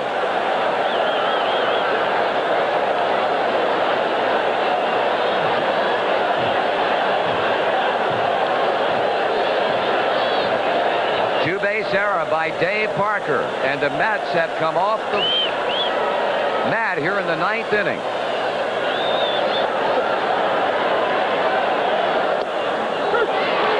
Count evens up, 1 ball, 1 strike. Well, John Franco certainly did his job. He got Keith Hernandez to hit a routine fly ball to right.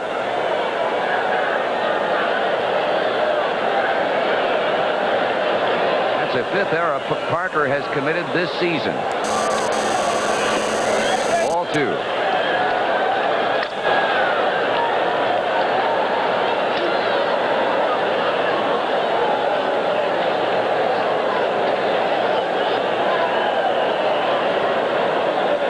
We'll close the book on Ronnie Robinson. 1 2/3 innings, 2 hits, 2 unearned runs. He walked a batter.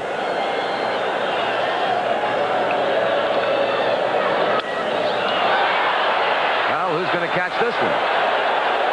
Look out. The inning is over. But 1 batter too late. 2 runs, 1 hit, 1 huge error, and 1 left. And at the end of 8 1/2, the Reds and the Mets are tied. Are your homeowner's insurance bills? CD Pocket Television, compliments of True Value hardware stores and home centers. Or the Longines Whitnauer watch from Gordon's Fine Jewelry Stores, America's jeweler since 1905.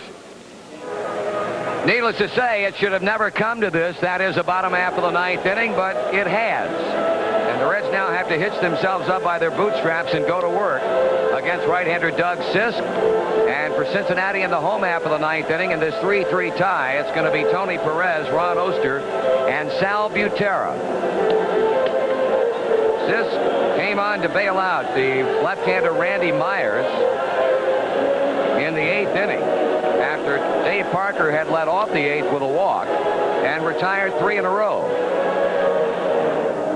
Far be it from me to criticize the play of Dave Parker, but once again it points up the importance of outfielders being taught to make the two-handed catch.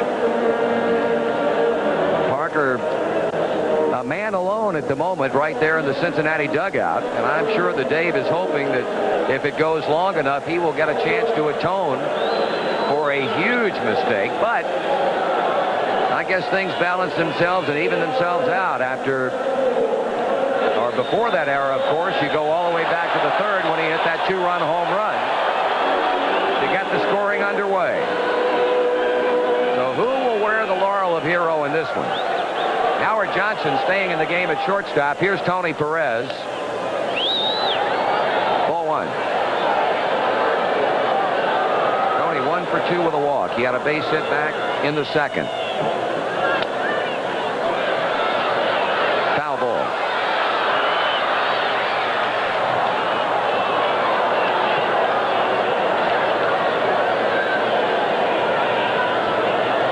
Knight charged this ball, but it's clearly foul.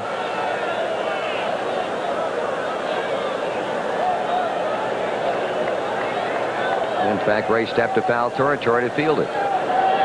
So Perez back to the plate with a count of 1 ball, 1 strike. 3 runs, 9 hits, 2 errors for Cincinnati. 3 runs, 7 hits, no errors for New York.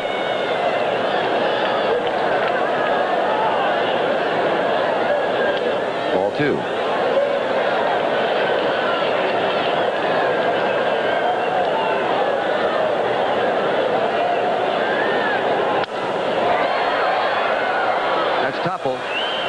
And Perez is out number 1.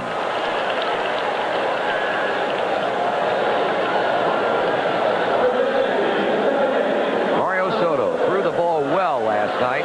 Had some control problems, which was to be expected considering the amount of time he's been away. But everybody liked the way he threw the baseball. He has had no problems 24 hours later. And is scheduled to come back and make his next start over the weekend against Montreal. Base hit for Oster.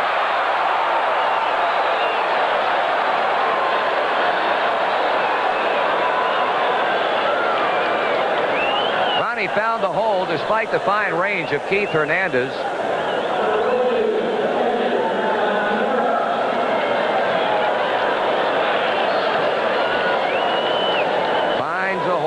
Between Hernandez and the second baseman Tuffle as the Reds collect their 10th base hit. And that'll bring up catcher Sal Butera batting for the first time tonight. Sal, who's been behind the plate on a daily basis due to the left ankle injury suffered 2 weeks ago to Bo Diaz in New York. Batting .219, 2 homers and 10 RBIs.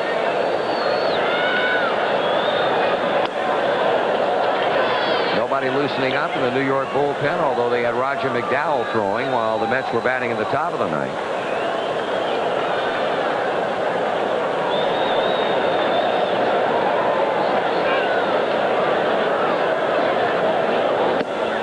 Ball 2.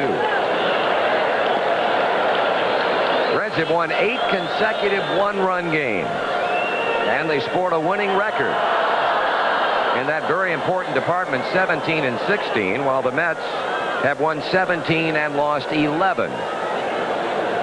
Oster going. 2 out.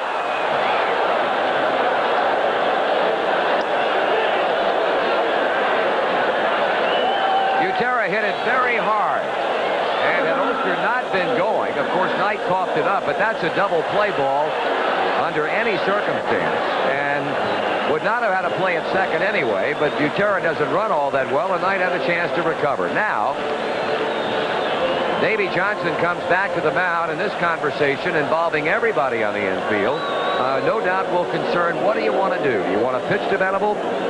Do you want to walk him with first base open and take your chances against Buddy Bell? But don't forget, and I'm sure Davy Johnson knows all too well, that Bell is probably swinging the hottest bat, average-wise, in the Reds lineup at the moment. So despite the fact that Venable is a left-handed batter hitting against the right-hander Sisk, they may well be willing to pitch to him, although now we note they're not. They're going to put him on and will take their chances with Bell.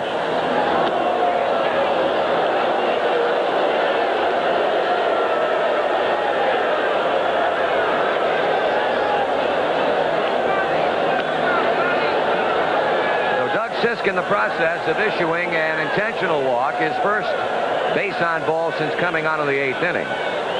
This is the proper strategy, but again, Buddy Bell's bat is awfully, awfully warm. Venable's run doesn't make a hoot of a difference anyway. Oster is the only one who counts, so Bell has a chance to send most of this crowd of 23,707 home happy.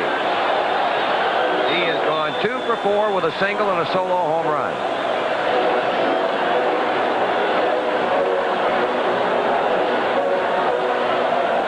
This was a long-winded riverfront. Last night we went 3 hours and 7 minutes. There's Oster at second. And you see Venable leading off at first. Bell batting .259. Fly to right in the 7th inning. Sisk unloads and almost threw a wild pitch.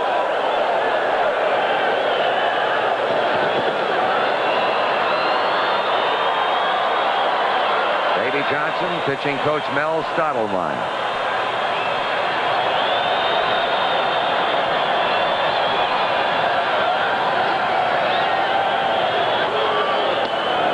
Two balls, no strikes.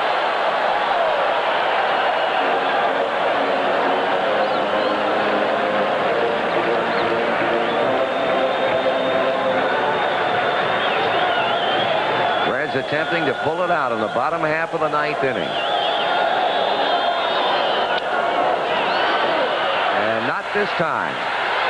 That ends the 9th for Cincinnati and ends a threat. The Reds no runs in the 9th inning, 1 hit, and 2 men left on. And at the end of 9 full innings of baseball, the Reds and the Mets are even at 3 apiece. Give me a light. the chili. If you just ask for a light beer, you never know what you'll get. Give me a light. Bud Light.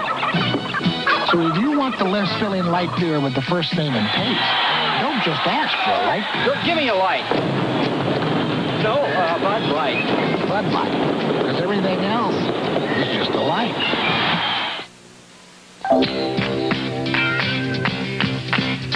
It happens only once a year. 1 year in Clearvale, it's here. Countdown. Ranger Trucks. Sale price. Shop trucks. America's best-built quality.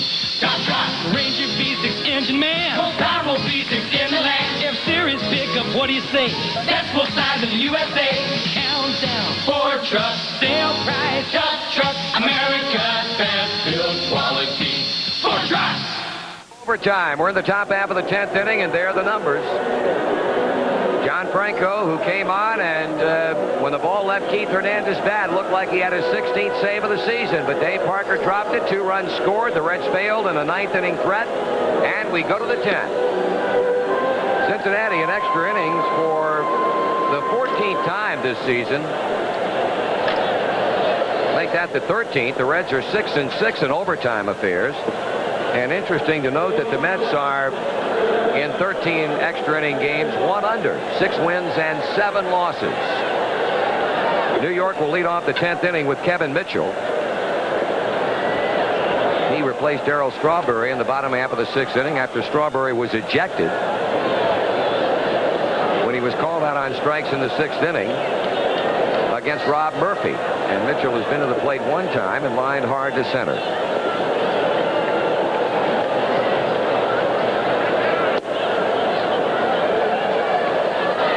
Activity underway in the New York bullpen, and it's not surprising that it would be left-hander Jesse Orozco.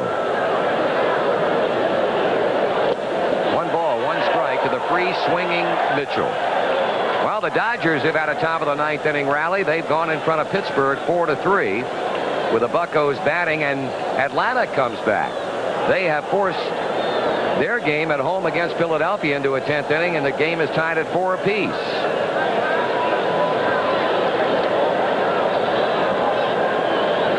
Ball 2.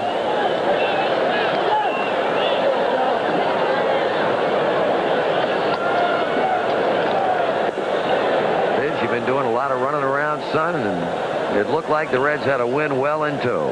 I went to Lake Cumberland, came back, and look what happened.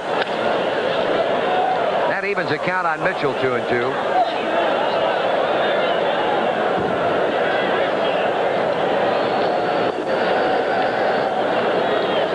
Weird 9th inning or what? Well, I guess, you know, when you're a club that has had the kind of year that New York has had, you're going to get a lot of breaks. And certainly they got 2 in the 9th inning that aided them immeasurably in tying the game up. But Parker's era, unbelievable. Good job by Franco. Mitchell's out of there.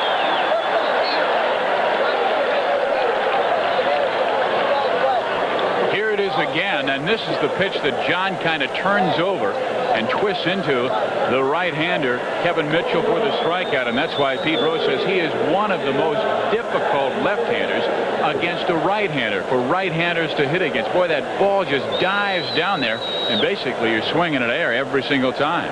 Davey Johnson will go to his bench and bring on a pitcher to bat for a pitcher. Doug Sis scheduled a hit. It'll be Rick Aguilera. Young man who pitched last night, 8 innings, and picked up the win, and his homer twice this season.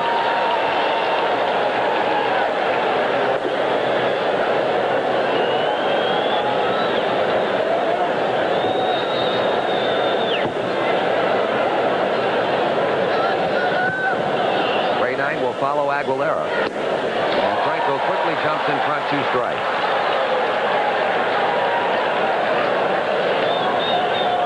New York definitely has things in their favor at the moment, simply because of the fact that Davey Johnson has not had to go to his 2 horses in the bullpen, those being, of course, Jesse Orozco and Roger McDowell, and still has them available. And it's clear now that Orozco will be facing Dave Parker and the rest of the Mets in the bottom of the 10th inning. 2-2. Cardinals 10, Giants 2, sixth inning. Montreal and Houston still scoreless, with Houston batting in the home 7th. There are the numbers for Aguilera, 3 for 23, 2 of which have left the park. And Franco behind now, 3-2.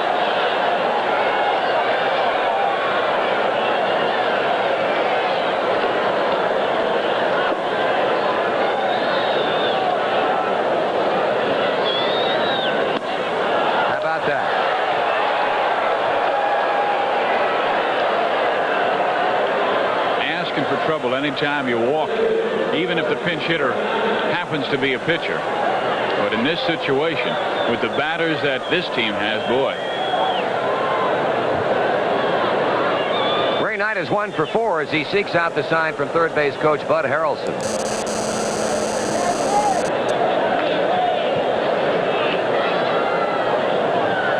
Franco scheduled to bat second in the bottom of the 10th inning.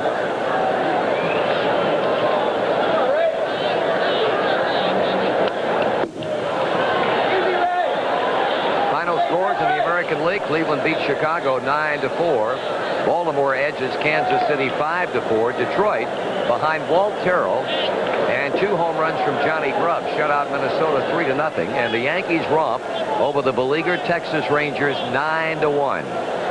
Rangers go down to their 6th consecutive defeat.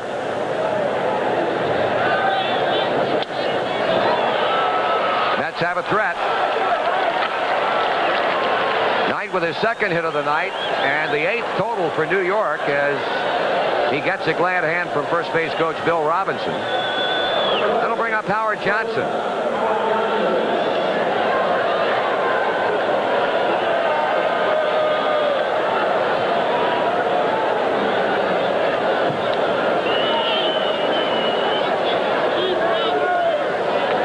In the 9th inning, drew a walk and stayed in the game to play shortstop. Game tied 3 apiece. Mets have Aguilera at second, Knight at first, and 1 away.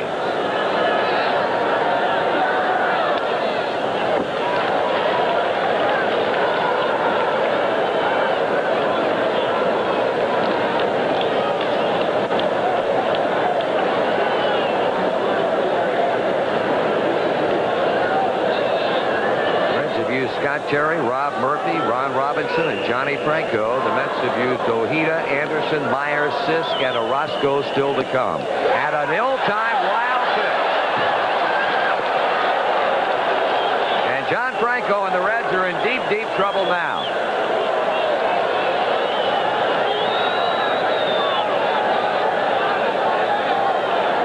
He is prone to doing that the way he throws because he throws so many sinkers and screwballs and pitches in the dirt to try and get batters to swing. This one pops in there, and Sal Butera just can't get down enough to block the plate and keep it in front of him as it rolls away almost towards the New York Mets dugout. Well, that was a major league wild pitch because he bounced that ball in front of the plate. So now the infield is forced to come in.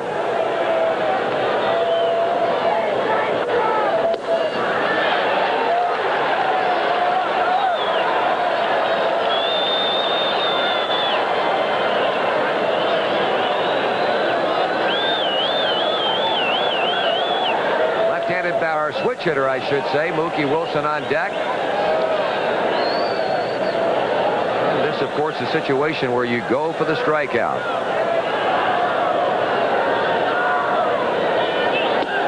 Two and two, and he almost uncorked another one.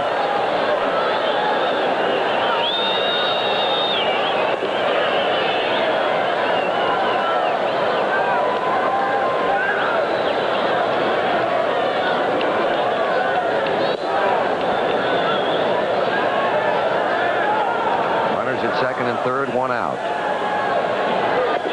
And a big strikeout.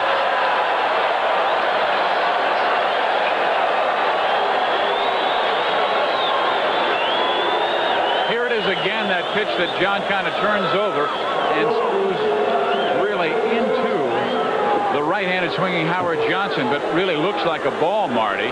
But you think it's up there in the strike zone, and you swing it almost, it looked like 4 inches. without baseball. They're going to intentionally walk Mookie Wilson.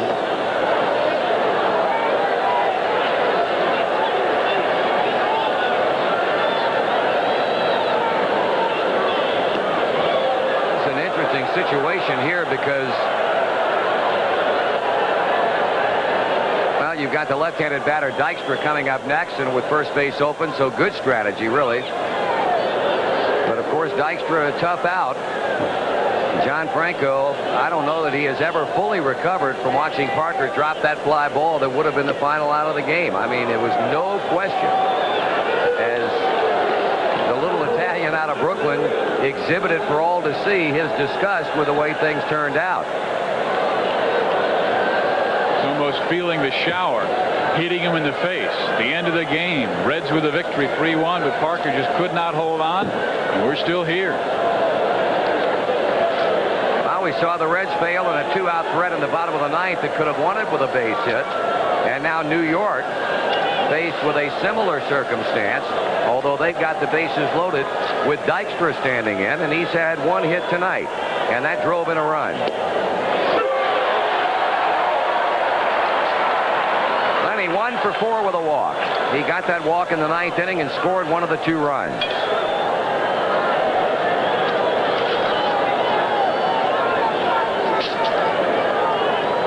Murphy will have to wait for another day to, or rather Scott Terry to pick up his first big league victory.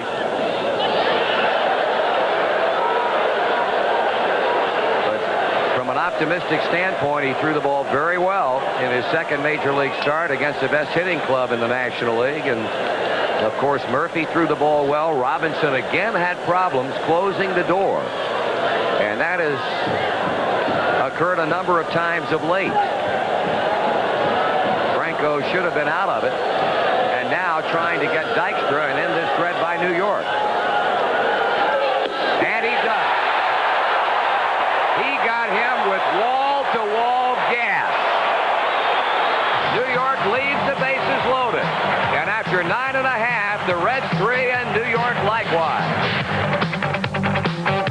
Just when things are easing down, trouble starts up.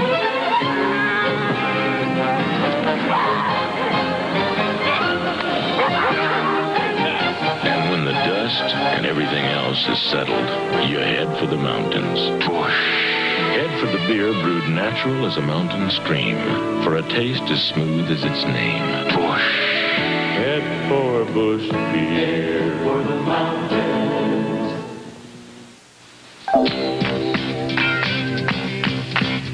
It happens only once a year. Ford year and clearance sale is here. Countdown. Ford cars. Sale price. Quality cars. America's best built quality. Ford cars. Got the will to sell a car. Escort sells the best by far. Luxury, now have you heard? You cannot beat the Thunderbird. Countdown. Ford cars. Sale price. Quality cars. America's best built quality. Ford cars.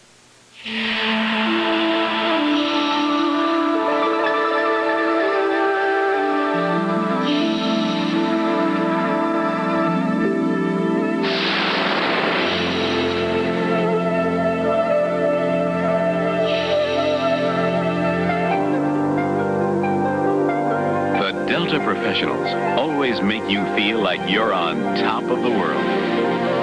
Delta gets you there. A 3-3 ball game. Bottom of the 10th inning, and a new pitcher for the New York Mets, Jesse Orosco. His record 4-4, a 3.05 earned run average, 35 games. This is his 36th appearance this year. And he has had trouble saving games. He has the 13 saves, but just recently has been damaged down in Houston, earlier last week as well. Just trouble closing the door, a little like Ron Robinson of Cincinnati, where he has needed help from his right-handed partner, Roger McDowell. Well, Dave Parker would like to make this at-bat against Jesse Orosco a moment of atonement. His drop fly ball off the bat of Keith Hernandez, it would have been the game-ending out, allowed the Mets to tie the game in the ninth inning. 1. Parker 1 for 3, and that one hit a big one. A third inning 2-run home run, his 20th. And you see Pete Rose waiting to bat next for pitcher John Franco. Ball 2. Should this game go to an 11th inning, the Mets would be batting off of Carl Willis. And there he is warming up.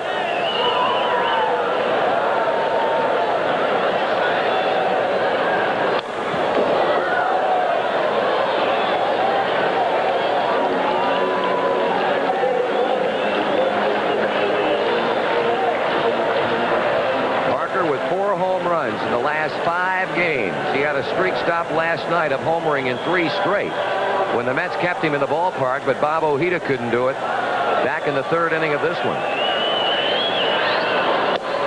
Strike 2 call, and Dave didn't like that particular decision from Jerry Davis. The pitch again by Jesse Orozco as he nails right at the knees. Looks like a good pitch here.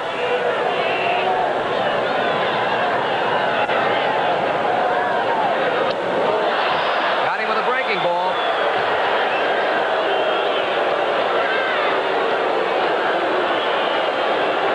Look at it again. He set up with the fastball extremely well, and then rides one on the outside portion of the plate and gets Dave waving at it.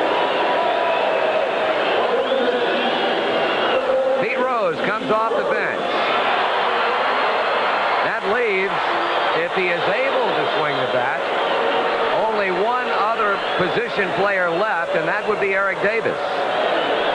This obviously would be an ideal time for Davis to hit, so you have to wonder if he's incapable of it.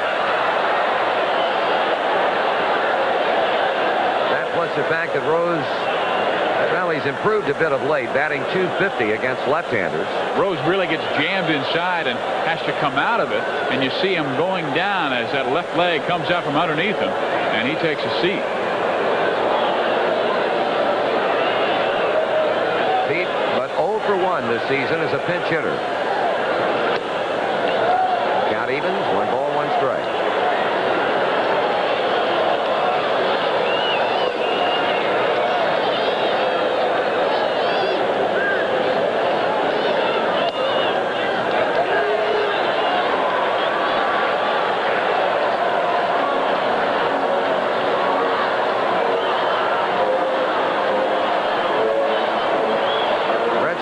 Times in the 3rd. The Mets got 1 in the 5th. The Reds got that run back when Bell homered in the bottom of the 5th inning, and then the 2 unearned runs in the top of the 9th inning to tie it up for the Mets. Base hit.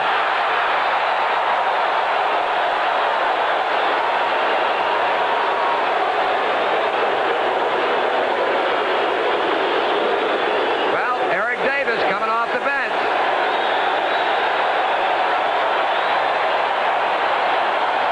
For Pete Rose, that is base hit number 43 this season. And that means 43 boxes of Nestle's Crunch going to the General Protestant Orphans Home as he comes up with a single to center field.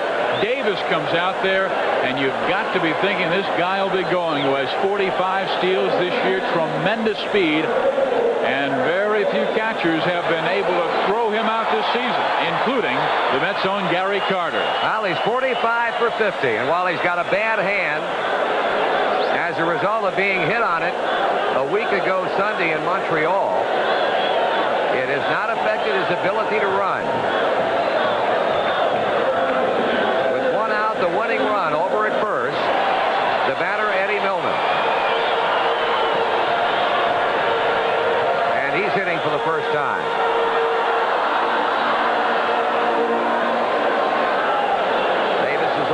Gets that big lead over at first. A ball.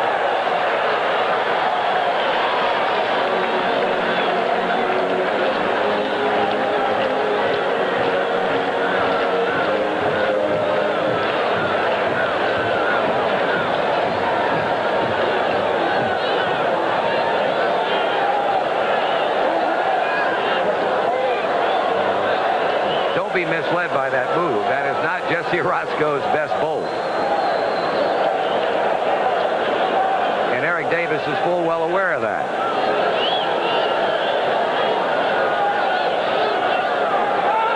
Didn't get the best jump in the world, but he still outran the throw.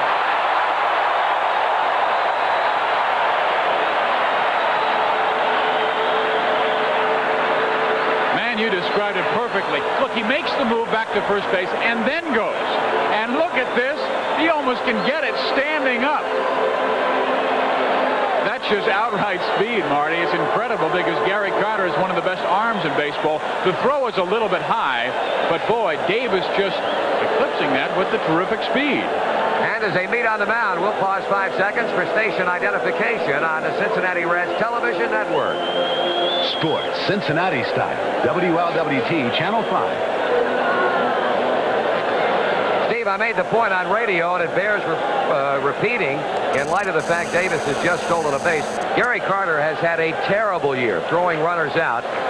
Opponents have attempted 133 steals this season against New York. That steal by Davis is a 106th base stolen. Mets catchers have thrown out 27 runners all year. He has had arm troubles in the past, and you've heard all about those knee difficulties that he's had.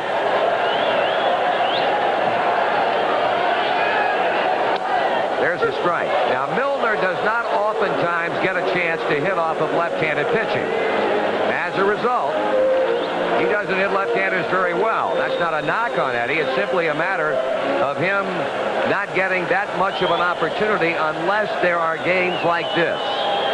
But a hit now would certainly get Davis in.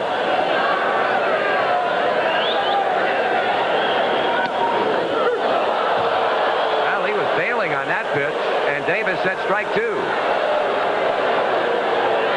pitch was snapping itself into the strike zone. Looked like Eddie thinks it's going to be inside. Right there. 2-2. Reds had a chance to win it. The bottom of the 9th inning. Couldn't get the base hit. Mets had a chance to go out in front. The top of this 10th inning. Couldn't do it. A hit now would win it for the home team. The throw. He's safe.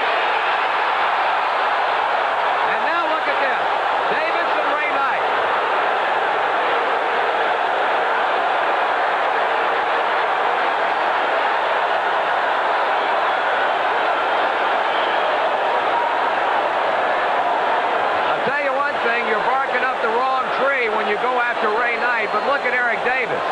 He still wants a piece of the Mets third baseman. And Bruce Kim is right there to try and stop Eric Davis. Boy, they're still going at it. That's Kevin Mitchell at the bottom of that John pile. Denny's right on top of him. And there's another guy you don't want to fool around with. Denny is a karate expert. Boy, he is really. There's Bill Gullickson. Gary Carter trying to calm Denny down.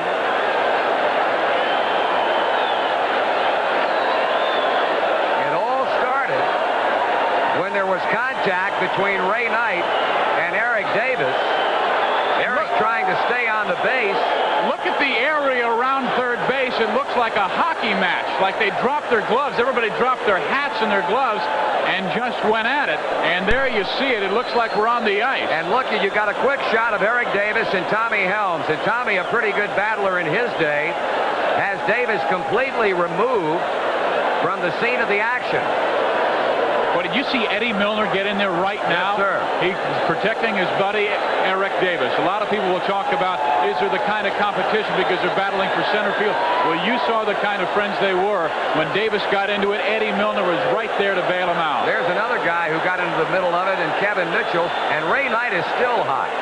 Being restrained by Ted Power, there's Davey Johnson pushing Ray away and trying to calm him down.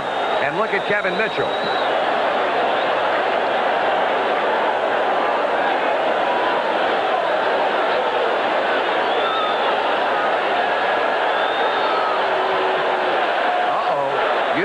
Number 39 upset either, and right now look at Tommy Helms. I think Ray Knight, rather Dave Parker, might be a little bit upset over Kevin Mitchell's demeanor.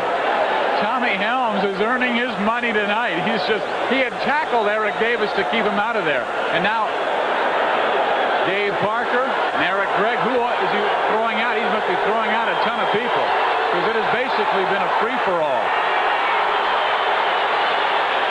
Well, Steve, I'll be honest with you. I don't see how he can throw anybody out. Watch Davis. Here's where it started. He breaks for third. He easily beats the throw by Gary Carter. Now watch the contact. The elbow, the shove from Knight, and here comes the right cross. Bingo. That was a direct hit. And Knight's getting rid of the glove, the baseball, and he wants at Eric Davis. Meantime, there comes Eddie Milner. And finally, Gary Carter gives it to Eric Davis for the tumble. And everybody comes piling out of the Reds dugout. Where's Denny?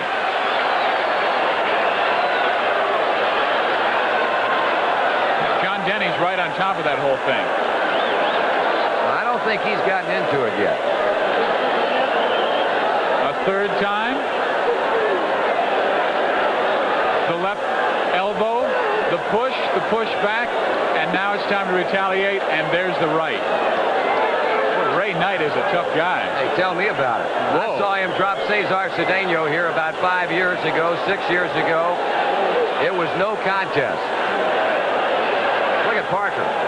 He's just pulling guys off.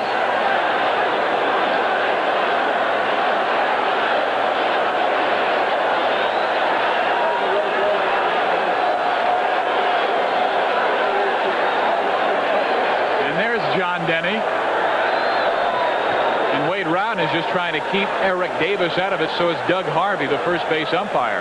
Okay, Ray Knight is seemingly calmed down, still being talked to by his manager, Davey Johnson. Eric Davis, he is right there between third and home. The umpires conferring behind the mound, Jerry Davis, Eric Gregg, Doug Harvey. That is what you call, Steve, a good old good one. Yes, sir. Now, the situation here, you still have Davis on third. You still have Ray Knight at third. Tommy Helms replaces Billy DeMars, who's been tossed. But where does Tommy Helms stand?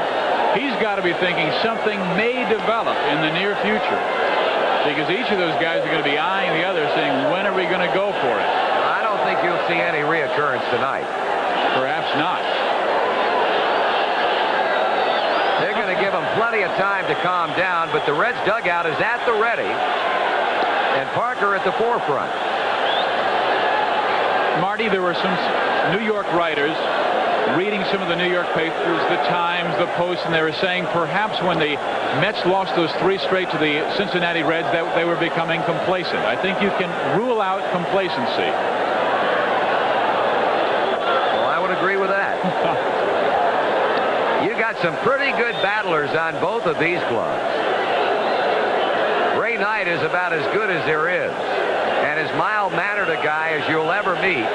But boy, when you get him upset, you better circle the wagons. And Eric Davis showed me something too. Now Pete and Davey Johnson, the two managers, meeting with the umpires.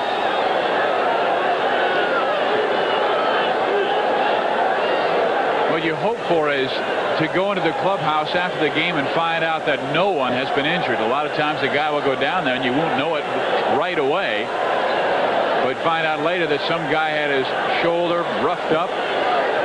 But it all happened when Eric Davis was at second base and stole third, and Eddie Milner took a swing and a miss, and he is struck out. Wade Rowden will be at the plate. Well, whatever the decision rendered by the umpires, whatever it's going to be, Pete Rose is satisfied because he's left. He's gone back to the dugout. And Davey Johnson appears to be upset over whatever they have decided to do, if anything.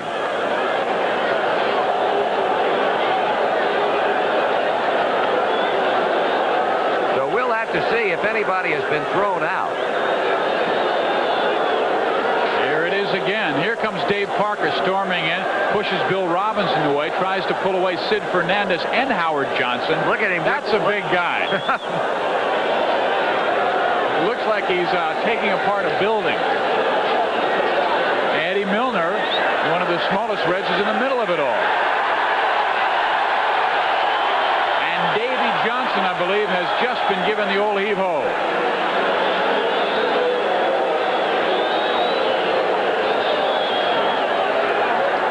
Ray Knight, though.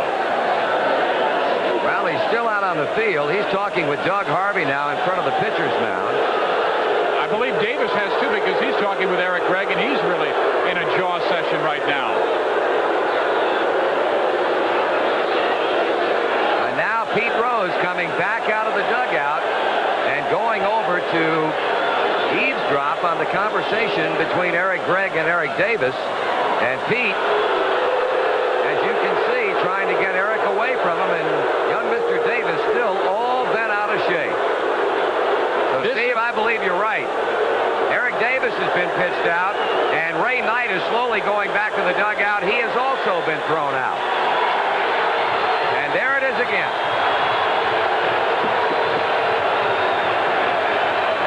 You can see Ray Knight reading his lips. He said, "What's wrong with you?" when he got the shove, and then he got the punch in. And we're seeing it for like the 4th, 5th time. Yes, sir. Ride 'em, cowboy. Carter got the takedown, just needed that old rope, lasso up the feet. Well, I'll tell you what, there wasn't any fooling around in this one. Many times you see baseball fights where they're all just standing out there and squaring off with an imaginary line in the middle, but not this time. So Davis, upset, has been thrown out. And Tom Browning is going to go to third base and run for Eric Davis. And I'll tell you, these two clubs are down to precious few people. Looking down the New York Met roster, all they have available is a backup catcher, Ed Hearn, and that's it. All right, here's my question, Marty. They have to find a replacement for Ray Knight at third base. What do they do there? Santana is out of the lineup. Right. You've got Rowden in. Do you look and see where that new third baseman might be playing? If he's a new guy, they could bring Mitchell in, I would imagine. I would think so, and they're going to have to run a pitcher to the outfield, and it's as simple as that. Now, Ed Hearn is putting on the catching gear. So we'll see how this thing unfolds, but in light of the fact that Ed Hearn is the only available position player that the Mets have at their disposal, a pitcher is going to have to go out and play some position. And should this game go to an 11th inning, the same thing will hold true for Cincinnati, because Eric Davis has been thrown out of the game. Pete Rose, of course, could stay in. But you are going to see somebody end up in a position that's none too familiar to him on both sides.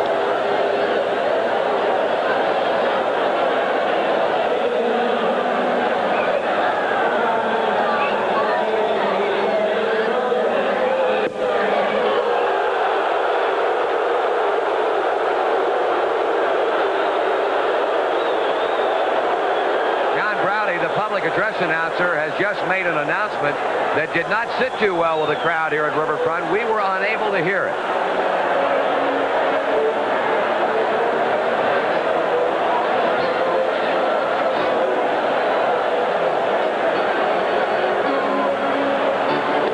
Now who's going to go play third? Gary Carter is going to go to third base, and Ed Hearn is going to go behind the plate. Tom Browning is running for Eric Davis, and Roger McDowell is going to right field. We had a lot of guys thrown out of this old ball game. Kevin Mitchell has been thrown out. Not surprising. And this crowd acting a little unsportsmanlike, if you will, by the way they react to what has transpired here. Well, you got Keith Hernandez at first. You've got Ed Hearn behind the plate. Gary Carter is going to play third base.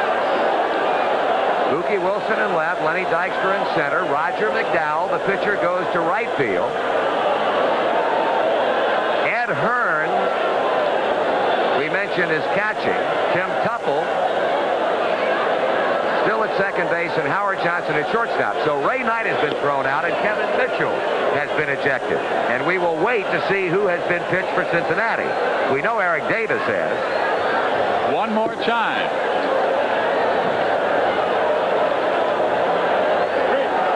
Bingo. Look at that. Here comes Eddie Milner. He gets right in there, getting Jesse Roscoe out of the picture.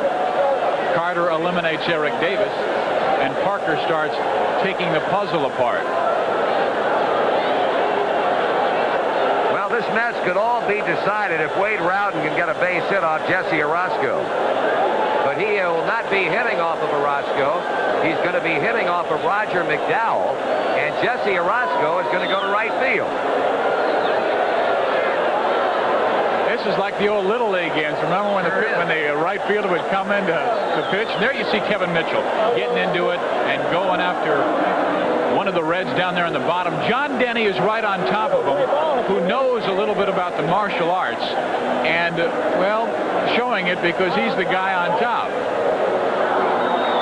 Kind of controlling matters. As John Franco is being held back. And Bill Gullickson. And a little love affair between Gary Carter and John Denny. Spaghetti tomorrow night. It looks like Arnold's. That's where they're going. I'll tell you, this is unbelievable. And there's a man who was in a bizarre situation a couple of years ago up in Chicago when Steve Ripley ruled that ball foul. I'm talking about on the field. I'm not talking about off the field. Steve Ripley ruled that ball Ron Say hit. Oh, you're talking about the Claudel Washington incident. Soto, I'm sure, is saying, thank God I was not the focal point of this one tonight. So Roger McDowell will be facing Wade Rowden with 2 outs and the winning run at third, and you see Jesse Orozco going over to center to visit with Mookie Wilson and Len Dykstra and saying, hey guys, how about some pointers on playing the outfield? You know what they could do? They could put McDowell in there for the right-handers and Orozco in there for the left-handers. Don't be too surprised. I know. That will take us right back to our Little League days. Wouldn't it be nice if Wade Rowden can get a hit and end this thing? Well, right now, look how far back Gary Carter is playing at third base. And you have to understand that he is a newcomer to that position. Played first base, I know, a little bit in the preseason. Okay, Browning running for Davis. Orozco moves from pitcher to right field. Ed Hearn now catching. Gary Carter goes from behind the plate to third. And Roger McDowell on the mound. And there's Ray Knight. We saw a quick look at Ray. Kneeling in the stairwell over in the Mets dugout. Eddie Milner, by the way, was struck out on the Davis steal at third base. So there are 2 men out. That out was easy to overlook in light of what transpired after.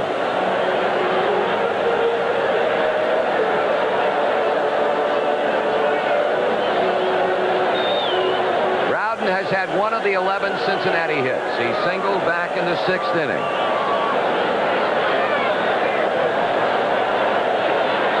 You mentioned how deeply Gary Carter was playing third, Steve. He has now moved in a few steps. He has.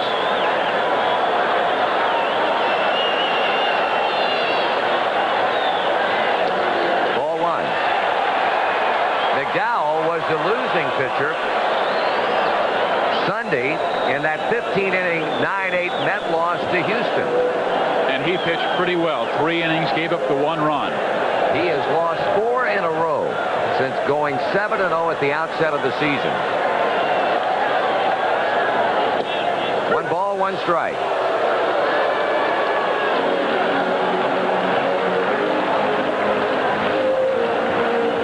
And good old Carl Willis goes back to his lonely task of warming up in the Reds bullpen where he was when the melee started.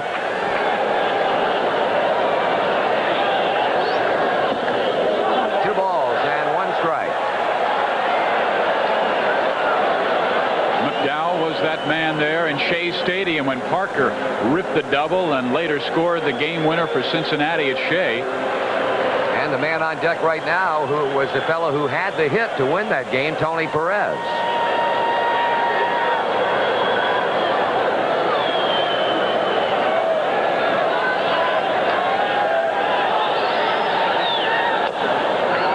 Two balls, 2 strikes.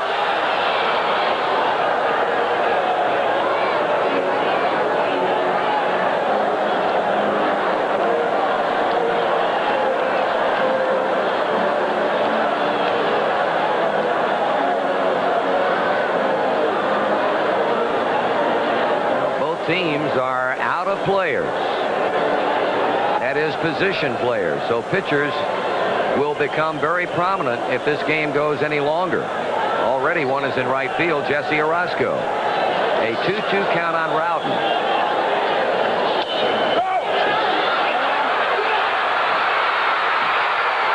And we go to the 11th inning. He gave it his best shot. But in the 10th, and a long 10th it was, no runs, 1 hit, 1 left. After 10 innings of baseball, it's tied, and a wild one at Riverfront. Want a new way to get your kicks? Now it goes to St. Louis, Joplin, Missouri, Oklahoma City, the Toyota MR2. You'll see Amarillo, Gallup, New Mexico. Mid-engine, 16 valves, 2-seater. Kingman, Barstow, San Bernardino. Very affordable Toyota MR2. Get your kicks on Route 66. It's a kick. Who could ask for anything more? Toyota. Hey, Pete. Going to town with us? Ah, go ahead. But you had a little trouble. Oh, we can take care of it. A day off is something real special, but so's a good neighbor.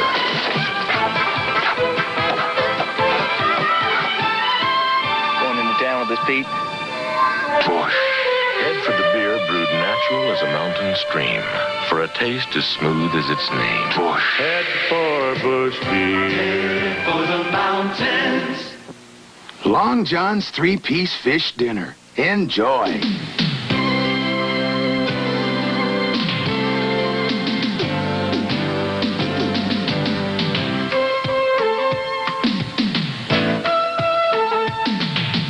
And what could make Long John's batter fried fish with all the trimmings even more enjoyable? The price.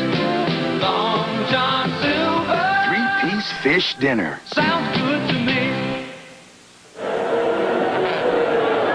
Well, we go to the top of the 11th inning, and as we look at the Reds on the field, none of the position players who were on the field when the Mets batted in the 10th inning have been thrown out. That is, the lineup remains the same. Tony Perez, you saw it first. Here's Ron Oster at second base. Wade Rowden still at short.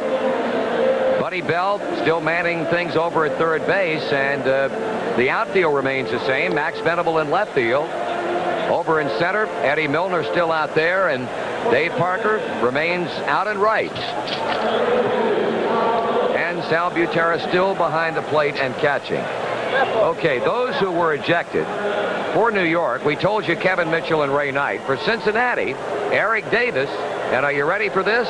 Mario Soto was thrown out. And I tell you, Steve, in all the times we've seen the replays of that fight, I haven't seen Soto yet.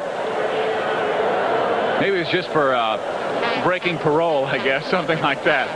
Carl Willis is on the mound, and first pitch hitting a fly ball that Eddie Milner will gather in center field, and Tuffle is gone on one pitch.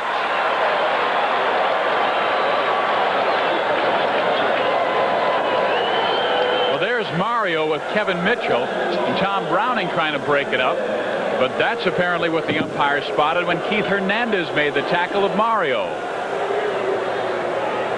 Meantime, Browning's in the bottom. He's just trying to hold everybody off, and John Denny is right on top. And he could have gotten the old heave-ho, too, because it looked like he had a few swings. Yeah, it did.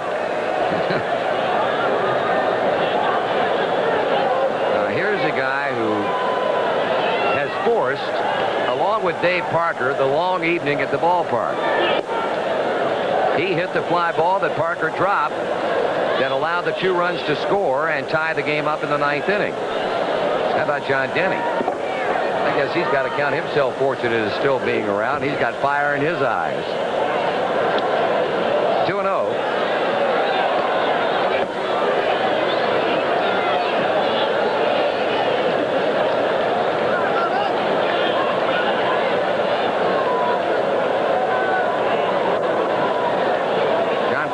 An inning and 1/3, allowed 1 hit, no runs, 3 strikeouts, 2 walks, 1 of them intentional. And Willis snakes that one over on the outside. It's 2-1 on Keith.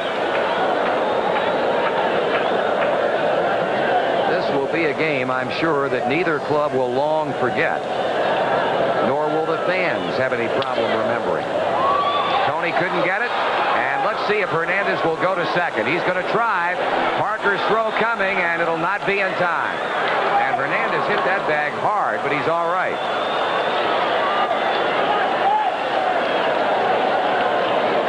He has hit the ball hard every single time tonight. He has the 3 hits. He grounded into a 4-6-3 double play where he hit the ball hard, and the shot to Parker was a long-distance smash as well. So now he has a pair of doubles, a walk, and a base hit. Gary Carter will bat, the catcher turned third baseman.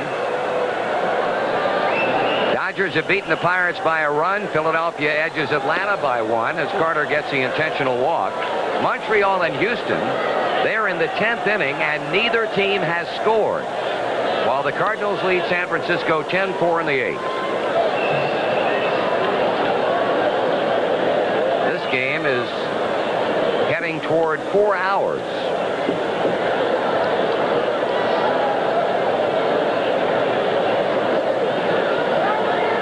Ball 4 to Carter.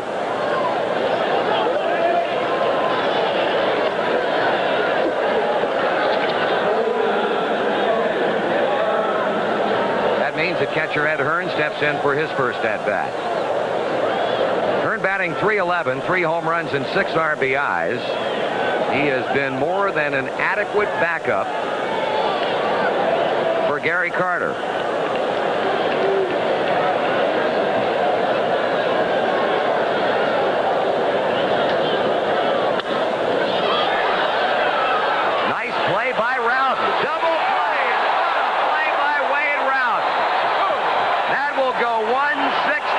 Because Willis tipped it, and Rowden does a tightrope act. A super play by Rowden. The ball was ticked by Willis, the short hop, and then the leap, and the double play that ends the inning. In the middle of the 11th, on that great play by Rowden, we stay tied at 3.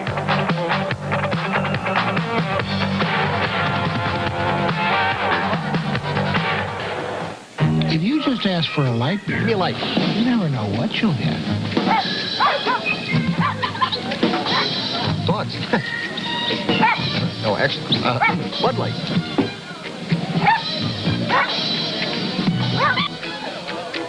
So if you want the less filling light beer with the first name and taste, ask for Bud Light. Yours? No. Because everything else... Give me a light. Showtime! It's just a light. It can be a cold, icy world when you're looking for a reliable car at an affordable price. That's the time to consider the front-wheel drive Toyota Tercel. It's the most trouble-free new subcompact car sold in America. It's Toyota's lowest price car, and it has satisfied over 500,000 owners. That's why when it comes to value, the Toyota Tercel leaves the others frozen in their tracks. Who could ask for anything more? Toyota. Get the best of summer's taste. Just go Krogering. Fresh ripe fruit every day. Just go Krogering. Pick for you the Kroger way. The Kroger Garden, bursting with fresh summer fruit and vegetables. Get the best of summer's taste. Just go Krogering. And on we go. Bottom half of the 11th inning, Tony Perez will open it up against Roger McDowell, who, after that quite lengthy battle royal, was able to retire Wade Rowden on a ground ball to second to lead the winning run at third base in the 10th inning.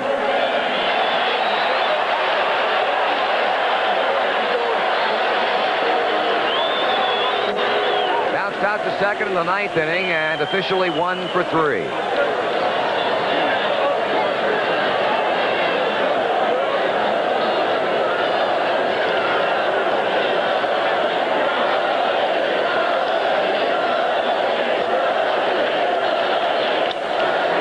Another hit.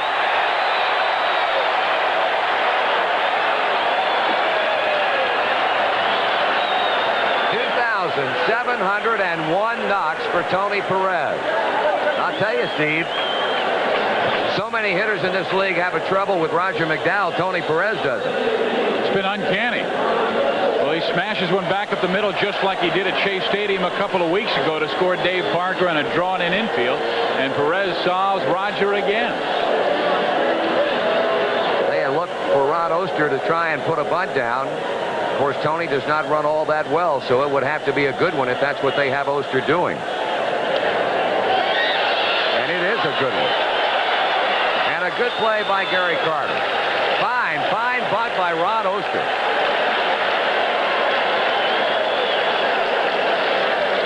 There it is again. And again, Carter going at it, making sure he just gets that baseball, and you know he's got the fine arm. And boy, he throws a BB across to second baseman Tim Tuffle.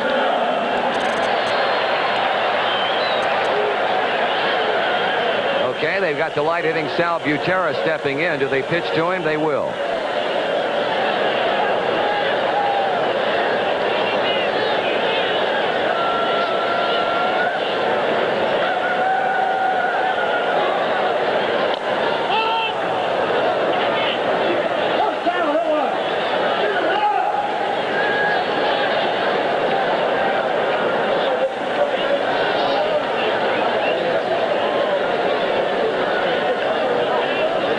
The second time, he batted and bounced out to third base in the ninth inning.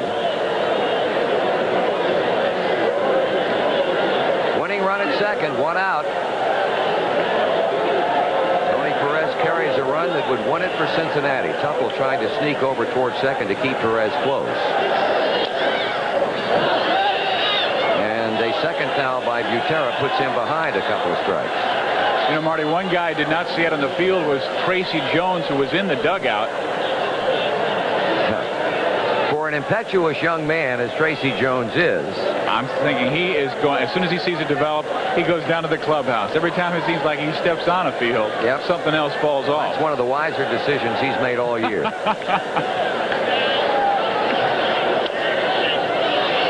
And talking about the history of that family that he talks about, his father, his brothers, and their enthusiasm to be aggressive. You can imagine he probably had to turn his back on the whole thing. I would think. He told us that story in Montreal about getting into a fight one time and breaking his hand when he hit a guy on top of the head. 0-2. Carter acquitting himself very well over there at third base.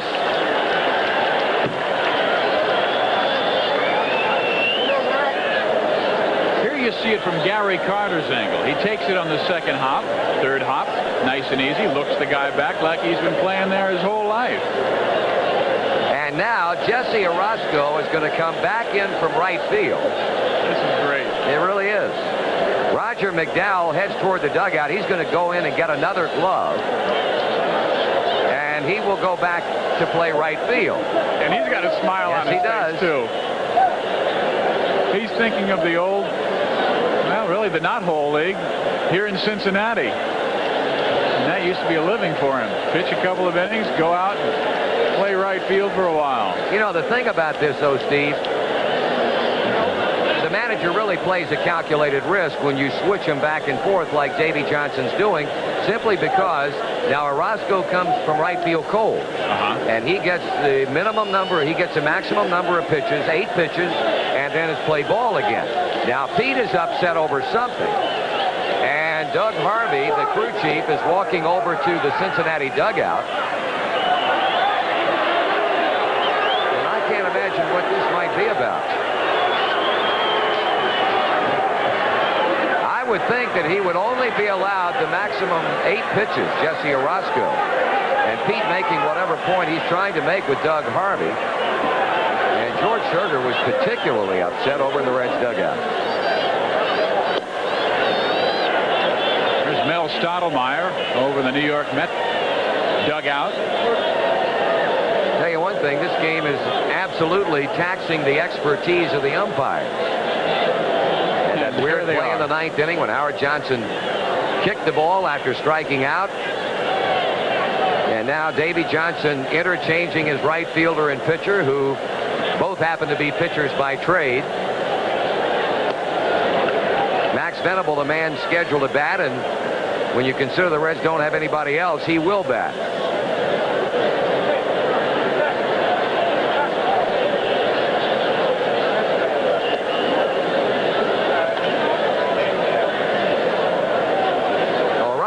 came on to pitch the 10th inning. He was the man who struck Milner out when Davis picked up the steal of third. Then came the fight.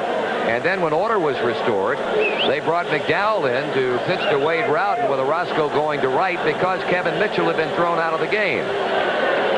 So there's old Roger back out in right field again.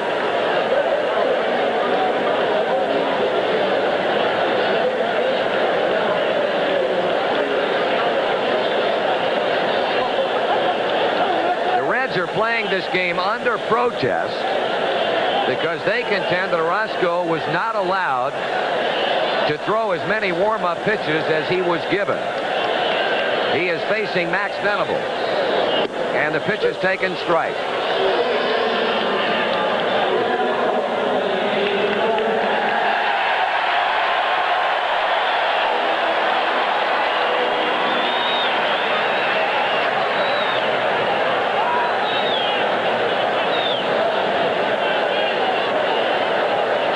Winning run at second, 11th inning.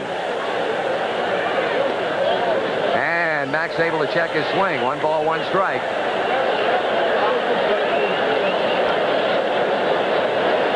Had a base hit back in the 7th inning, an infield single off of rookie left-hander Randy Myers, but facing one a bit more experienced here in Jesse Orozco.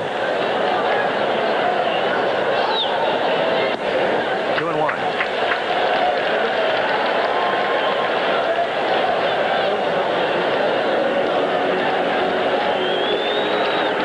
Going over the rule book to make sure just what the criteria is bringing another position player on, I would imagine, and how many warm-up tosses that man should be allowed. And the foul back evens the count on Venable, 2-2.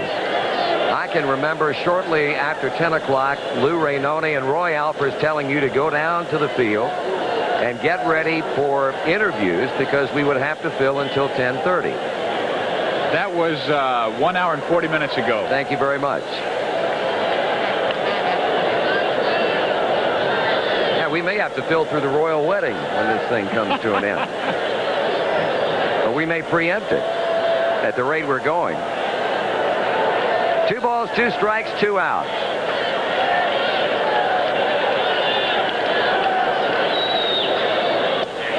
Full count.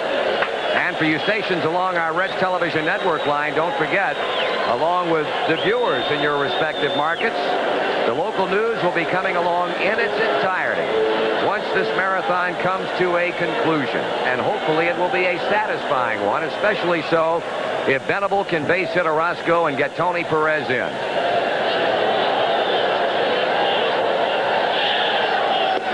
He couldn't do it. In the 11th for Cincinnati, no runs, 1 hit. Perez left at second. And a 12th inning of baseball coming up with the Reds and the Mets still deadlocked. Just when things are easing down, trouble starts up.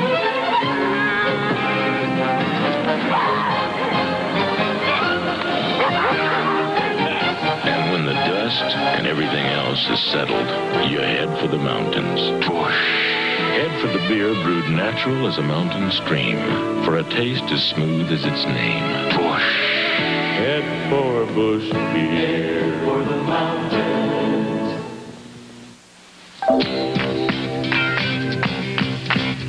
It happens only once a year. Ford year and clearance sale is here. Countdown. Ford cars. Sale price. Quality cars. America's best built quality. Ford cars. You got the will to sell a car. Escort sells the best by far. Luxury, now have you heard? You cannot beat the Thunderbird. Countdown. Ford cars. Sale price. Quality cars. America's best built quality. Ford cars.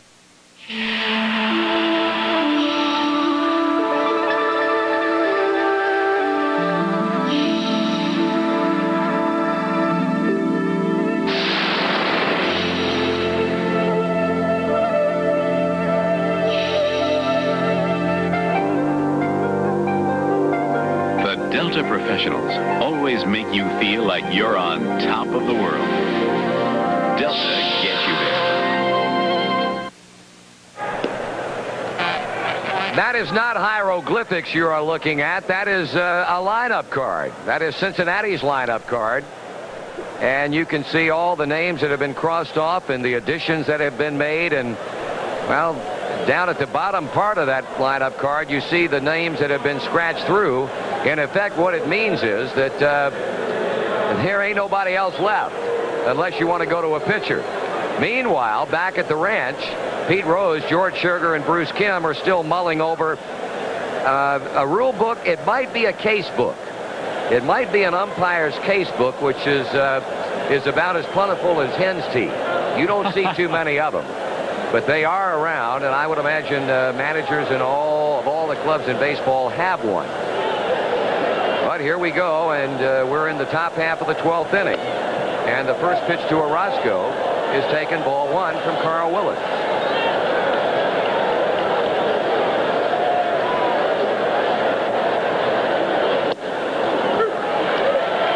On deck, the other pitcher outfielder, Roger McDowell.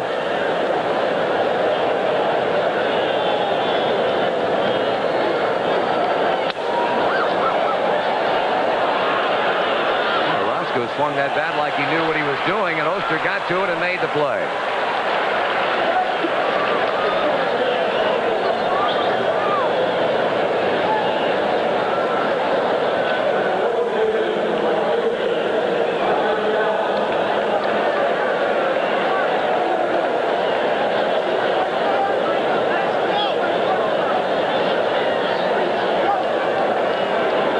Besides Aguilera, if you're talking about pretty good hitters, McDowell would be right in there. His average this year is 364. Mercy. 4 for 11. Have mercy. 417 on base percentage. 4 singles, and he's only struck out twice in his 11 at bats, so he doesn't swing the bat bad at all.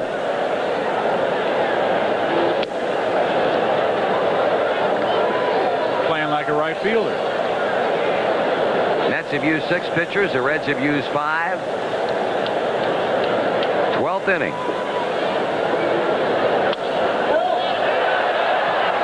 Ventura watches it sail out of play.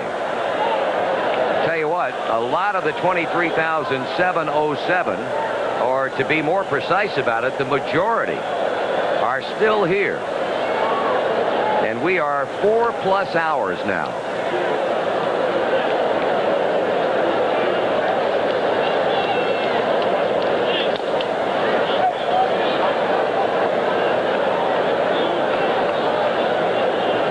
Getting announcements made right and left concerning the things that had gone on in this ball game, and we're having problems picking up that particular announcement from Reds Vice President of Publicity Jim Ferguson. We'll try and check it out and let you know what's up. Rowden has to go to the hole, and there's that good arm. 2 out.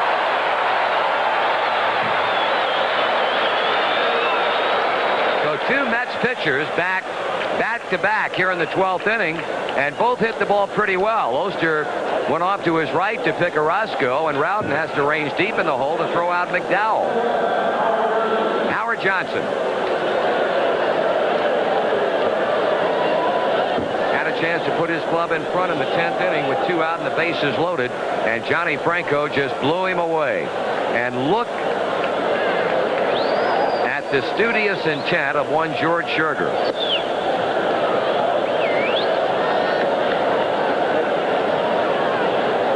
Cardinals beat the Giants 10-7, and Houston knocked off Montreal 1-0. So the Astros continue to win the close one. Well, I know you just gotten an earful of information because you had the pleasure of visiting with the inimitable Jay Horowitz, the publicity director for the New York Mets. Well, it's a funny one, too. 1-1 pitch. The Mets dugout is protesting because the Reds lost, or actually the New York Mets lost 2 position players, and the Cincinnati Reds lost a player from off their bench, Mario Soto. They did not feel that was an equitable transaction, I guess. So they are protesting because they thought the Reds should also have lost 2 position players. Not an even swap, in other words. Right. Player to be named later is what they want. Venable will get this, and Willis gets him out in order. Good job by Carl Willis. 3 up, 3 down. Home half of the 12th inning coming up, and hopefully it will bring an end to it. Game is tied at 3. Want a new way to get your kicks? Now it goes to St. Louis, Joplin, Missouri, Oklahoma City. The Toyota MR2. You'll see Amarillo, Gallup, New Mexico. Mid-engine, 16 valves, 2-seater. Winona, Kingman, Barstow, San Bernardino. Very affordable. Toyota MR2. Get your kicks on Route 66. It's a kick. Who could ask for anything more? Toyota. Hey, Pete.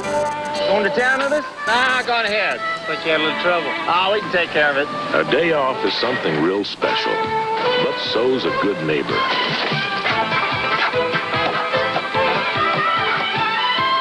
Going into town with us, Pete? Push. Head for the beer brewed natural as a mountain stream, for a taste as smooth as its name. Push. Head for Bush Beer. For the mountains. Long John's 3-piece fish dinner. Enjoy.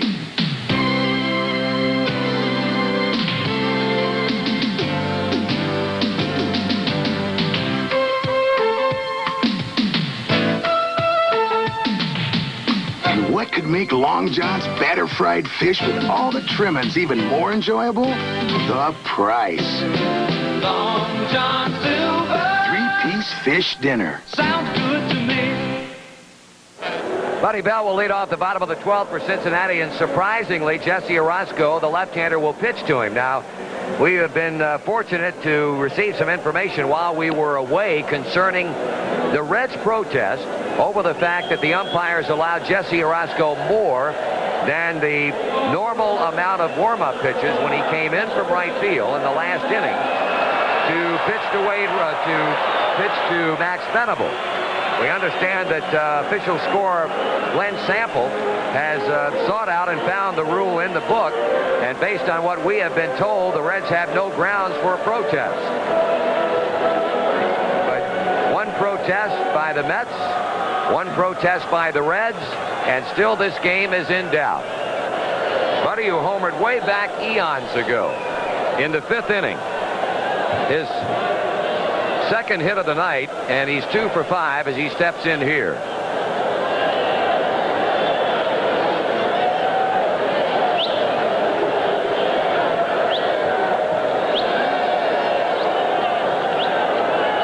So Dana DeMuth finds something untoward on the field and removes it. Golf ball. Bell and a ball. About hit the Mets 12-9. Cincinnati has committed the 2 errors in the game, and now nobody has scored since New York tied it up in the 9th inning on Parker's 2-run error. 2-0.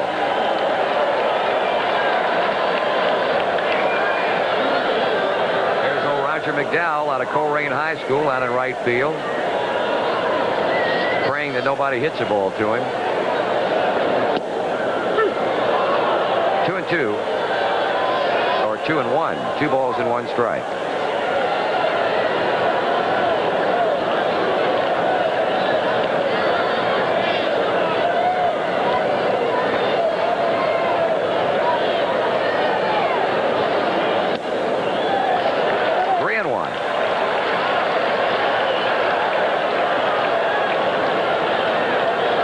Reds could have won it in the bottom of the 9th, could have won it in the bottom of the 10th, could have won it in the bottom of the 11th. Sooner or later, something has to give. Good play by the third baseman, Carter. He dropped it. Safe at first.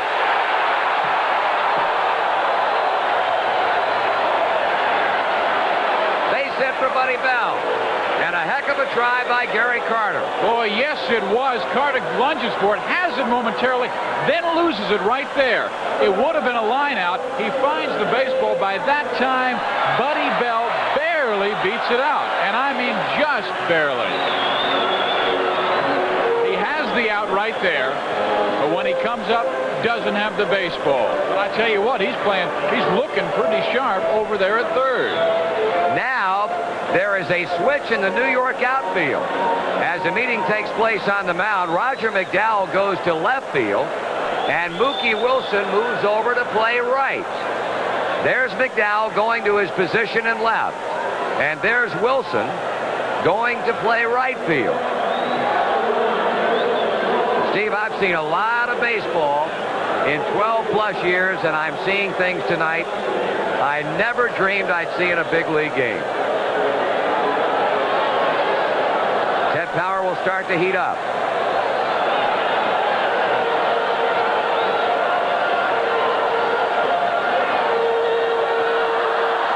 Parker led off the 10th inning against Orozco and was struck out swinging. He is 1 for 4, a 2-run home run.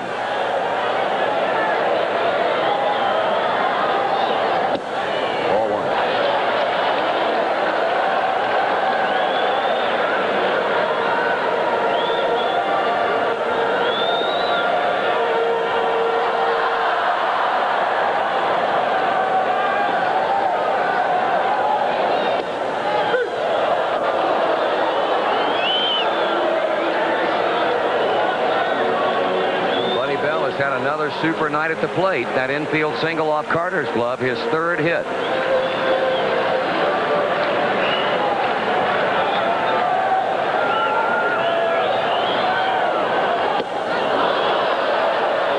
Now, Carl Willis is on deck, and with Ted Power throwing in the bullpen, that's exactly the point I was going to make. John Denny will be the man to pinch hit for Carl Willis.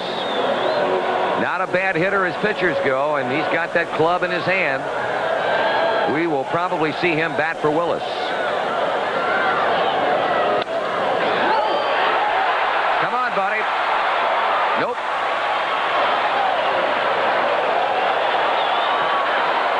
Well, now you got to get the sacrifice bunt down. So Willis sheds the jacket, and he will go up, trying to advance both runners into scoring position. Davy Johnson looking at the lineup card, but there's really not a whole lot to look at. Obviously, you want to get both of them over. But what the Reds would like to do is make sure that guy from second base, Buddy Bell, does advance to third. Obviously, you'd want that guy from first base to move on to second. So I would imagine, try and push it down the first base side. Yeah, but you've got a great first baseman in Hernandez. Yes, you do. Of course, you've got a slow runner at second in Buddy Bell. You've got to have the same kind of bunt here that the Reds got out of Ronnie Oster in the 11th after Tony Perez had led off with a single.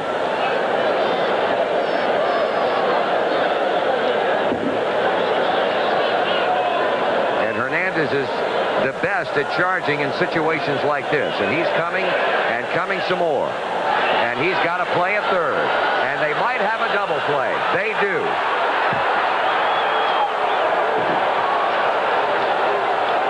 The problem you have, and Willis bunted into suicide.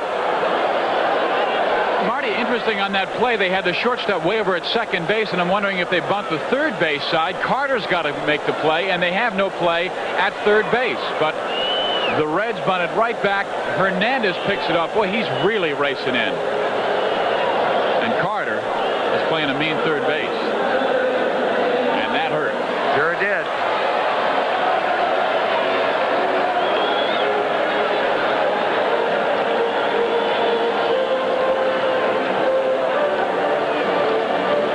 Teddy Milner. And the percentage goes back in favor of New York.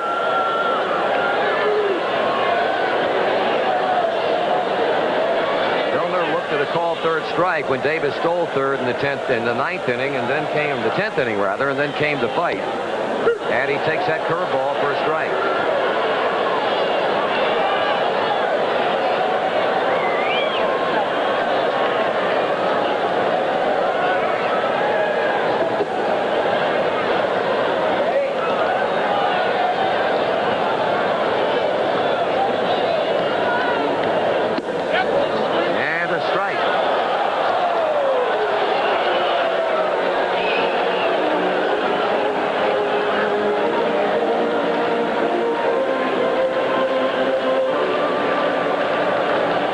Jesse, it's been that kind of night.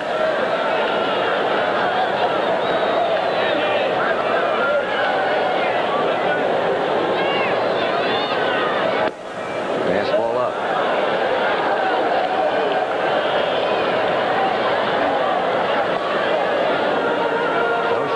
to a 13th. Ted Power will become the 6th pitcher to work for Cincinnati.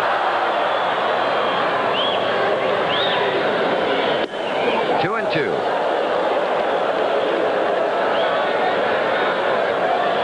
Pardon me, Carl Willis did that for himself. So Power quickly stopped throwing. That means Willis will go back in the 13th. Unless he scores, and Parker with a little body language trying to encourage Milner to put the ball in play and hope for the best. Put it in play, but it's going to be a routine fly ball that Dykstra tracks and makes the catch. He cut right in front of Roger McDowell. You want Dykstra to play that ball, and that means we go to a 13th inning as Orozco gets the job done with some help from his friends. Still tied at 3. If you just ask for a light beer, you never know what you'll get. Thoughts? No, actually, Bud Light.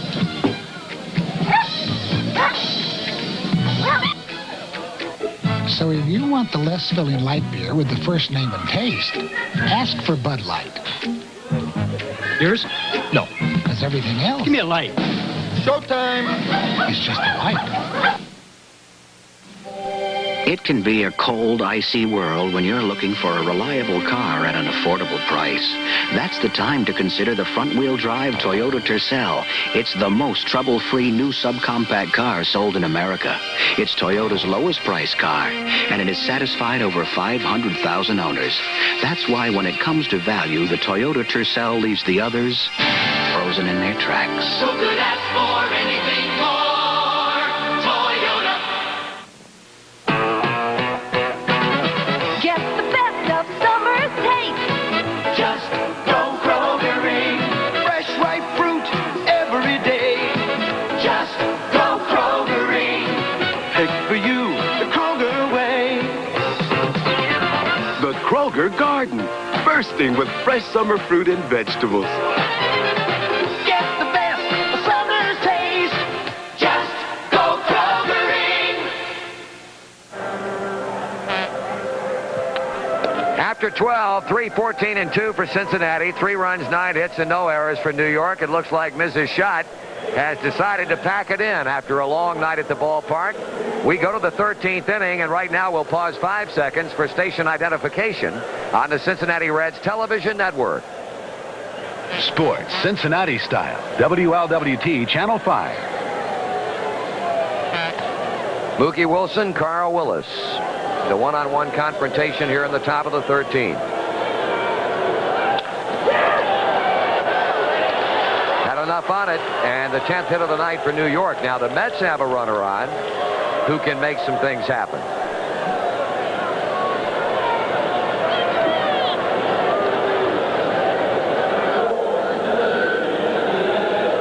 Mookie has 13 steals this year, and he's been caught only 1 time.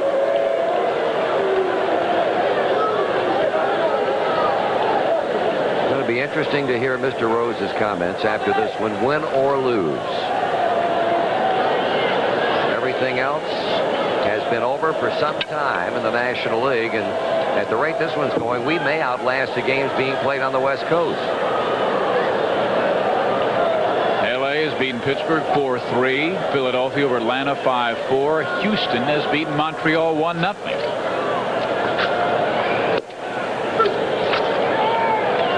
So if the Reds lose with the victory by Houston, the Reds would fall 7 back of first place. And Steve, you know, it's ridiculous to even say it, but it bears repeating. This is a game the Reds had won. And this is a kind of game that can have a lasting effect on a ball club, especially one that had been going so well. Had lost last night due to some fine pitching, although they had opportunities, and had this game won with 1 out to go on a fly ball to right that Parker could not play.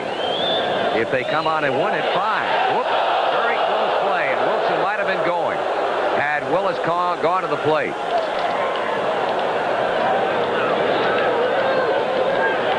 Just didn't get back there.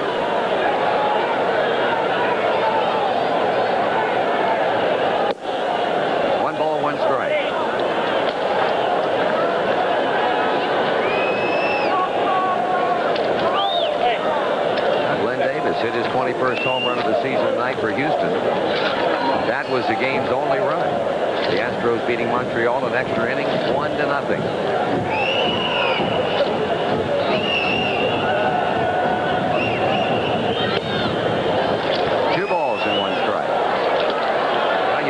See Willis fall into the same pattern he fell into last night. He had trouble throwing strikes in working 2 innings in relief, walking 3 in those 2 innings, allowing 3 hits and a run.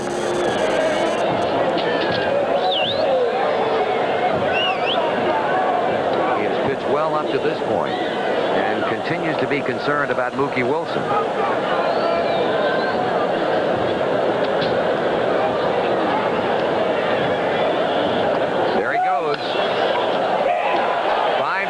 Tony Perez. He picked that ball off, and Dykstra's gone, and Wilson moves to second base.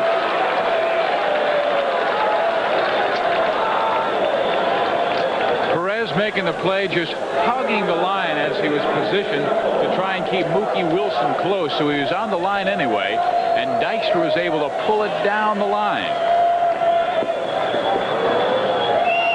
Tony just picks it off and steps on first base. So 1 away with a go-ahead run standing at second in Wilson, and the batter Tim Tuffle. Tuffle drew a walk in the 7th, kept things going in the 9th inning with a 2-out double to left center off Ron Robinson, and came in to score and fly it out in the 11th.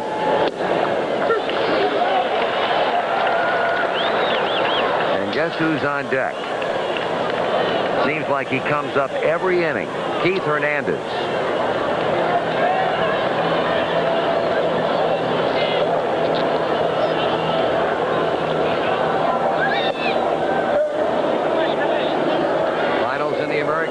Cleveland beat Chicago 9-4. Baltimore over Kansas City 5-4. Detroit blanked Minnesota 3-0. New York beat Texas 9-1. Oakland this afternoon, or yesterday afternoon to be exact, beat Boston 4-2. In the 5th at California, 1-0 Milwaukee. In the 4th at Seattle, 5-2 Toronto.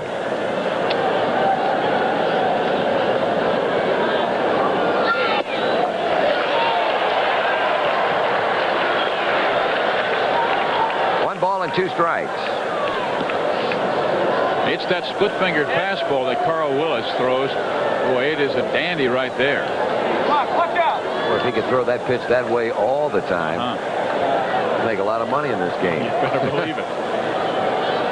There's the fellow we were talking about. Can't get you out. For about 4 more of those. 1 to this guy and 3 to Hernandez.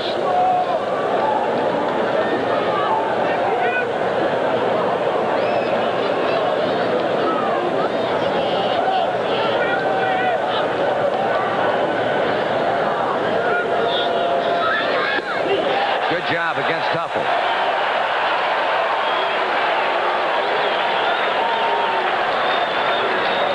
Here it is again. And it is indeed that split-fingered fastball that just drops right out of there. By no means is Carl out of the woods yet because of Hernandez, who has had 3 hits tonight with a walk. And they will take the bat out of his hands and see how Willis can fare against Gary Carter, a right-handed batter, coming up next.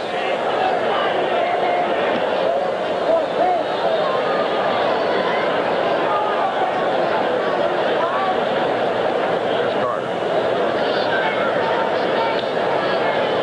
Willis issuing his 2nd walk, and both have been intentional.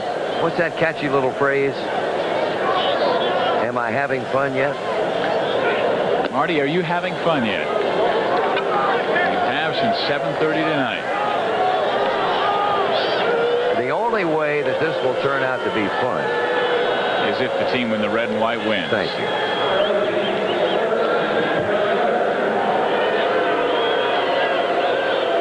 While they issue an intentional walk to Hernandez here in the 13th, Willis walked intentionally Gary Carter in the 11th with a runner at second base and 1 out.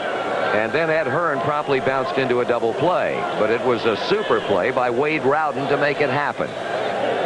Now Willis pitching to Carter with the intent of getting him out, and he's in front of strike.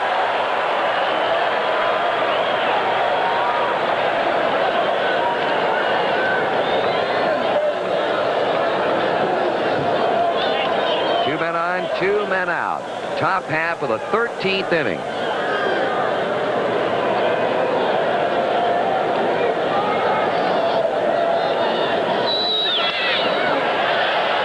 And it is 0-2.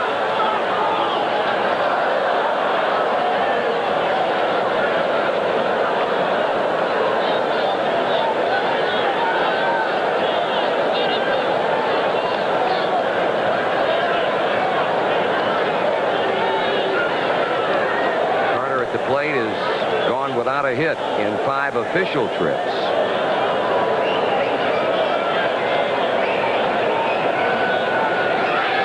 And that's all for New York and Gary Carter. Hats off to Carl Willis. No runs in the 13th. They hit with 2 left.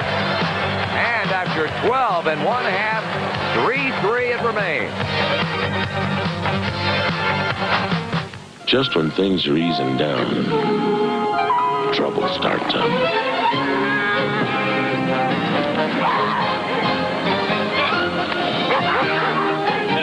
And when the dust and everything else is settled, you head for the mountains. Head for the beer brewed natural as a mountain stream, for a taste as smooth as its name. Head for Busch beer. Head for the mountains.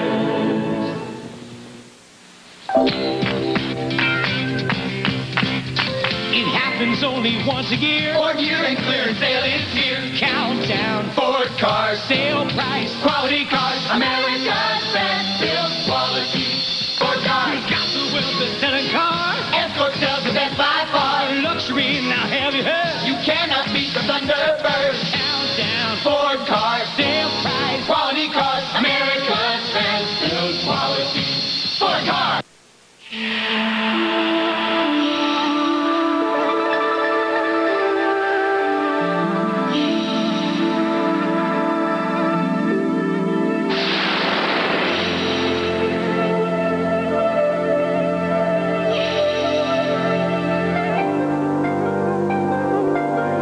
Delta professionals always make you feel like you're on top of the world.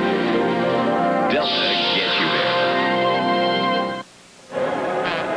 Well, through 13 at-bats, the New York Mets have left a total of 16 men on base. And through 12 at-bats, the Reds have stranded a total of 11. And Roger McDowell has come back to the mound to pitch.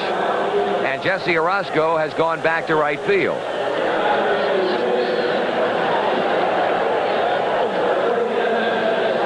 Rowden leading off the home 13th for Cincinnati.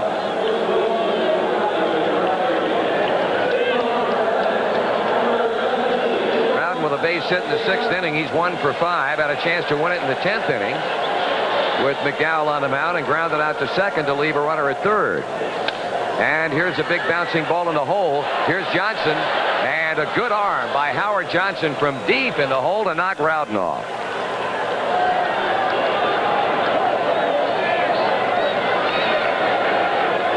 Tony Perez is 2 for 4 with a walk.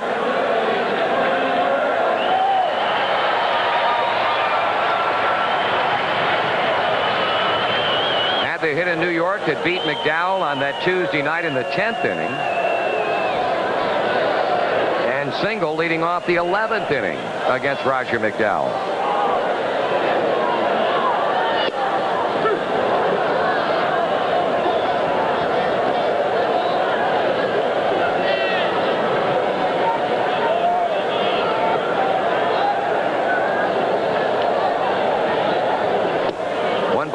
Strike. Let's go back and check and see what's the longest game the Reds have played this season in terms of time. It's certainly become a major factor. 2 balls and 1 strike. They have already exceeded their longest game in terms of innings. The Reds played a 12-inning game at Pittsburgh on the 23rd of May and against the Giants on the 27th of June. Hit hard, but unfortunately at Orozco. And Jesse handles it like a man playing right field for a lot of years. 2 men out.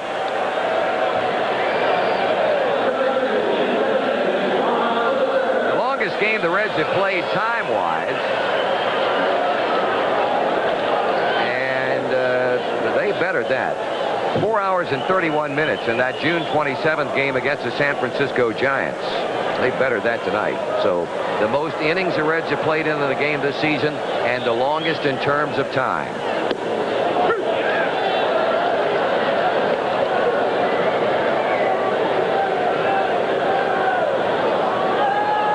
McDowell doing his thing. 2 outs.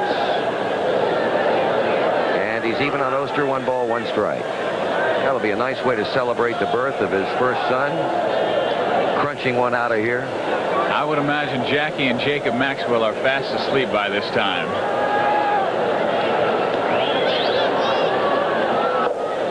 A whole lot of people asleep at this time. What's that old English expression? Only mad dogs and Englishmen go out in the noonday sun? That's it. You could have that one about midnight. 2 balls, 1 strike. Should Oster get on Sal Butera with that?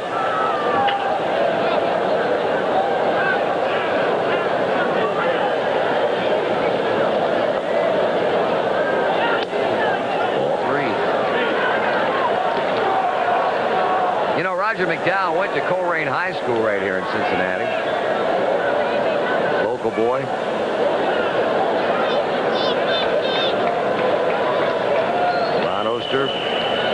Withrow.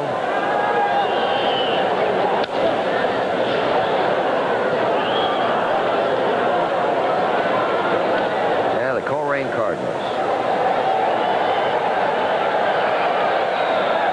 Jeff, you didn't go to Coleraine High School, did you? Let's name your high school, Fizz. The Shawnee Mission North Indians. Shawnee Mission North Indians. And yours, sir? The Woodrow Wilson High School Presidents. Oh, Jeffrey, my boy. Here's a 3-2. Broke his bat. Tuffle to Hernandez. And, hey, we got a 14th inning coming up. The Reds go out in order. And through 13 big ones. Cincinnati, New York, still tied at 3. Want a new way to get your kicks? Now it goes to St. Louis, Joplin, Missouri, Oklahoma City. The Toyota MR2. You'll see Amarillo, Gallup, New Mexico. Mid-engine, 16 valves. Two-seater, Winona, Kingman, Barstow, San Bernardino. Very affordable Toyota MR2. Get your kicks on Route 66. It's a kick. Who could ask for anything more? Toyota. Hey, Pete, going to town with us? Nah, go ahead. Thought you had a little trouble. Oh, we can take care of it. A day off is something real special, but so's a good neighbor.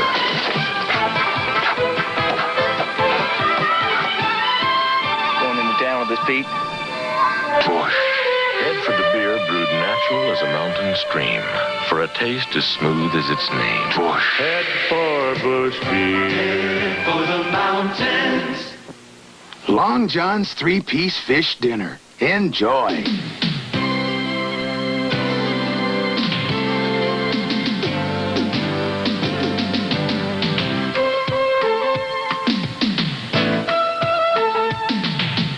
And what could make Long John's batter fried fish with all the trimmings even more enjoyable? The price. Long John Silver. 3-piece fish dinner. Sounds good to me. We are so pleased to have you still with us as we go to the top half of inning number 14 at Riverfront. And Carl Willis, who has pitched very fine baseball, as we look at what transpired one more time in the 10th inning. An excellent right cross delivered by Ray Knight. And that touched off one of the good ones that you will see and maybe ever will see in Major League Baseball. Time does not permit us to show you it in its entirety. But take it from us, if you missed it, you missed a dandy. It resulted in the ejection of Kevin Mitchell and Ray Knight for New York, and Eric Davis and Mario Soto for Cincinnati. And really, I've got to say, quite honestly, the umpires probably looked the other way in terms of ejecting anybody else. Here's Ed Hearn, leading off 14th round for New York. He's a guy who hit into that double play that Rowden turned so magnificently back in the 11th.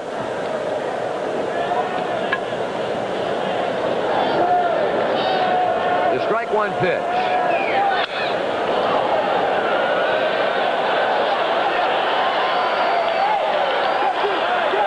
Hearn goes to second. Boy, I'll tell you, that was a funky-looking play. Milner broke over toward the gap. Parker broke over. Eddie drifted back and elected to play it safe and play it on a bounce. Watch Milner. There he goes back on the ball to play it on the hop and almost had it go over his head, and then he and Parker try to pick up the hot potato, and Hearn goes to second, credited with a 2-base hit.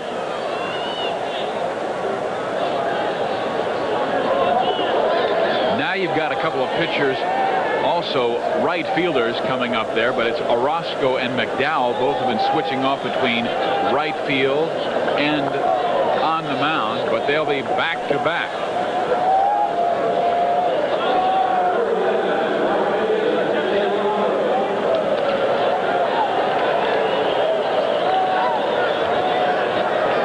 Jesse Orozco after visiting with third base coach Bud Harrelson.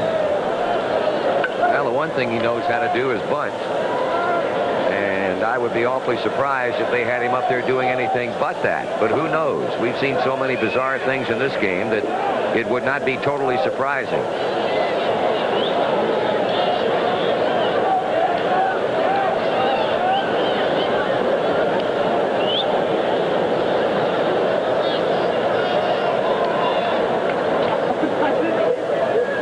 Bell ready to charge at third. Nope. Yep, he's coming. And the pitch taken, ball 1. The Reds were operating under the assumption that if they had to play at third, they were going to take advantage of it because Rowden was covering third as Bell was charging. Hearn, being a catcher, not what you would call fleet of foot.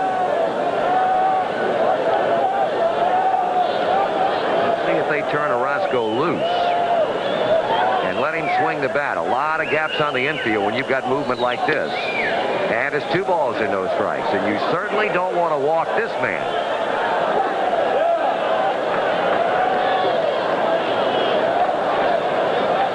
Tell you, when you look at what's ahead for Cincinnati, this could not have come at a worse time, to be honest about it, because after the final game of this series tomorrow night, or later on today, we should say, the Reds have the suspended game to complete at 6:05 Thursday against Montreal, and then the regular game. And Willis cannot get a pitch over.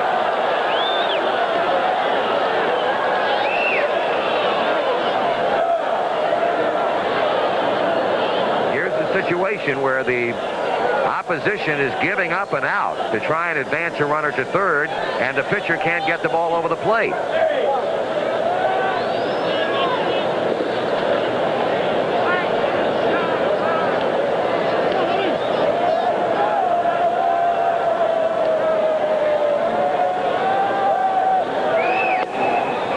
That one over, 3-1.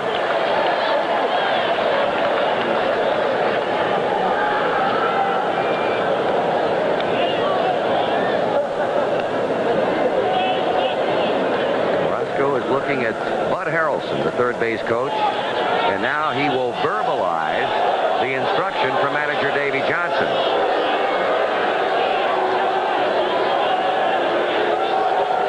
That Mets-Houston game on Sunday went 15. They played something like 5 hours and 21 minutes, I think, in that game. So New York, they're used to games like this.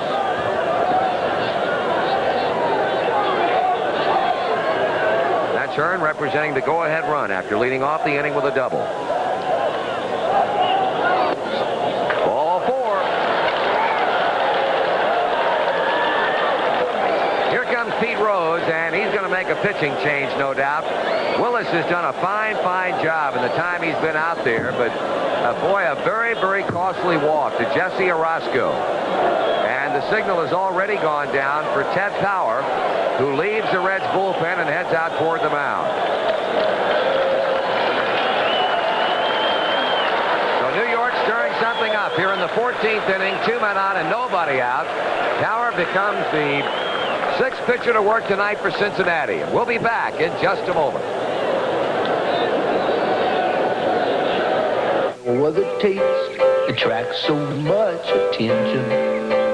Diet Pepsi You gotta be the most refreshingest invention. See, that's right. See, that's good.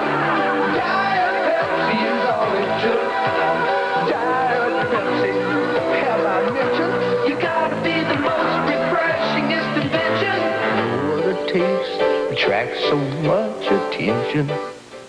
July 4th, 1986. We're in Cincinnati, one of the many places young and old are gathering in our area to celebrate the national birthday. At News 5, we believe that one of the best ways to show you our hometown is to be at the heart of it. Here in Eagle Ridge, tradition is what you make it. That's why we brought you the special celebration of liberty, live from Alt Park. News 5, because you deserve something more. Top of the 14th inning. The situation, runners on first and second, nobody out. Carl Willis is gone, and Ted Power is the new pitcher for the Cincinnati Reds. He has pitched extremely well just recently. And over the season, Ted Power has a record of 4-5 with a .505 earned run average. This is his 36th appearance. He's gone 46 in the third innings, allowed 54 hits, 25 walks, and 33 strikeouts. But just recently, in the last couple of weeks, he has had 3 out of 4 excellent performances. You're right, Steve, and he pitched well last night. He pitched 2 perfect innings in the first game of this series, and now McDowell will try to do what Orozco was instructed to do, and that's bunt. No, he's not. He's swinging away.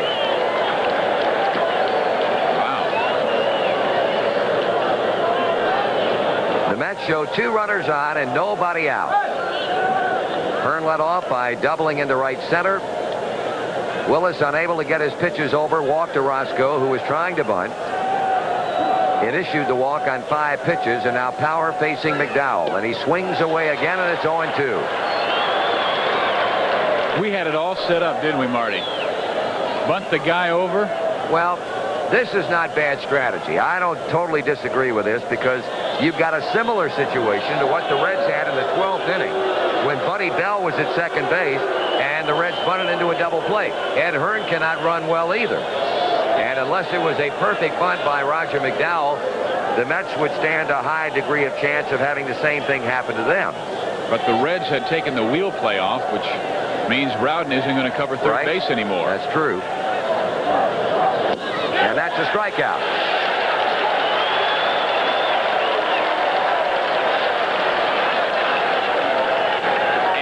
A big one. McDowell tries to get the bunt down this time, and the great breaking pitch, and that has been Power's money pitch lately. The curveball, the slider, it's been basically the curveball lately he's been getting over. 1 down, 2 men on. Howard Johnson steps in. Came in to play shortstop in the 9th inning after pinch hitting. He is 0 for 2, a walk, a strikeout, and a fly ball to left field.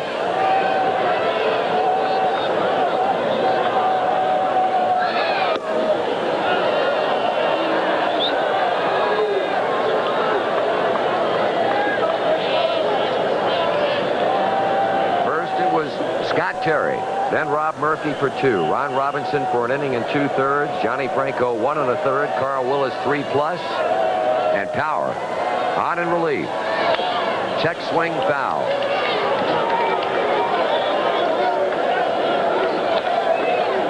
Of course, if the Reds were forced to go to anybody else, it would have to be a starting pitcher.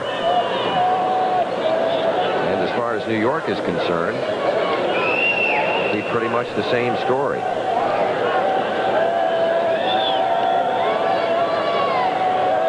At least they can flip-flop their outfielders. Sure. 2-1. I think Ted wanted that one.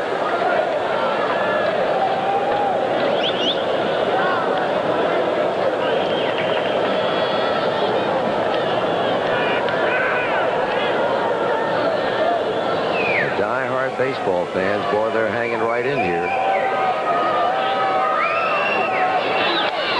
And a 2-ball, 2-strike count on that foul back. In the 5th inning in Anaheim, Milwaukee 4, Angels nothing. In the 5th inning in Seattle, the Mariners lead the Toronto Blue Jays by a run 6-5. So the only other action in Major League Baseball at the moment being played on the West Coast. A win would allow the Reds to move into a third-place tie with San Diego.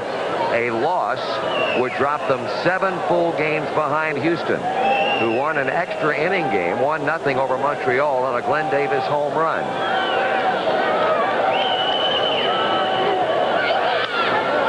Hit well. And New York gets a 3-run lead on that home run by Howard Johnson. It is 6-3 New York.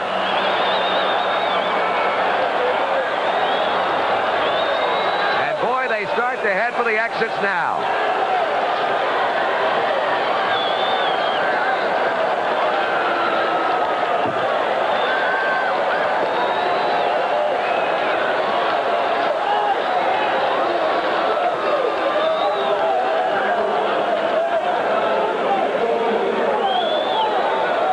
At it once again, Howard Johnson gets the breaking pitch that Ted cannot get down. It is about belt high, and Johnson delivers it nearly into the second deck.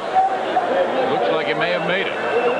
I'll tell you, extra inning games have been poison this season for Ted Power. 1-1 on Mookie Wilson, and New York leading 6-3.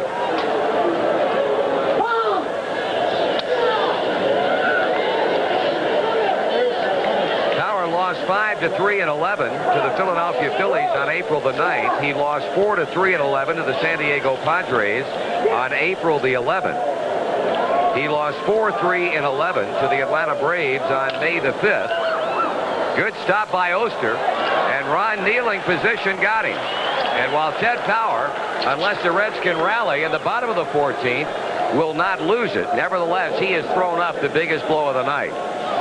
Wilson, who has the good speed, smashes it to right, and Oster just stretching out, making an excellent play to get Mookie for the second out of the inning. Boy, the damage has already been done. Lenny Dykstra just trying to punch one the other way, and that will drop out of play.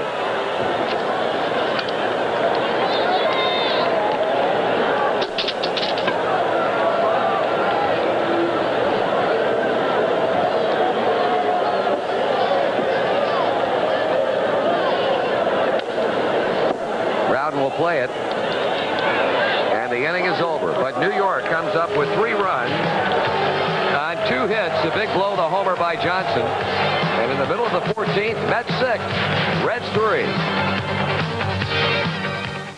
If you just ask for a light beer, give me a light. You never know what you'll get. Thoughts? No, actually, Bud Light.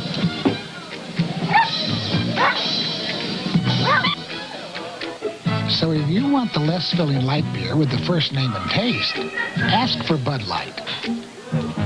Yours? No. Because everything else... Give me a light. Showtime! It's just a light. It can be a cold, icy world when you're looking for a reliable car at an affordable price. That's the time to consider the front-wheel drive Toyota Tercel. It's the most trouble-free new subcompact car sold in America. It's Toyota's lowest price car, and it has satisfied over 500,000 owners.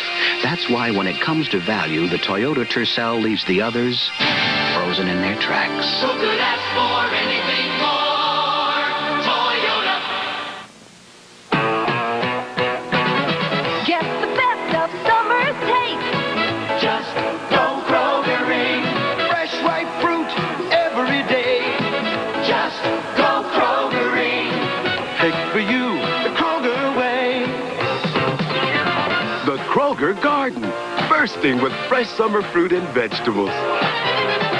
Get the best of summer's taste. Just go Kroger-ing. Reds have their work cut out for them as they stare at a 3-run deficit, the first time tonight that Cincinnati has trailed in this game. And Roger McDowell, 3 outs away from picking up his 8th win of the year. He would be the beneficiary of Howard Johnson's 3-run home run. Cal Butera leads it off with Cincinnati, and he's looking for a hit.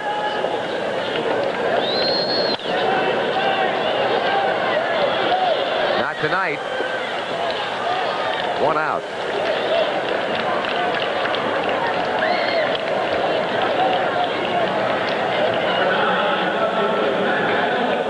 Now Max Venable has gone the distance and has had 1 hit.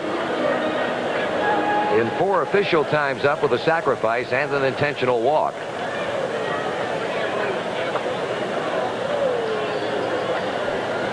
Boy, is this game an emotional roller coaster.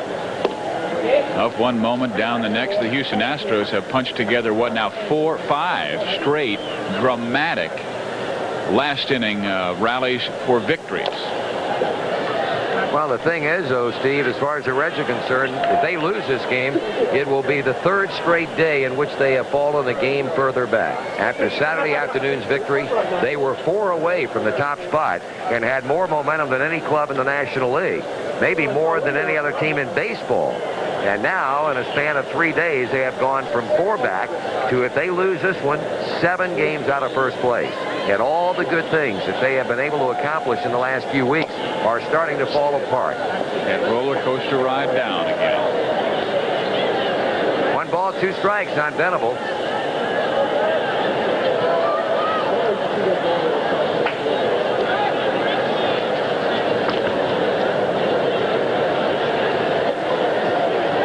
There's a man who committed the error in the 9th inning that allowed New York to tie it up. Dave Parker. 2-2.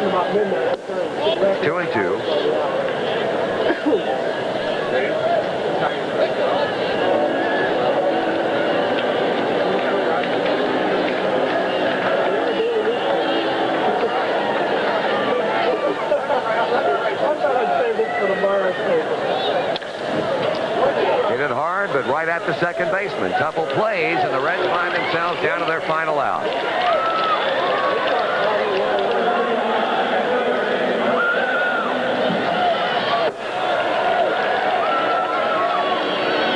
Individual standpoint, Buddy Bell has had a good evening. He's collected 3 hits. He has sent his batting average up over the 260 mark.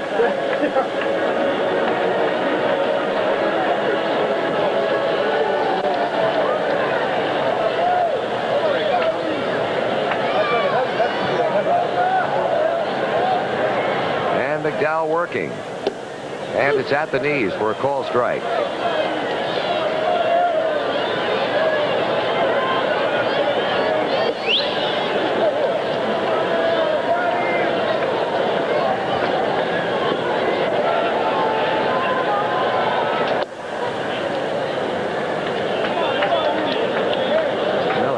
Got a little bit happier now as you see the smile on the face of manager Davey Johnson and the obvious depression that permeates the Reds dugout.